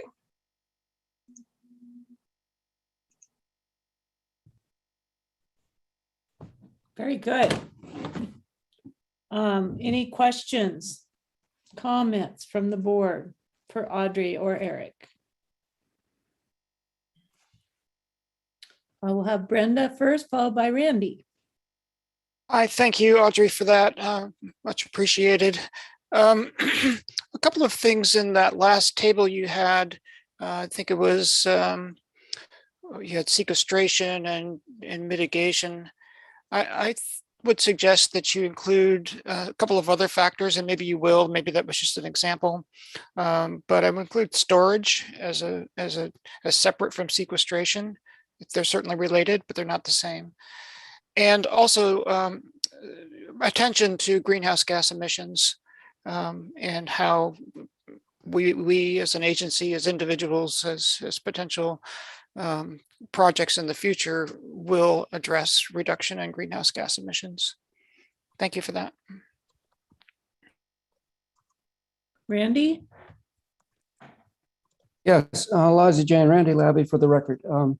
I want to tell you a short story, and I didn't know where I should do it, but this seems appropriate. This is relating to material resources for climate change, not Audrey's technical resources. And I want to say that I gave some thought to whether I should name names, and I'm going to name names because I think the organizations that you'll hear about are deserving. And I have no conflict of interest in telling you this story. I am not a customer or a investor, obviously, in On Point Credit Union, and I used to be on the board of the Nature Conservancy, but I am no longer on the board. I'm a supporter of that organization. Anyway, I've had a long-standing friendship with the CEO, which relates to fishing and hunting, not investments. And some time ago, the CEO of On Point Credit Union decided that he would raise the philanthropic level of his organization in the communities where he serves his customers.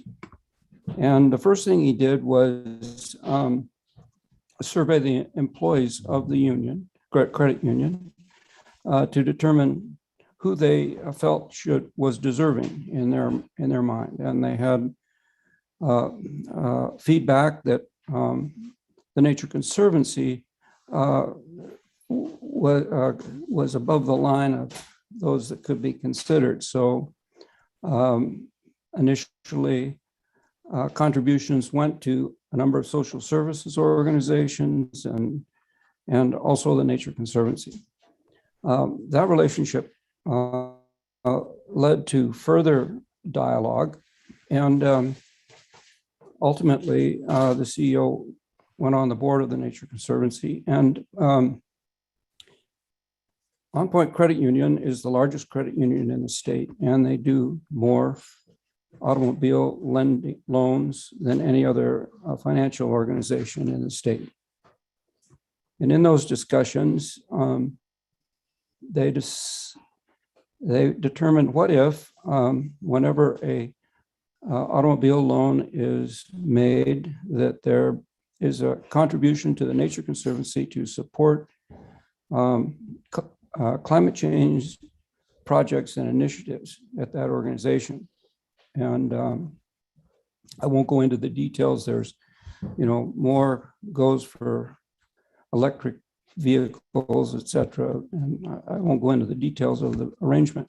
I don't know all the details of the arrangement, but this has led to the Nature Conservancy getting literally hundreds of thousands of dollars for climate change projects and initiatives.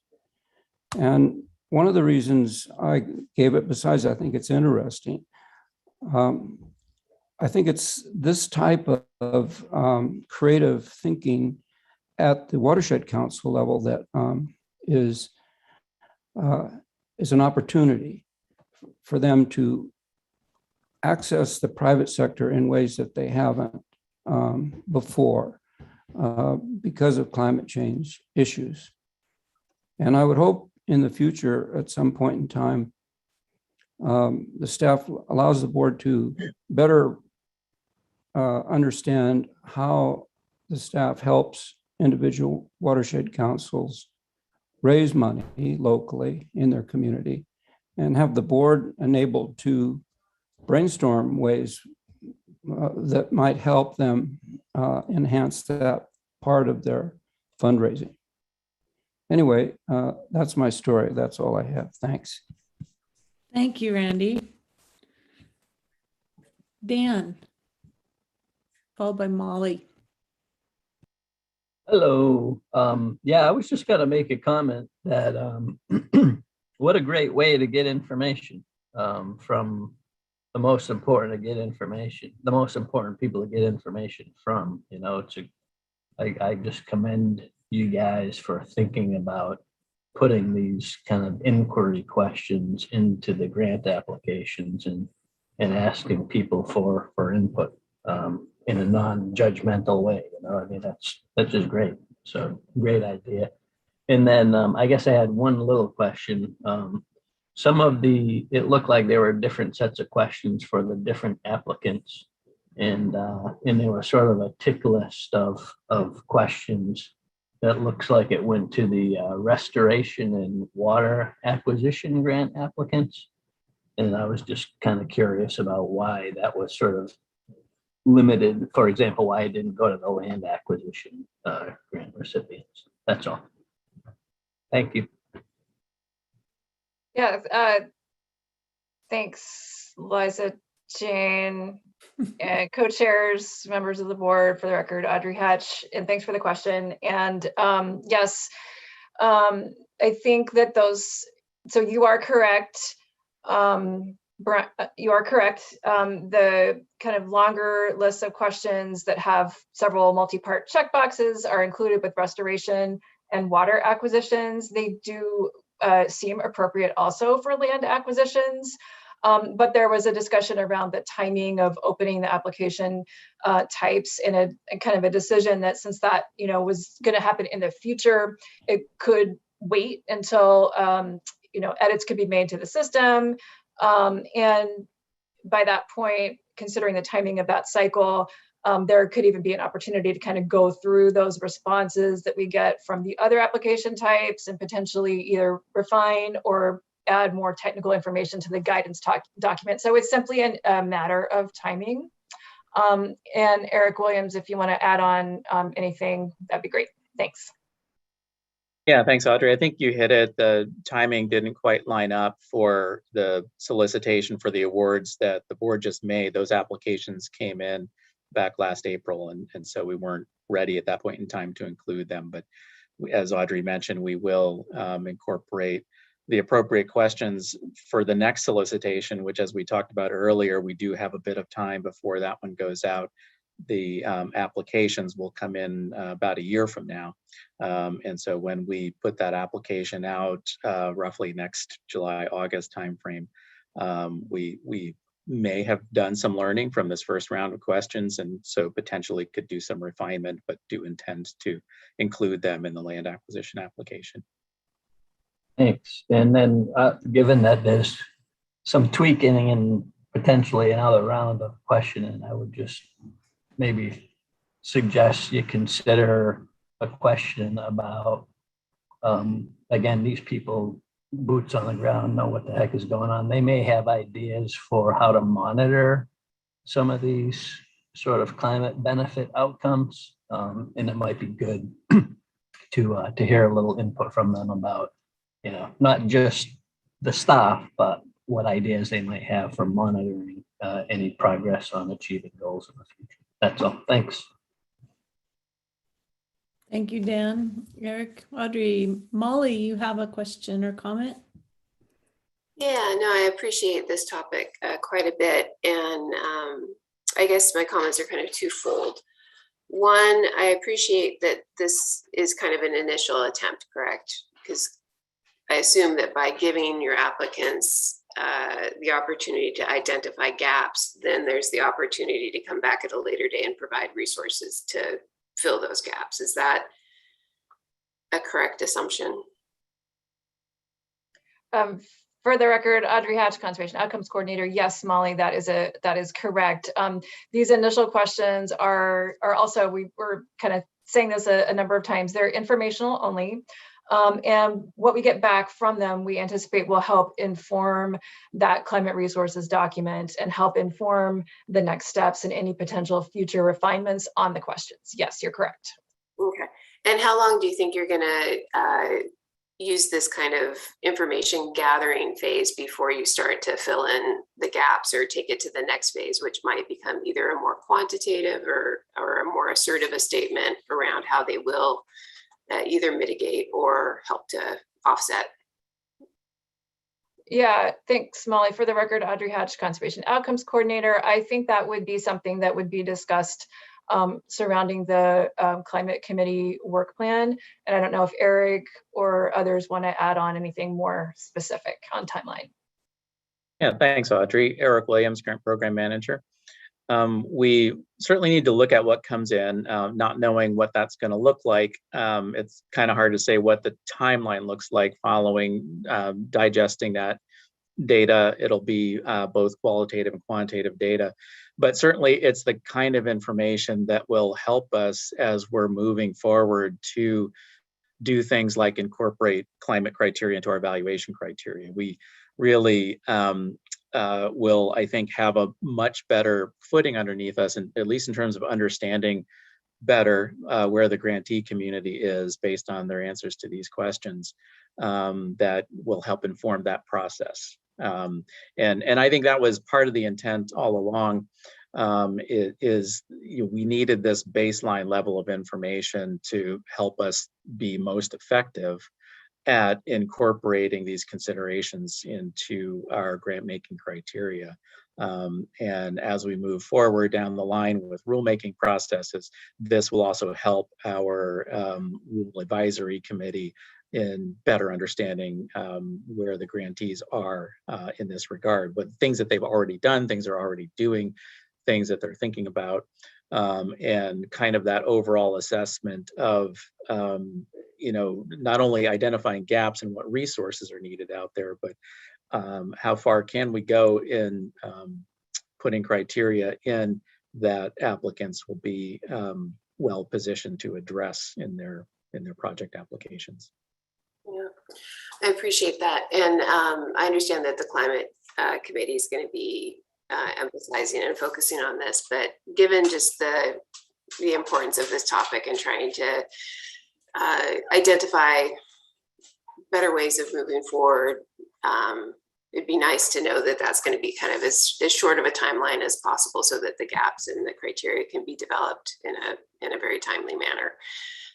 Because otherwise, this is going to be such a moving target for so long that it'll be nice to put some footholds along the way that people can really grab onto. Because that kind of gets to the second comment that I wanted to make, which is this is a moving target. And how we as an agency is going to respond and try to make it integrated as well into not just the restoration products, but also the construction and the infrastructure that is mobilized to do the restoration. So I did appreciate that you had a question in here around actually, during the project, what steps are you going to take? And I think there's more information available with regards to viable options that have a lower climate impact in kind of, because this is almost like construction, in that field than it is the actual restored ecosystem. So I'm wondering if there's an opportunity perhaps to accelerate this part of the OWEB criteria, and with regards to the construction activities that will be undertaken, and if there's opportunities to either prioritize or maybe even start to require some utilization of best practices in that construction phase where there is more knowledge with regards to what people can do. And that maybe this becomes a bit of a two-stage process as it evolves, where we put criteria in where it's more well-known faster than as the other parts come up. Yeah, thanks, Molly. Eric Williams, again, Grant Program Manager. There certainly is the possibility for that as we go through rulemaking process, because when we're looking at the comprehensive set of rules, there may be things where it's clear from stakeholder input, from the information we get from the survey, from those on the Rule Advisory Committee, there may be some things we're not quite ready for yet, but there may be others that we are. And so there wouldn't be a reason to slow down or hold back on a set of things that we know we can do now for the sake of waiting to make sure that everything else can be incorporated. That might mean we'd have to reopen the rules again sooner than the normal intended 5-year relook, but that's okay. We can do that. We can work through with things that we feel confident we can do as we initiate that rulemaking process and get to a set of rule revisions, knowing that there are some other components to it that still need more work. And we don't necessarily have to wait 5 more years for those, but we probably can take action at that point in time when it's ready to go. And that could mean reconvening another Rule Advisory Committee to address that second tier of criteria that we would like to consider. And I know that convening racks and everything else is a big lift. But I would encourage that. In fact, I'd kind of like to see some movement on the fronts that we can't control now, even though it does create that kind of double up of effort on the racks. Molly, you're absolutely right that it's a big lift, but it's also a really productive and fulfilling lift. All of the rulemaking processes I've been involved with, I've learned a lot, and they've been really rewarding just to participate in. To hear this cross-section of thinking and ideas on whatever the topic has been. And so, yes, it takes time and resources, but where the need arises, we're willing to convene the rack or a different rack again, if it's 2 years down the road, that's perfectly okay. Okay, thank you. Corey and then Bruce. Hi, yeah, so I'm very much a supporter of looking at the way that OWEB can start to integrate sequestration and adaptation into its grantee programs. Obviously, I'm new to the board, and I have learned so much over the last 2 days about all of you and what's going on in Oregon. It's been wonderful. I do, as we talk about adding requirements to the ability to get work done on the ground, I'm getting a little hesitant because I think about these projects that are collaborations between federal and local and the state. And if OWEB has these requirements, what's the feasibility of getting contractors in these rural areas to do the work? I mean, we struggle to get enough capacity for people to do our forestry projects in these rural communities. And then you add a layer of complexity of, and I'm not saying you shouldn't look at it, but the level of complexity of, how they implement could be a challenge. We don't want to build barriers. We want to be able to take them away. And I think about too, so many of the projects these days are next to other people's projects or in collaboration with federal lands or other lands. And if OWEB has different requirements for contractors, do now they have to have two people working side by side that are different companies, where before one group could have done the whole thing for a better price. So I think all this is extremely important. I think OWEB, based on my knowledge of what's going on, is an industry leader to even be thinking about it. Like, as a federal person, like, why isn't the US government making these types of steps to lead the charge on the way that we implement our conservation work with the lower carbon footprint, or how we start to account, obviously we have been forever, but we're doing more to account for the impacts of what we're doing with sequestration, storage, and adaptation. And I just think that it's great that it's important and it's something that's talked about. And there are some quick wins, but we also need to have probably a level head about seeing where everyone is going, so we don't get too far out of what everybody else is doing, that we end up building barriers for the folks that you're trying to, get to do grants. And the other thing is, it's the hook. Climate change is a hook for people wanting to do conservation work. It's not always there. So you really have to think about, if you've got a landowner who's really excited to see the fish in the stream, they don't necessarily care that that's going to also have these great co-benefits for climate. And so if you put in their face this piece of paper that says, okay, and then we're going to do stuff for climate, they're like, well, I don't really, that's not necessarily my priority. So I just would want us to balance, the mission of OWEB and the great opportunities it has to be a real leader in Oregon for this, but also know that it'd be difficult to be too far ahead of all the other partners who are also doing this, to start to have some, separation about what it takes to get conservation on the ground. So just some first thoughts. I did volunteer to be on the climate committee. I haven't heard if that is where I will go, but I'm looking forward to continuing to have deep thoughts and good conversations about these really cool topics. Thanks, Corey. If I may respond a little bit, co-chairs, again, Eric Williams, Grant Program Manager. That certainly is a concern, and that's been brought up in both at the board level and in committees, that we may have some things we're trying to do. We talked earlier today about integrating DEI and equity into grant making criteria. And the examples that you just gave are examples where you may not necessarily be able to meet both of those. And so the way that we're thinking about it, and that that might help, at least in terms of a graphic representation of this, we use our bubble diagrams to display our evaluation criteria across all our granting programs. And the way that those graphics are constructed, they're basically Venn diagrams. There are categories of criteria with each grant type. For restoration, there's 5 things in there, like cost effectiveness, watershed context, and so on.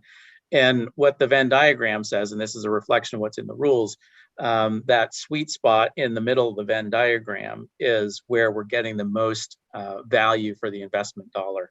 And those are where the projects that are recommended by our technical reviewers are ending up ranked high, because they're doing the best job of meeting most of those criteria.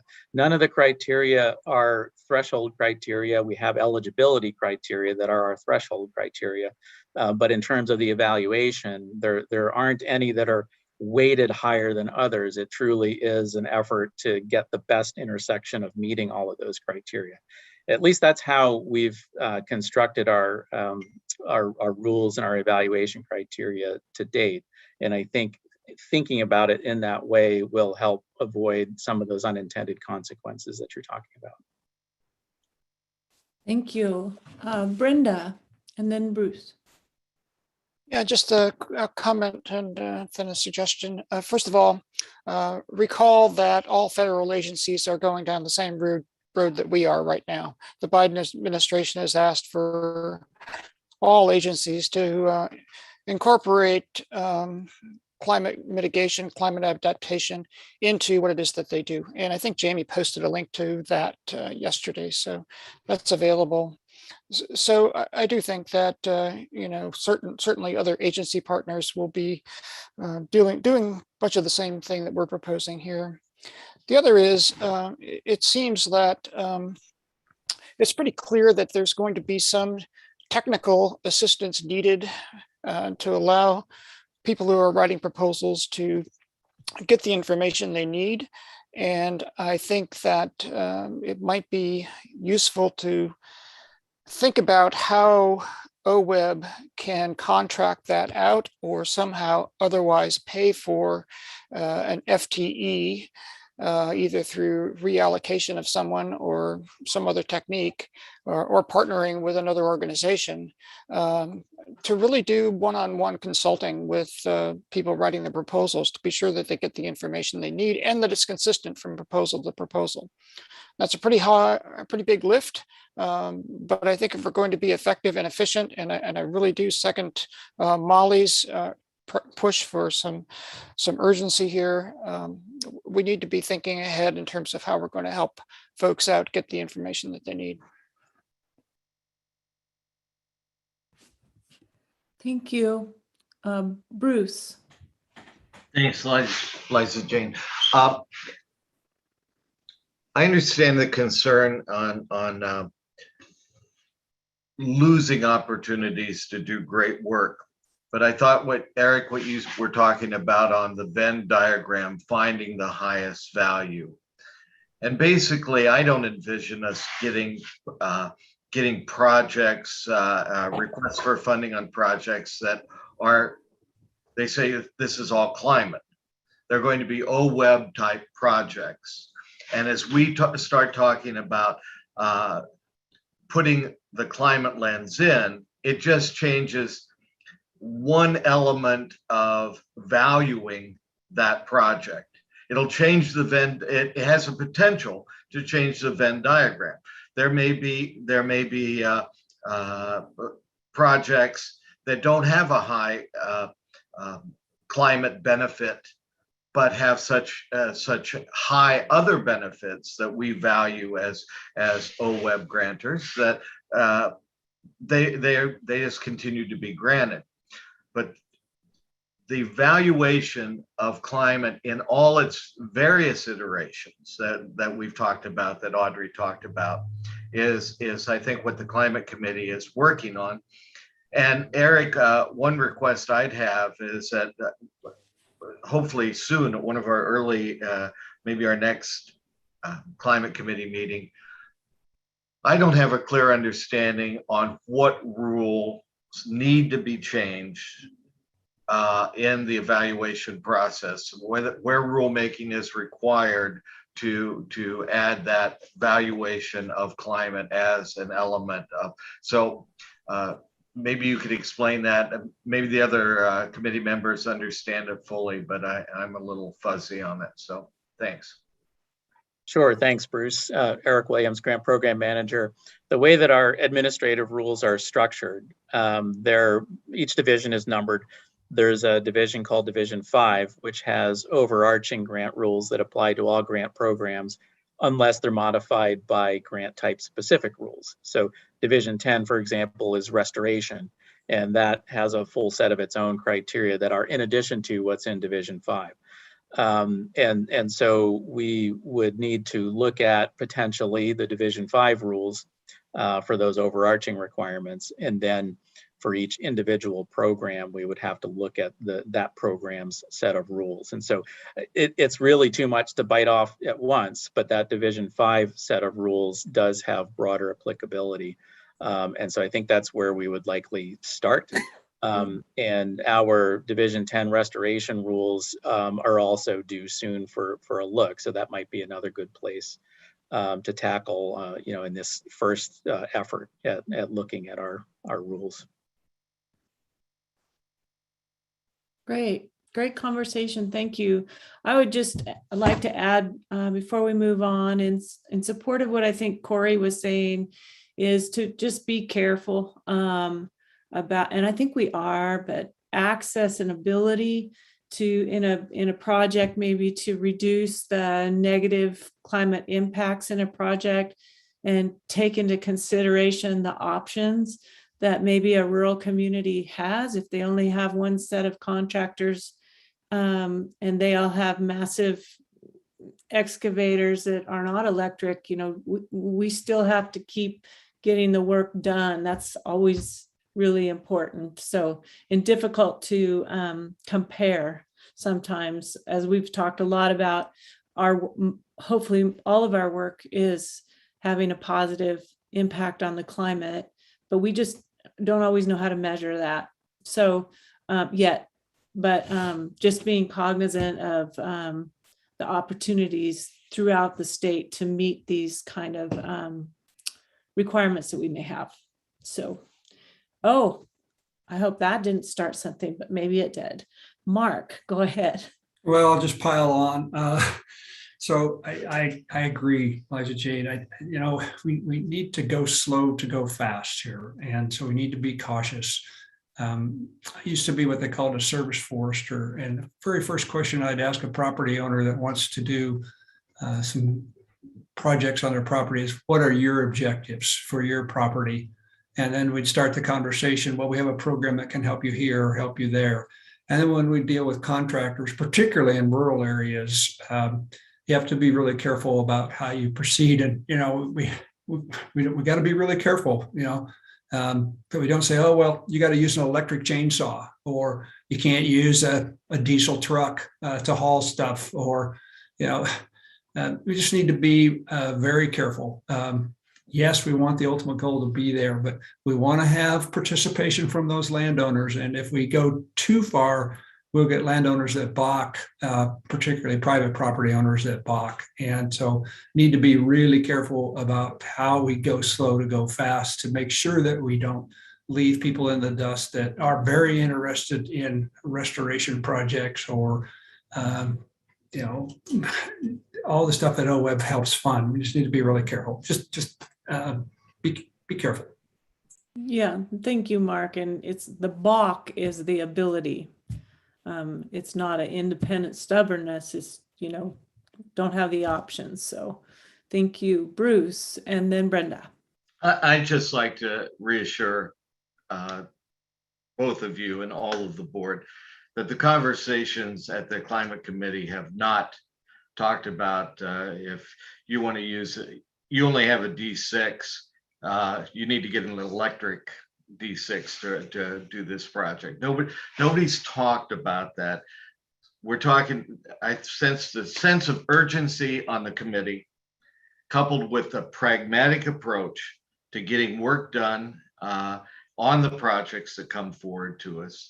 The urgency of moving towards work that has the greatest benefit to the watersheds with as seen through a climate, with the climate lens added. So I'm maybe not, don't understand the go slow to go fast thing, but I understand being pragmatic and going through and not, we just didn't throw the baby out with the bathwater, Mark. But so these guys, so that's not what the climate committee is going to be recommending. That's not what the discussions are. But that doesn't take away from the urgency on beginning to look at climate and climate benefits that can be, that can respond to the urgency that we see. So. It's just an argument of, we know what's best for you, landowner, so we're going to tell you. And I know we don't want to do that. So. Thank you, Brenda, and then Gary.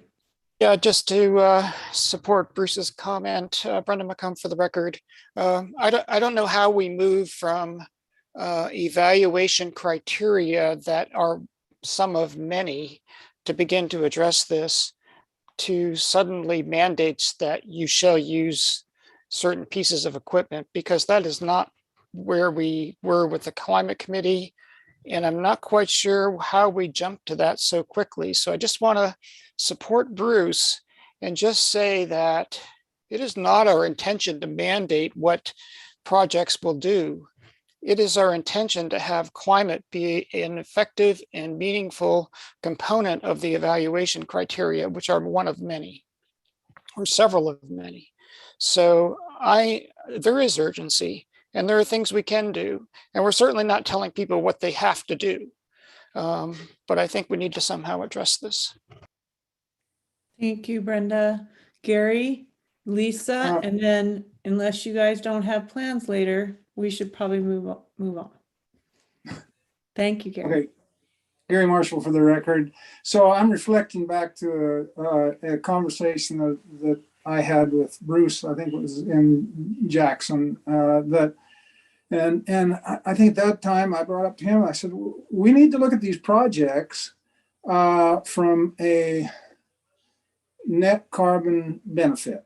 And by that, I mean, I was looking at it from a landowner's perspective, that if I can create 1,000 acres of wetland out here, possibly with a minimal amount of construction, something that will sequester or trap, significant amounts of carbon and produce significant amounts of oxygen, then that kind of a project is maybe a priority investment over some project that takes a lot of equipment, a lot of time, a lot of structural,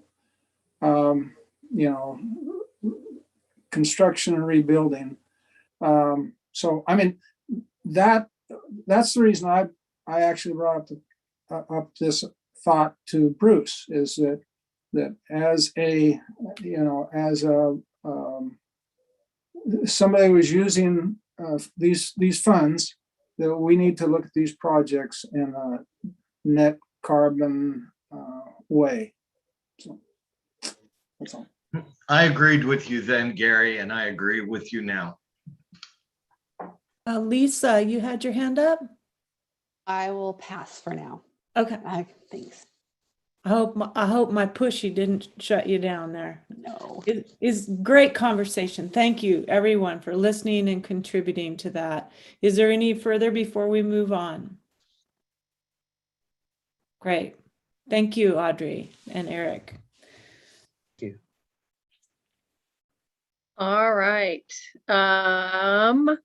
We are going to move on down to agenda item O, granting practices with Courtney, Ken, and Allie.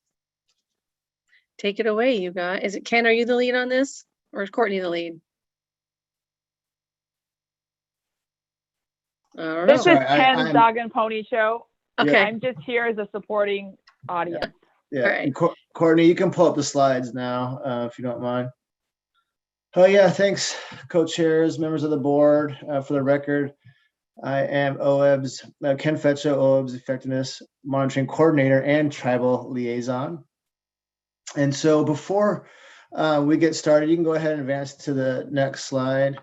I just want to provide a bit of an overview of, what we'll be talking about today. And so today I'm joined by Allie Miller, who's a graduate student at Portland State University. And this agenda item begins on page 593 of your board binder. And so we have a short staff report, but then also Allie wrote an extensive report that's attached as an item, attachment A. And so, it's important to give you guys a little bit of background before Allie presents, and just on, how we got here. And when I sort of started thinking back and actually looked at some of the recorded board meetings, was the June 2020 board meeting. Board member McLeod Skinner expressed interest in assessing our grant review processes and ranking criteria to understand how they impact tribes. and determine if they are favoring or disfavoring our grantees. And in follow-up, former executive director Lost Garden and I met with Jamie and Jason Robinson, who at the time was our tribal representative on the board. And we scoped a project to assess our grant practices, impacts to tribes, but also to use this as an opportunity to learn more about how tribes are accessing our different grant programs to meet their watershed enhancement goals and objectives. So over the years, OWEB has done a lot to engage with and grant to fairly recognized tribes in Oregon. And to date, we generally heard from tribes that OWEB does a good job with tribal coordination as it relates to grant making. In order to confirm this, we decided to work with a third party to conduct an assessment to take a deeper dive to really understand if there are practices that we have that present challenges to tribes from accessing our funds and receive feedback about ways in which we might improve. So in coordination with Portland State University, we recruited a graduate student, and we're really fortunate that Allie was willing to help us. To be clear, Allie is a volunteer, and OWEB did not provide funding for her to perform this evaluation. Although she is using this project to meet requirements to graduate at Portland State University. So this really is a win-win situation for both of us. And before she begins, I just want to take the opportunity to really thank Allie for all of your hard work over the last year. You put in an incredible amount of work into this project, and we are grateful for your high quality efforts and your diligence to this project. So now I'd like to turn it over to Allie to describe this assessment and tell us what she has learned. Thank you.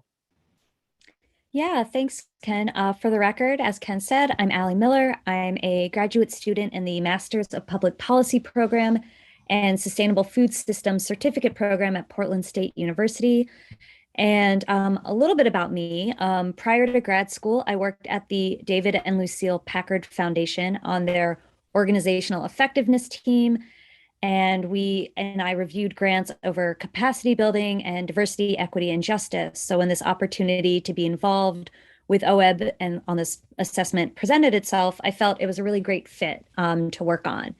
And so the background for this assessment intends to review OWEB's granting practices to understand if there are existing barriers that impact federally recognized tribes' ability to apply for and receive funds that meet their watershed enhancement goals and objectives. Next slide, please. So while working on this assessment, we realized that looking at how tribes engage with OWEB can mean several different things. And so we have grant recipient, grant partner, and grant review team member.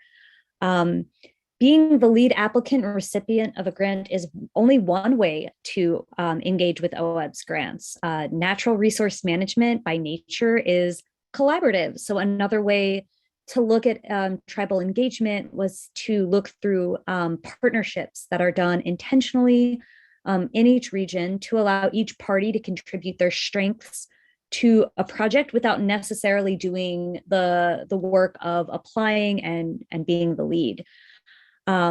Also, another great opportunity to engage with OWEB grants is as a grant review team member. Grant review team members provide a higher level, big picture approach to thinking about how grant projects build into larger regional goals. And so review teams are critical in shaping the direction of how projects throughout a region impact the overall ecological health of an area and project development over time. Next slide, please. Oh, sorry. It doesn't look like the table is loading. However, this table on slide 5 can be found on page 11 of the report. And it illustrates the check marks are on one side and it looks like the tribes are on the other. Yeah, so it illustrates the different ways tribes engage with OWEB across all these different tiers. And we could spend more time talking about it, and please feel free to reach out since the slide didn't load to talk about anything. But something notable that we found was that all tribes are mentioned as partners on open solicitation grants, and all tribes sit as small grants review team members, showing that there is already considerable amount of engagement by tribes. There it is. Great. Thank you so much, Courtney. We can advance to the next slide. So for this assessment, we had a mixed methods approach of quantitative and qualitative. For the quantitative portion, we pulled data that started from the late 1990s all the way up until March 2021. So there may be some slight changes in the numbers. However, we used OWEB's grant management system, or OGMIS, to gather this data and generated and ran reports on the information we gathered. For the qualitative portion, I interviewed first staff from OWEB to get a better understanding of how OWEB's grant programs work, and also learn from them who would be a great point of contact from the tribes. And I then interviewed staff from the 10 federally recognized tribes eligible for OWEB grants, gathered their responses, and used Steve Patty's Dialogues in Action methodology and framework to map participant responses. And from this mapping portion, generated key themes and findings. And before the final report was complete, Ken and I provided a draft report to all of the tribes for their review, and they were given 30 days to provide feedback and comments, and those were incorporated as they best were suited for the situation. Next slide. So OWEB's most competitive grants are their open solicitation grants. So when looking at the OGMIS data, we wanted to see if there were any barriers preventing tribes from being competitive for these open solicitation grants. And the data showed that tribes have a success rate that is greater than the success rate of an average OWEB grant application. Tribes had the same success rate as soil and water conservation districts and watershed councils.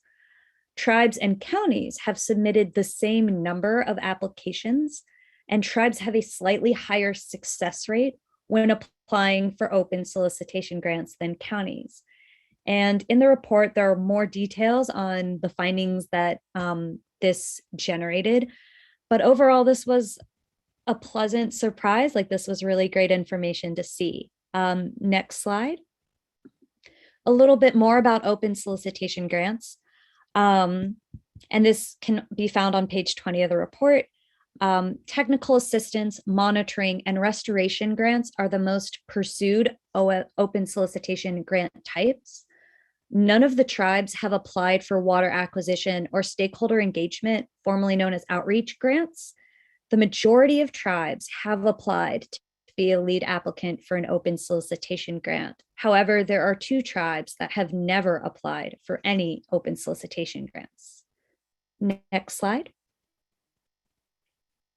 In addition to looking at open solicitation grants, we looked at the small grants program and the focused investment partnership, so FIP grants. And there's more information in the report, but the data illustrates that each tribe is really distinct when making strategic decisions about which grant programs work best for their watershed management goals, priorities, and internal capacity. Tribes have received a total of 15 small grants, and some tribes who have not applied as a lead applicant for open solicitation grants have applied to be the lead for small grants. And for FIPs, tribes have received a total of 10 FIP grants. And FIPs are sought out by tribes. They seem pretty attractive because of their size and scale of the projects, and how great the impacts can be. But a reason tribes have said they haven't applied was that they could be difficult to manage in their region and involve a lot of facilitation and coordination. But they are a great funding opportunity. Next slide. And I believe we'll have time for questions at the end. Oh, okay. You want to wait till the end? All right, Allie, thank you. Yeah, sorry. I'll get to you, Mark. Thank you for your patience.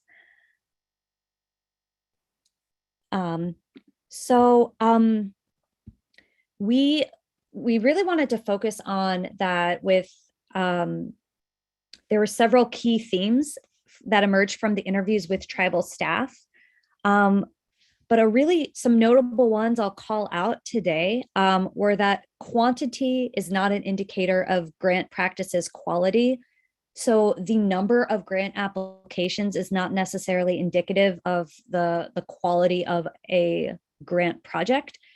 And as mentioned earlier, tribes are being really strategic with how they apply with their applications and their partnerships in their region. So that kind of leads to another theme, was that it does take time and effort and resources to apply for an OWEB grant. This is true from respondents. They said this is true of all grants. It just takes time, and how to allocate that resource is definitely based on their own. It sort of falls in line with self-determination and tribal sovereignty, is that they're really getting the opportunity to pick what funding paths they're interested in taking. So another theme is that it's strategize first, then find the grant funding, and it's primarily about location.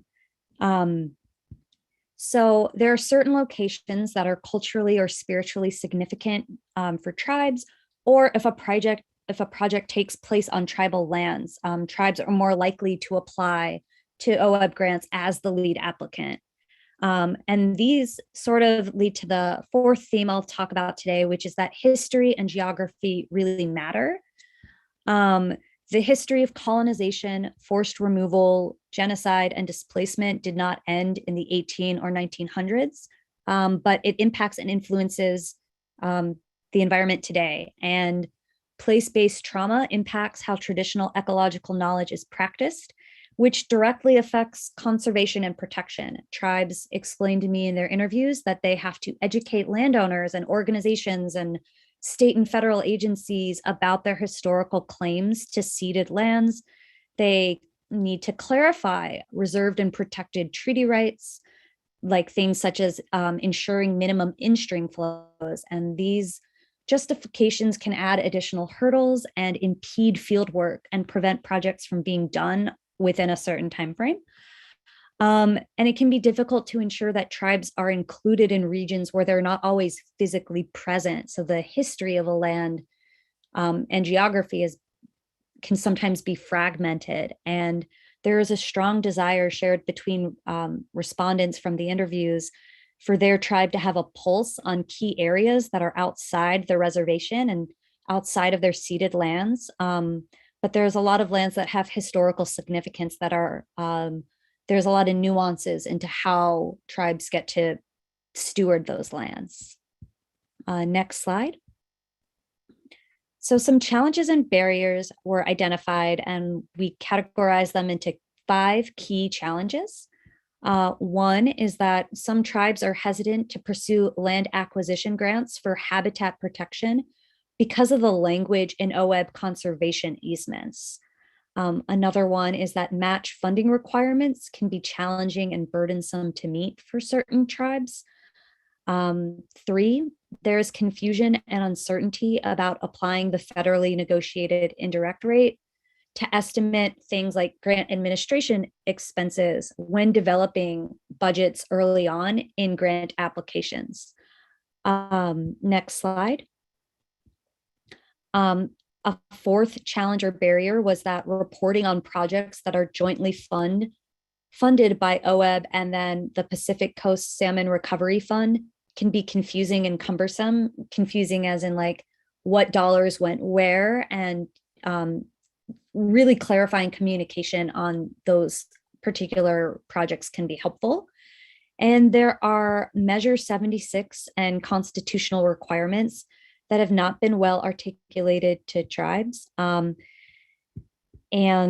it can be difficult to get a complete and accurate understanding of the state's constitutional requirements and definitions of what can and cannot be funded regarding natural resource management and cultural preservation. It seems somewhat difficult to see that line between what falls under cultural preservation and natural resource management, or what needs to be funded strictly as a natural resource management project. Next slide, please. So some recommendations that came directly from the interviews were categorized into 4 different groups. Administrative, they're recommendations about communication, recommendations considering funding considerations, and recommendations regarding capacity. Next slide. So there were lots of administrative recommendations. However, one that seemed particularly notable to talk about today in front of y'all was to include project ranking criteria that is meaningful to the tribes and honors tribal knowledge and expertise. That theme seemed to come from a lot of respondents wanting to clarify with the board and have more in-depth conversations in the future about what those meaningful criteria could be. Next slide, please. Again, lots of recommendations around communication, but I think one that really stood out to me as interesting was that OWEB could use their position, their influence and resources as a state agency to discuss reoccurring natural resources and watershed issues that are important to tribes with other state agencies and sort of bridge those communication gaps. And also it would provide an opportunity for OWEB to be really bold and innovative in their advocacy for tribes to be involved in existing work groups. An example is helping tribes become more involved with a program like Oregon Solutions, which is coordinated with Portland State University. So OWEB can potentially elevate the interests and desires that tribes have articulated and really bring collaborative thinking into these larger regional efforts. Next slide, please. Under funding considerations, there are several recommendations. One could be providing funding opportunities that specifically encourage the use of traditional ecological knowledge to help revive a watershed area and to also continue those cultural connections that are very place-based that tribes really are hoping that they could find opportunities to fund and have. Next slide. And so the last category of recommendations would be based along capacity. So an opportunity that OWEB could use and implement would be to provide grant writing training for the tribes specifically, or offer training sessions on grant writing and on using OWEB's database OGMIS. Applications can seem more manageable or straightforward when using a database you're already familiar with. Staff from tribes have to apply for federal grants and other programs, and everyone uses their own different database. So having training ahead of time could maybe make this seem like less of an administrative hurdle. Next slide, please. And then there were some opportunities for future investigation that came up during this assessment that were really fascinating, but we did not have time to further explore.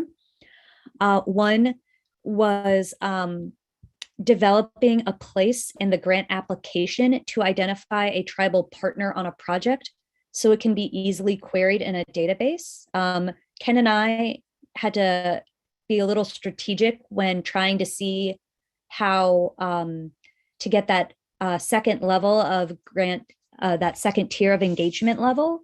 It was really difficult to see where tribes were mentioned as partners. So we looked in the grant project summary and pulled the language out, but there was issues with consistency. Some grantees listed they're working with a specific tribe. Others just said tribes as a general aggregate term. So developing a place in the grant application could help further illustrate that type of engagement that tribes do have on different partners projects. Another opportunity would be to further explore the discrepancies of tribal participation in grant programs to understand how they are related to capacity across OWEB's regions. We did notice that there were regional differences in how grantees choose to engage with OWEB. And from those responses, a lot of them returned to saying, oh, this is a capacity issue. This is based on our internal capacity. So that could be a further opportunity for investigation. And lastly, examining match, both cash and in kind. By looking at possible solutions for match funding or federally indirect cost rates requirements that could provide OWEB an opportunity to be a more equitable funder. And additionally, on the other end of that spectrum, if tribes are contributing funds to a project, they're offering critical support to that partner's project. And that needs to be appropriately recognized and captured in the OGMIS database so that OWEB knows like how engaged tribes are they're investing in these projects. That clearly shows a level of interest and engagement. And yeah, I'll pass it back to Ken for the next slide, where he can share next steps. And we will get to questions after that. So thank you, Mark, for your patience again. Yeah. Thank you, Allie. So for the record, Ken Fetcha, OWEB's tribal liaison. And so before we open it up for discussion with the board, I just wanted to emphasize that today, this presentation is the first step in learning about what Allie found and included in her report. So it's just important for us to have time to unpack these findings and utilize a framework to work through them. As we heard, there are different categories of recommendations. There are some areas that OWEB staff might be able to pursue relatively easily, and there are others that would require much more consideration before determining how best to proceed. So some next steps that we'll be taking include sharing this report with OWEB staff, as they're the ones who work with tribes on a day-to-day basis, and the report's findings will be important for them to keep in mind. In addition, we're planning to work with the board's coordinating committee to discuss the findings from the assessment and determine options on how best to proceed.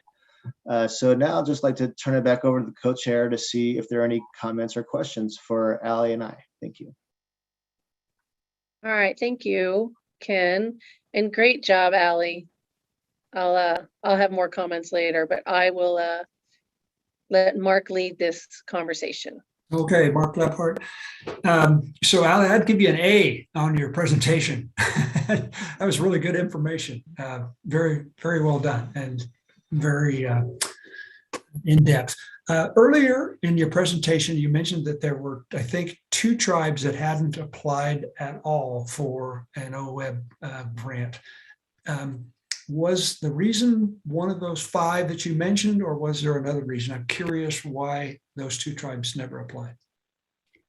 Yeah, so that's a great question. And one of the reasons the report is pretty lengthy is because I transcribed all of the responses I gathered. So from what I remember from speaking with folks from those tribes, like, yes, it does fall within at least 2 of the 5 categories. But you can read there are verbatim responses that will illustrate. However, the responses are non-attributable. So it's not going to say so-and-so from this tribe said this, but they are very illustrative of the barriers that do prevent them from applying or have in the past. And the 2 tribes that have not applied as leads for open solicitation grants, they have applied as lead grant applications for small grants. They are involved with partnerships. So they are still engaging with OWEB grants. They do have representation as a small grants review team member. And they did not feel that they were missing out in terms of OWEB engagement. They are just being strategic in how they pursue OWEB funding based on their tribe's interests in certain properties or certain areas in their region. Thank you. Very informative again. Appreciate it. Are there any other questions, comments? Let's see. Go ahead, Jamie. Thank you. And I apologize. I missed the first part of it, but I read through it and heard the last bit. And it's just phenomenal. I mean, we've been asking, this was that opportunity to really get the information, to dig deeper. And we've been talking about this for a while. So also a shout out to Jason, our former chair, who'd been asking for this. Remarkable work by staff. So Allie, great job. Ken, Courtney, I mean, the whole team, it just phenomenal job. Really great recommendations, great insights. Can't thank you enough, because as we were talking about earlier, this is the information, the background we need to really lean into, and the feedback we need to lean into really doing more here. So thank you. Phenomenal job. All right, Kelly. Hi, Kelly Coates for the record. Yeah, I just like to echo what Jamie said. I think you guys did a great job with this. I think this is the second time I've seen this presentation, and I've read through the report, and I think it's going to provide us with a lot of really good information moving forward to determine what the barriers are for tribes, and then how we really start to address those. I think it's important in the conversation we had earlier today with folks, they were talking about listening, really listening to what people have to say, and then digesting that and using that to move forward. And so I think this is a really great example of that, listening to what the tribes have to say, and then taking this information and figuring out a way to move forward. And this is something that I look forward, pending confirmation, to working with Ken on, and the coordinating committee and other folks on the board. So I'm just really excited that this work has kind of already been done for me, which is great, stepping onto the board. So we can use this moving forward, and it's just a great job, really good themes. And just, I think, there's some consistency throughout. There's common themes from what a lot of the tribes were saying, and we can use that moving forward. So very, very informative, really great work, guys. Thank you, Kelly. All right, anybody else? All right, before we move on, I just, those recommendation slides, I could sit with each and every one of them for a long time. So I look forward to doing that. I could just see my wheels spinning with all those recommendations, and really happy to see them. So I look forward to working on this a little more intensely. So thank you. Good job, everybody. Thanks. Yeah. Liza Jane, I'll pass the baton to you. Okay, thank you. We're at agenda item P. It is a action for us, and I believe we have our quorum. So we'll wrap up our meeting with this planning for our board meetings, and I'll turn this over to Eric. Great, thank you, Liza Jane. Co-chairs, members of the board, for the record, my name is Eric Hartstein, Board and Legislative Policy Coordinator, and this is agenda item P, the board meeting format, in person and virtual moving forward, and it's at the very end of your ebook. So, as many of you know, prior to COVID, the board would hold in-person quarterly meetings around the state, rotating across the 6 regions, with meetings typically held in July, October, January, and April. And the board has been meeting now virtually since April of 2020. And it has been acknowledged that virtual meetings are an effective way to conduct business, and that moving forward that there will be a virtual option for all board meetings if members need to participate remotely. The OWEB executive team has also determined that due to weather and travel considerations, that all of the January meetings moving forward should be held virtually.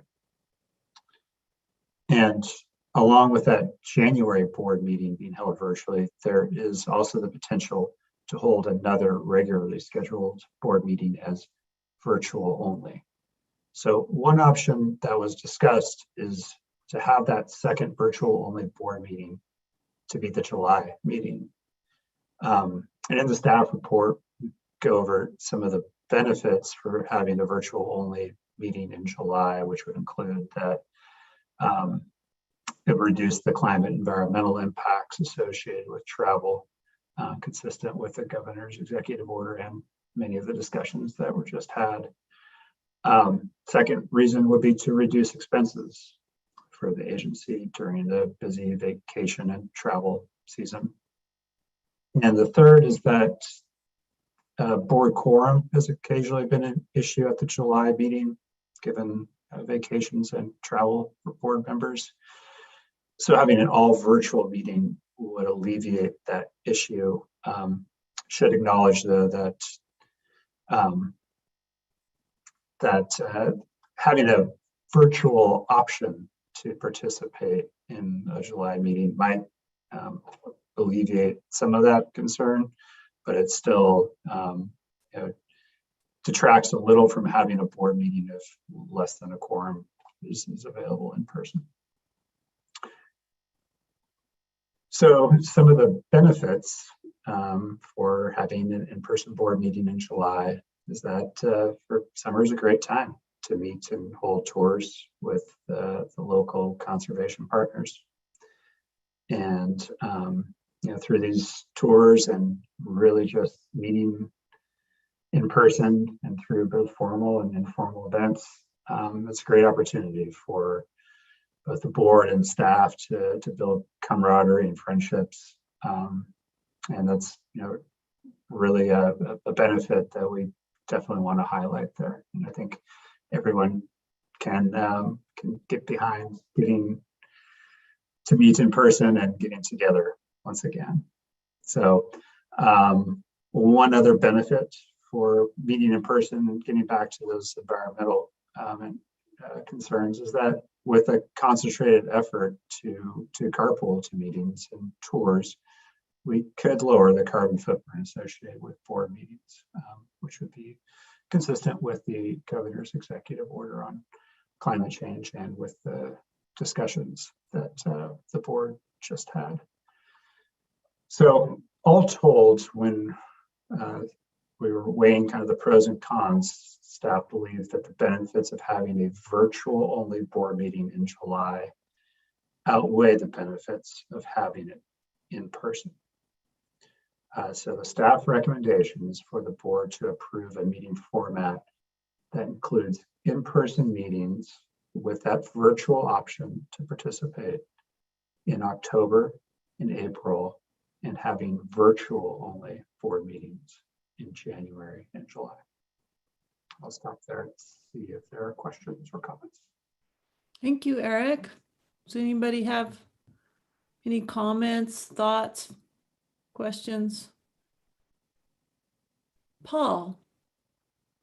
Yeah, a couple of things. First of all, I appreciate the consideration of of these options. I think no matter what, many organizations, and I know mine, are going to be adopting kind of a hybrid approach. There's of course the people who are always like, oh, we all got to get back together again, and we need to see each other face to face. And then there's the folks that want to work completely remotely or meet virtually, and there's some sort of hybrid necessary depending on your organization. So I support the outline here, but I do want to ask though, and I make sure I understand the where all future meetings will have the option for board members to participate remotely. Does that include the actual in-person meetings too? Yes. So yes. If that's the case, and that has there been any kind of maybe polling done of board members that of what they would, if a meeting was held in person, would they tend to participate remotely anyway if they have that option? Because in other words, I can envision a in-person board meeting potentially with like 3 board members in person there, and the rest coming in remotely under, for whatever reason. So I'm just wondering if that's been considered or thought through, those kinds of scenarios. Yeah, thank you, Paul. For the record, Eric Carson, it is a consideration for sure. And I think the virtual option, the way that it's been talked about, it would be if for board members that could not attend an in-person board meeting. So definitely try to get there if it is an in-person board meeting for board members, so that we can avoid that situation where we have.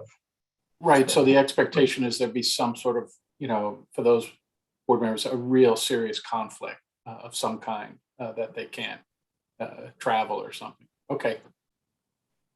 I think that will probably work. but we'll see. Thank you, Paul. Barbara, then Brenda, and then Dan and Mark. So Eric, your point about July and a great time for tours is something that kind of jumped out at me. So I'm kind of curious, I mean, are we trying to set the whole year now, or is that like a decision we can always make in April of any given year? Because I think it is a great time for tours. So I didn't know how much flexibility. I get the January one. That makes a lot of sense. Yeah, so I think for the record, Eric Hartstein, Barbara, that we would be setting a established schedule moving forward, because part of the issues with the July meetings, we need to be booking things well in advance. Sometimes up to a year and beyond. So it'd be difficult, depending on where that meeting would be held, to make a decision in April, whether the next meeting is going to be in person or virtual. Thank you. Brenda.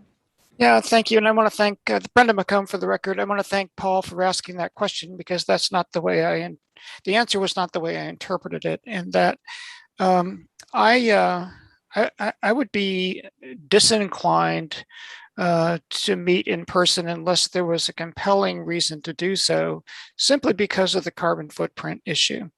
And if we really are trying to reduce greenhouse gas emissions, then yeah, carpooling will definitely help, and I appreciate that approach. But I think there's well, for me at least, I'll speak for myself, a personal commitment to trying to reduce my own carbon footprint as much as possible. And I'd really like to have that option. Thank you, Brenda. Dan.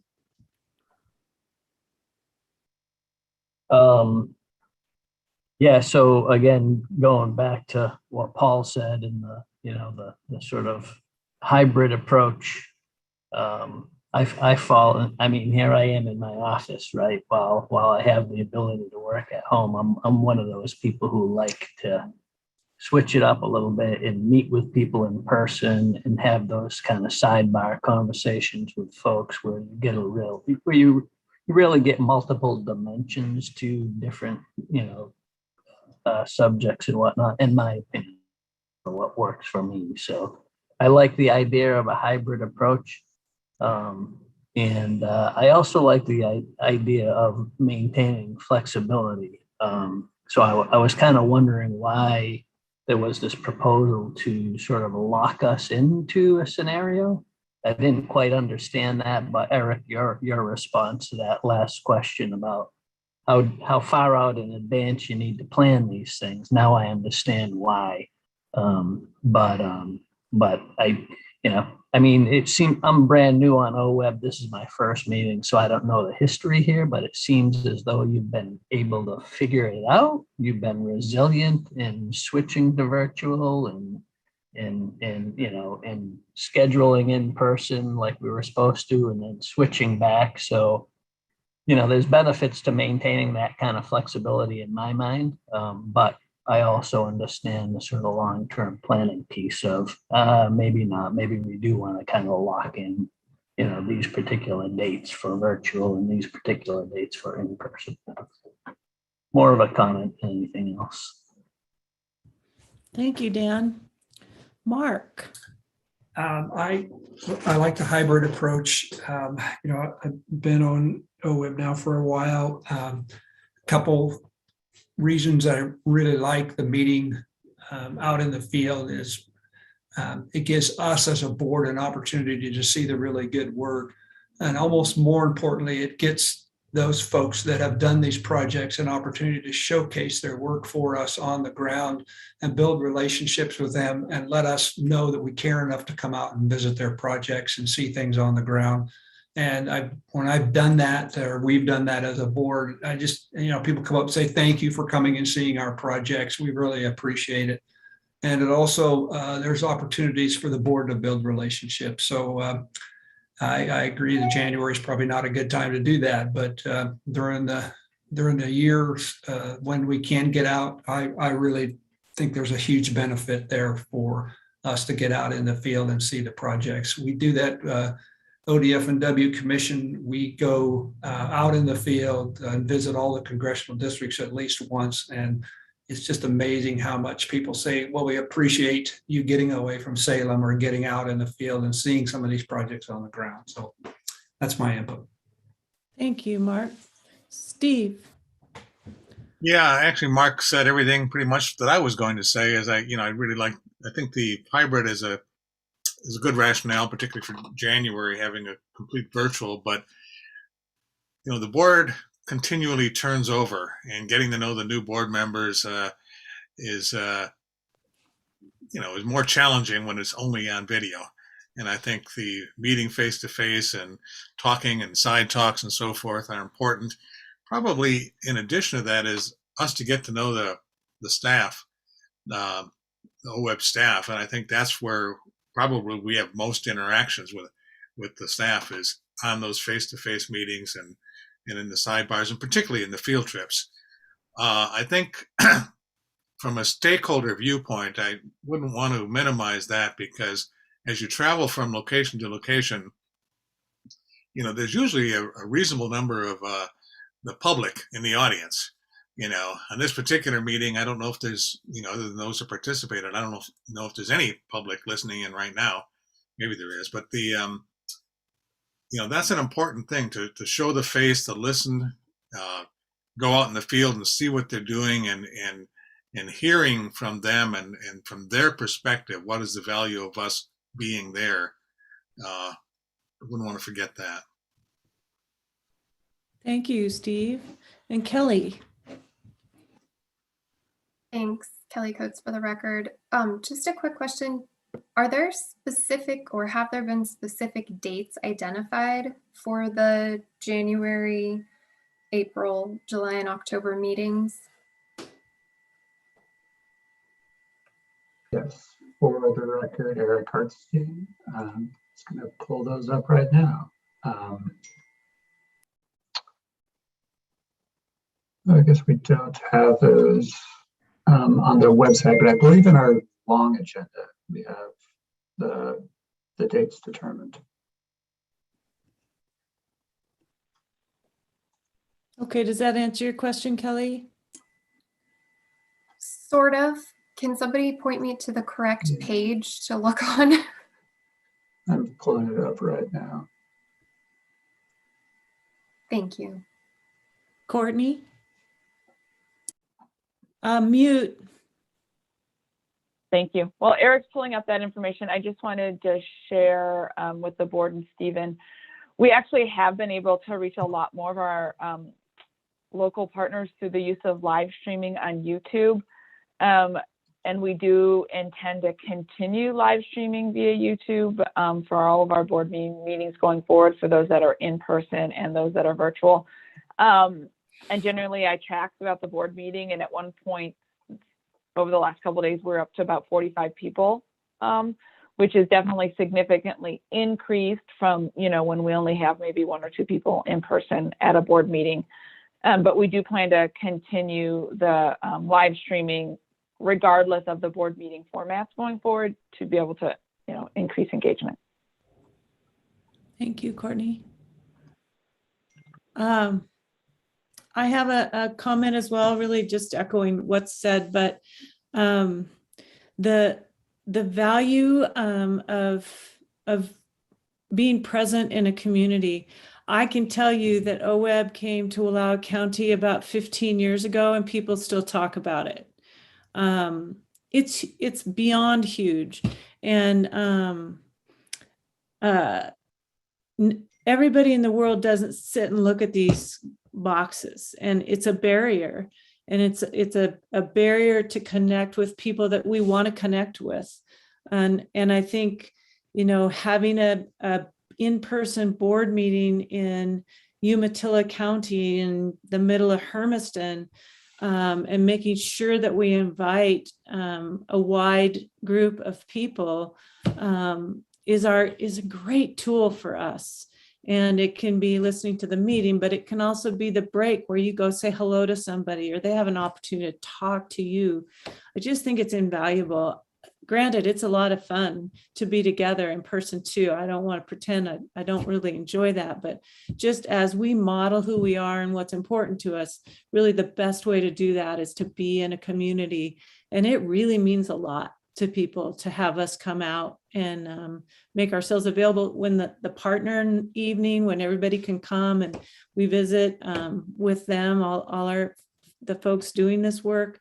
It means a lot to them. So I'm full support of, I like having the options, and we'll just use shame and public humiliation if we think somebody's just, blowing us off. But no, I'm just kidding.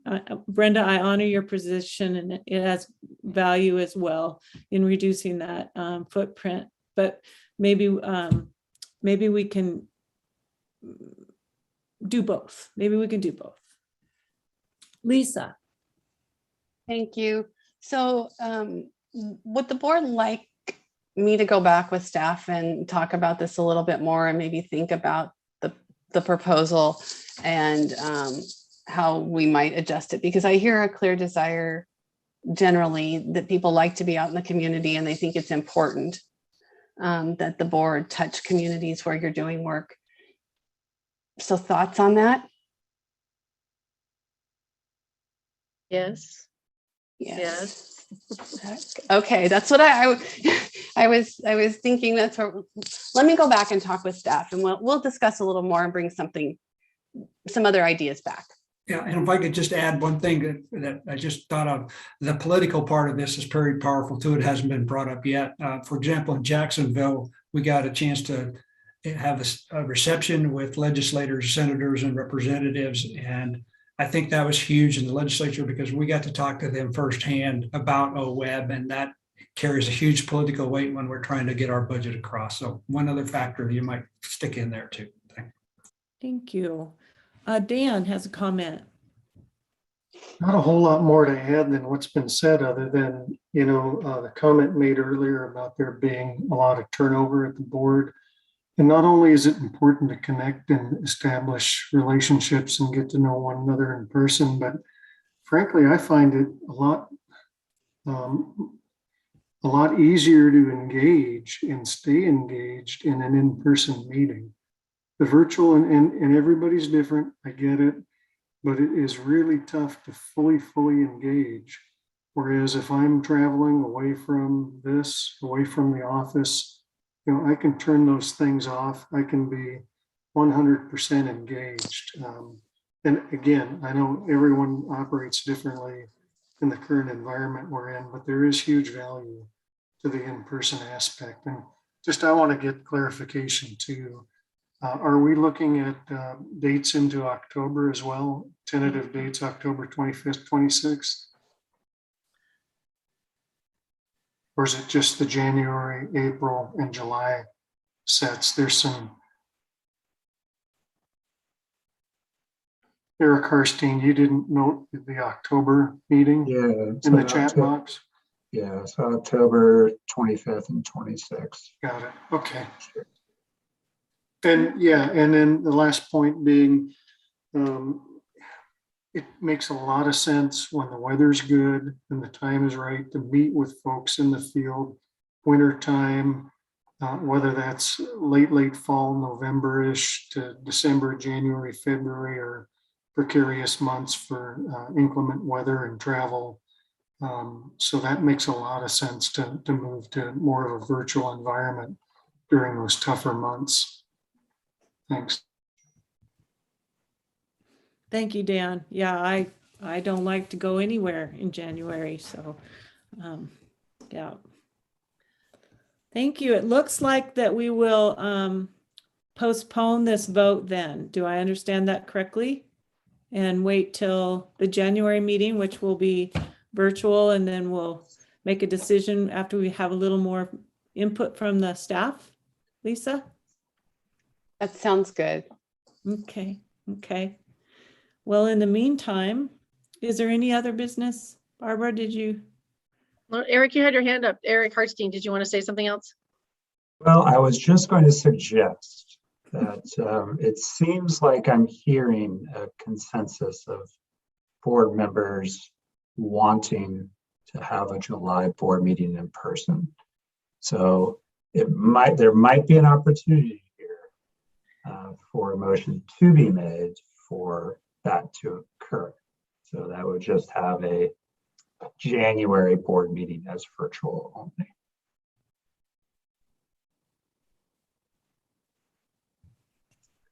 Was there a motion to that action out there? Oh, Randy has a Okay. comment. Ooh. Randy? Yeah, I'm sorry, my hand raise is for another issue. Oh, okay, other business. Well, Eric, now I'm confused. So I think that Can Renee help?